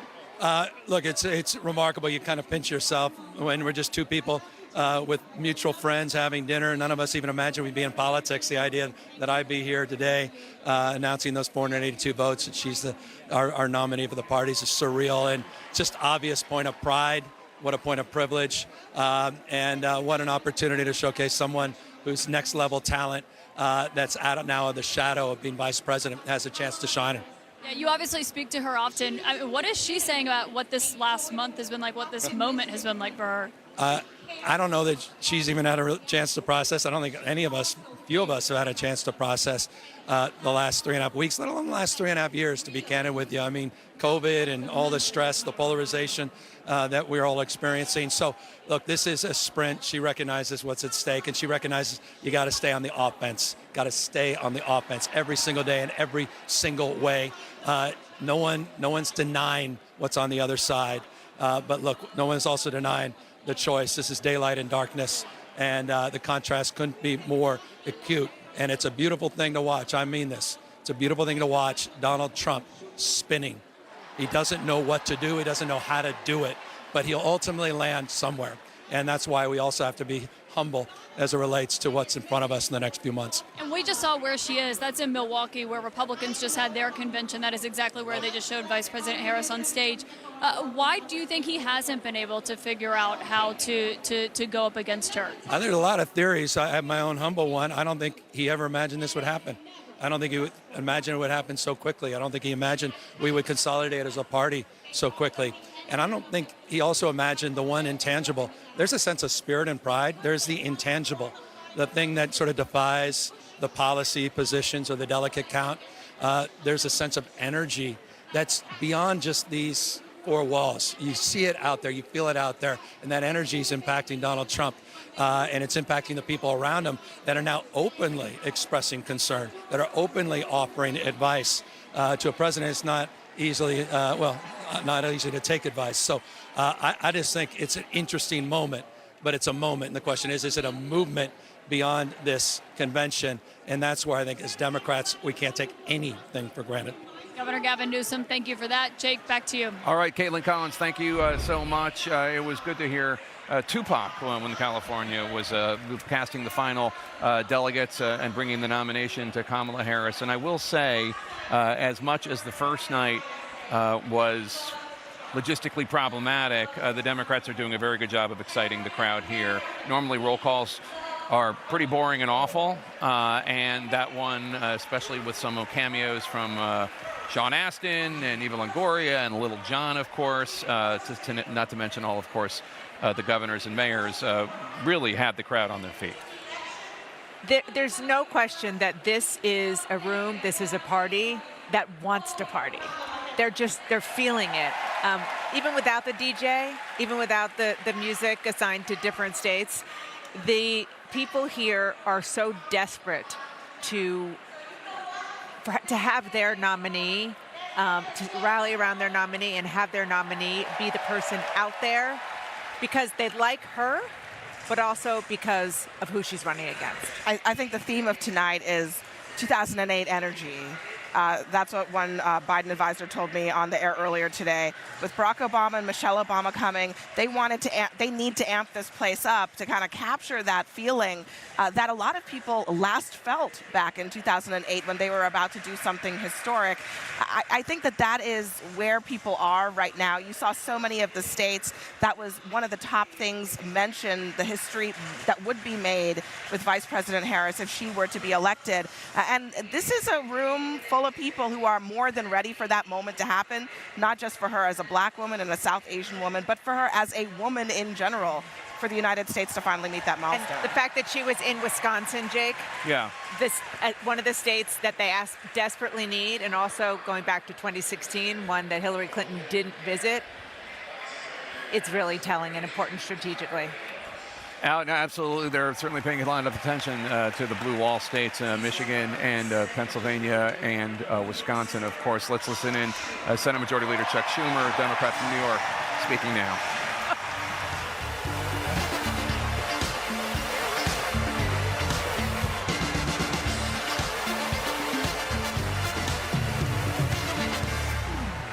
Everybody, wasn't that a great roll call?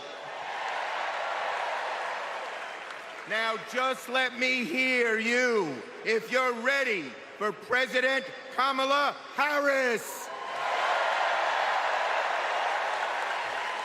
Friends, we're here to talk about one thing, tomorrow, and building a better tomorrow for all Americans. This November, we can choose a brighter, a fairer, a freer future, or we can relive the dark night of Trump's American carnage. Only one candidate will move America forward, Kamala Harris. Vice President Harris has been the best partner Senate Democrats could ever have asked for. Under her and President Biden's leadership, Senate Democrats lowered prescription drug prices and created millions of good-paying American jobs. I worked with Kamala Harris when she was Senator Harris. I saw a leader who was fearless, who stood up for middle-class families like the one she was raised in, who focused on things that really mattered. Helping parents raise their kids, safe neighborhoods, safe schools, and building an opportunity economy that gives everyone a shot at the American dream. She will lead America forward into a brighter future, but she can't do it alone. She needs a Democratic majority in the Senate of the United States. Now, my friends, 2 years ago, the naysayers said Senate Democrats stood no chance in the midterms. I told them, just you wait. We're going to keep the Senate and maybe pick up a seat or two, and that's exactly what happened. Well, ladies and gentlemen, my good friends at this convention, I am telling all of you now, we're going to hold the Senate again, and we're poised to pick up seats.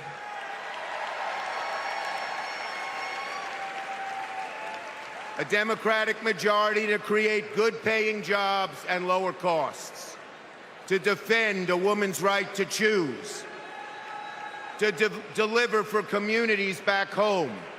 Our senators are doing it, like Jackie Rosen, delivering high-speed rail for Nevada. John Tester, bringing high-tech jobs to Montana.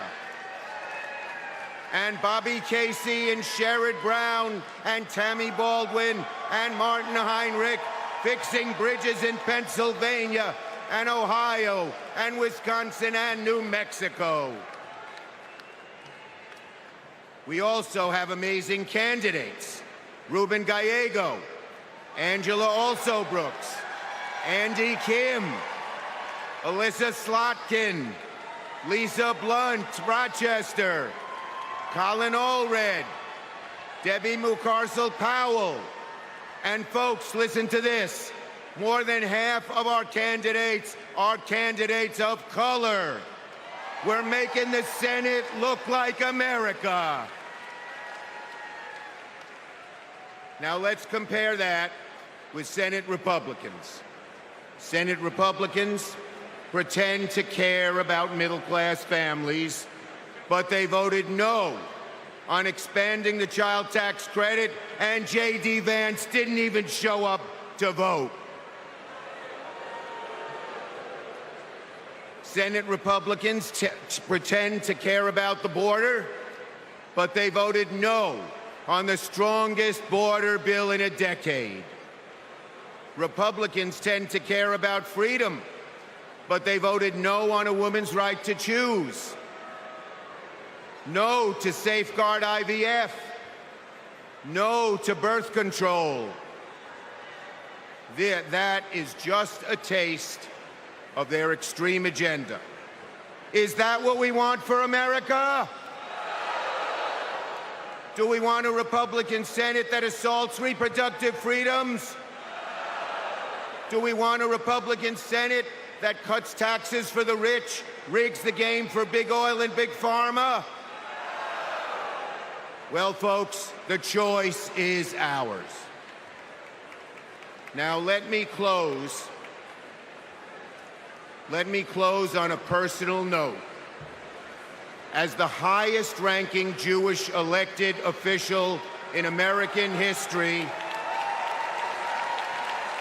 I want my grandkids and all grandkids to never, never face discrimination because of who they are. But Donald Trump, this is a guy who peddles anti-Semitic stereotypes. He even invited a white supremacist to Mar-a-Lago. And unfortunately, his prejudice goes in all directions.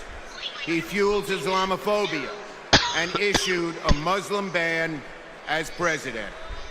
But I hope he's against Benjamin Netanyahu. Tonight, folks, what he's doing in Gaza. I am wearing this blue square to stand up to anti-Semitism, to stand up to all hate.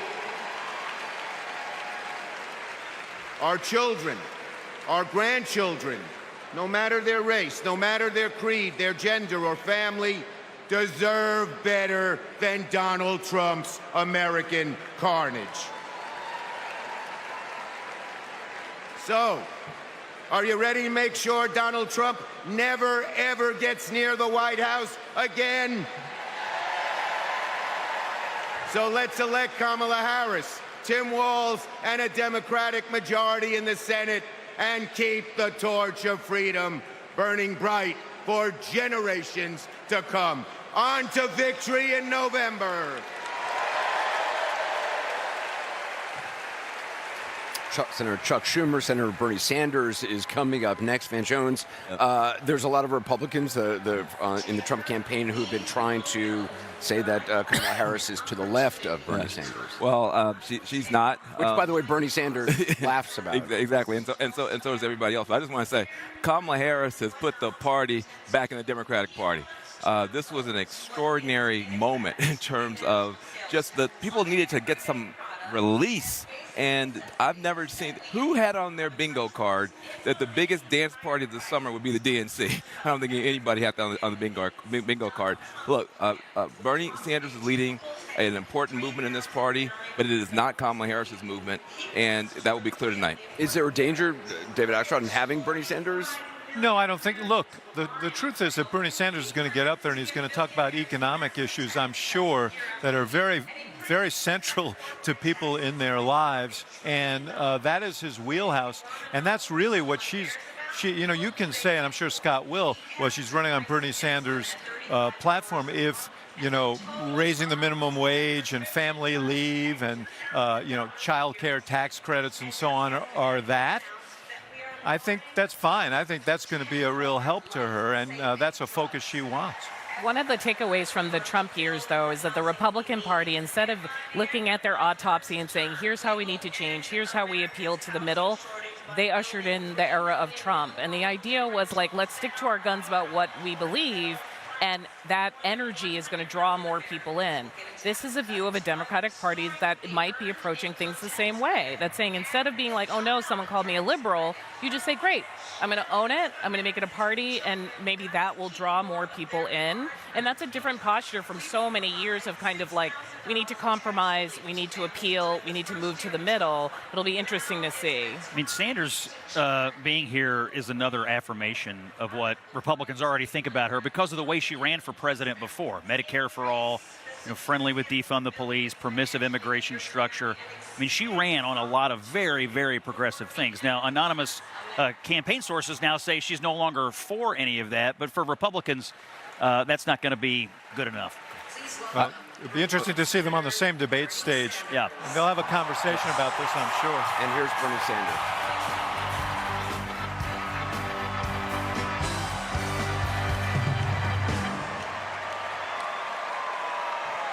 Thank you.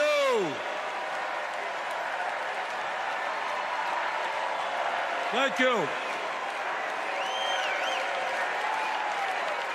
My fellow Americans, it is an honor.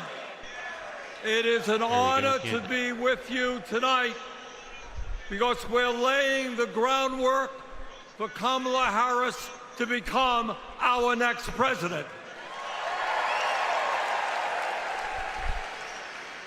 And let me tell you why that is so important.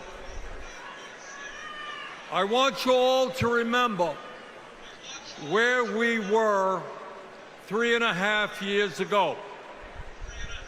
We were in the midst of the worst public health crisis in 100 years and the worst economic downturn since the Great Depression.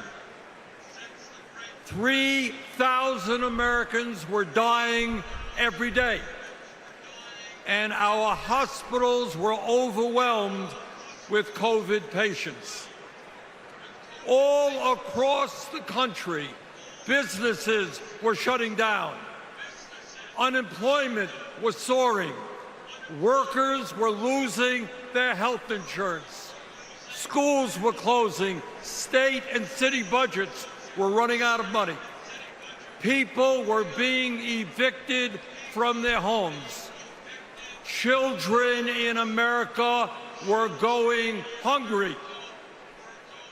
That was the reality the Biden-Harris administration faced as they entered the Oval Office. A nation suffering, a nation frightened, and people looking to their government for support. And within 2 months of taking office, our government did respond.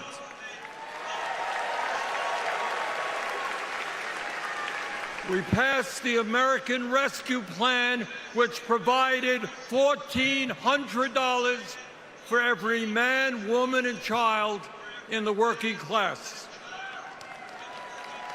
We extended and expanded benefits for the unemployed. We provided emergency assistance for small businesses to stay open. We guaranteed health care coverage to tens of millions of Americans through one of the largest expansions of Medicaid in history.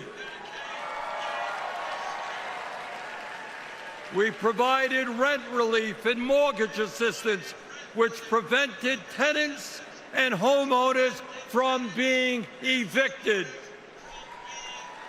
We established emergency food programs for hungry children and the elderly, and protected the pensions of millions of union workers and retirees from being slashed by up to 65%.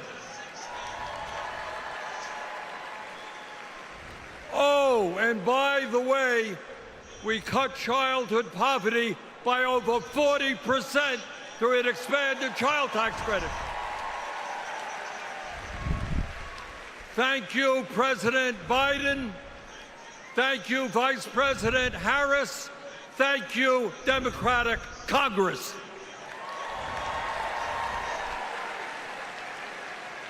Now, I say all of this not to relive that difficult moment, but to make one simple point.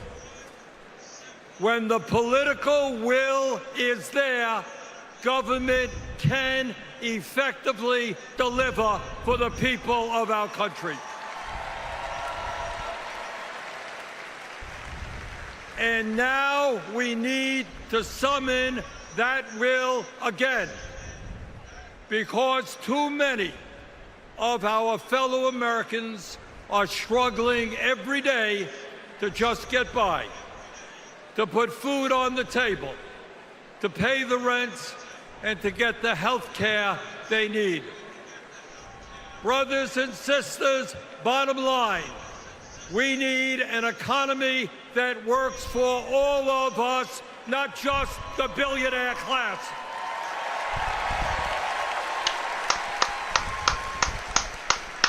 My fellow Americans, when 60% of our people live paycheck to paycheck, the top 1% have never, ever had it so good. And these oligarchs tell us we shouldn't tax the rich. The oligarchs tell us we shouldn't take on price gouging. We shouldn't expand Medicare to cover dental, hearing, and vision. And we shouldn't increase Social Security benefits for struggling seniors. Well, I've got some bad news for them.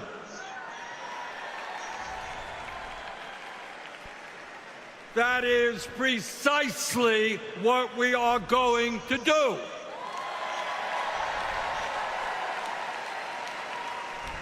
Yep. And we're going to win this struggle because this is precisely what the American people want from their government.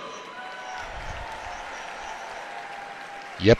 And my friends, at the very top of that to-do list is the need to get big money out of our political process. Yep. Billionaires in both parties should not be able to buy elections, including primary elections. Agreed. For the sake of our democracy, we must overturn the disastrous Citizens United Supreme Court decision. I agree with that. Not only that, we need to put and move toward progressive public constitutionalists in funding charge of elections. the Supreme Court. And let me tell you what else we must do. I agree. We need to join the rest of the industrialized world and guarantee health care to all people as a human right, not a privilege.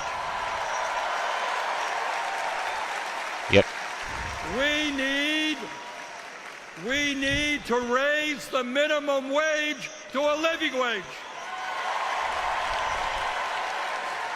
Yep. We need to pass $50 the an hour, PRO I Act believe it's. so that workers can organize a union and gain the decent pay and benefits they deserve. We need to strengthen public education, raise teachers' salaries, and make sure that every American, regardless of income, receives the higher education he or she needs. Yeah. We need to take on Big Pharma and cut our prescription drug cost in half so that we no longer pay any more than other countries. Joe and Kamala made sure that no senior in America pays over $35 a month for insulin. We need to make sure that reality is true for every American. I look forward to working with Kamala and Tim to pass this agenda. And let us be very clear. This is not a radical agenda. But let me tell you what a radical agenda is. And that is Trump's Project 2025.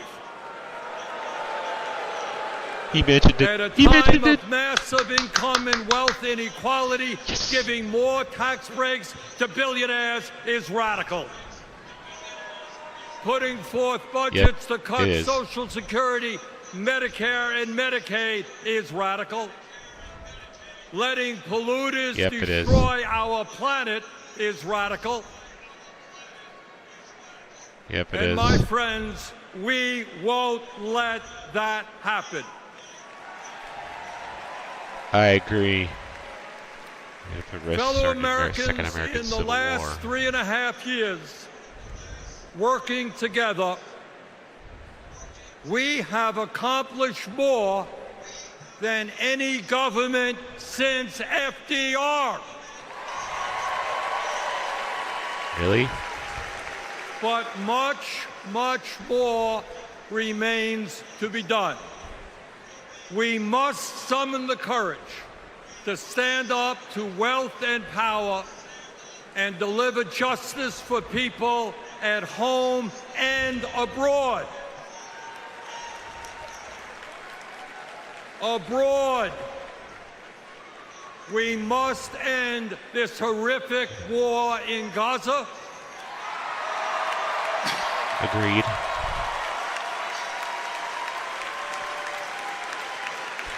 Bring home the hostages and demand an immediate ceasefire. Yep.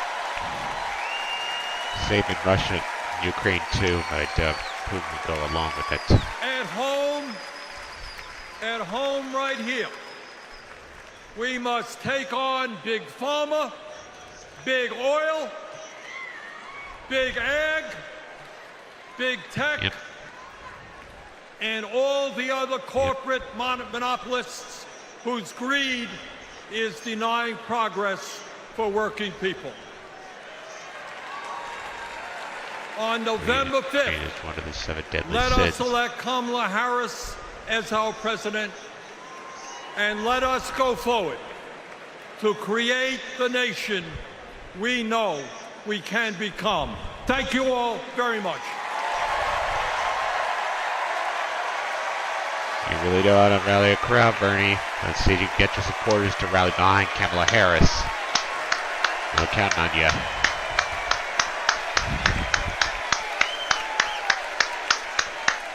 Please welcome Illinois Governor J.B. Pritzker.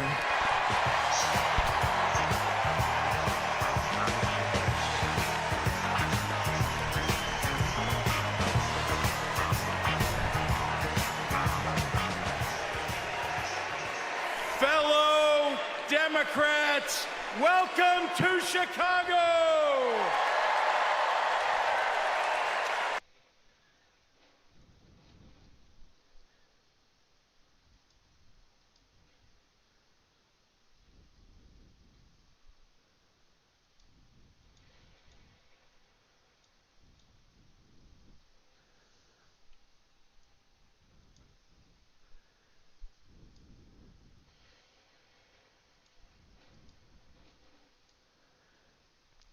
Yeah, go ahead, laugh at me, because of my runny nose and all, and the COVID thing. Anyway, thanks for watching this video. Don't forget to like, comment, subscribe, leave a comment down below, and share this video with as many people as you can. Friends, family, complete strangers, possibilities are endless. And let's work hard. Let's work hard to get Kamala Harris elected as president and Donald Trump and Project 2025 forever off the political table. Forever. Until tomorrow, this is Jeff Bartel signing off.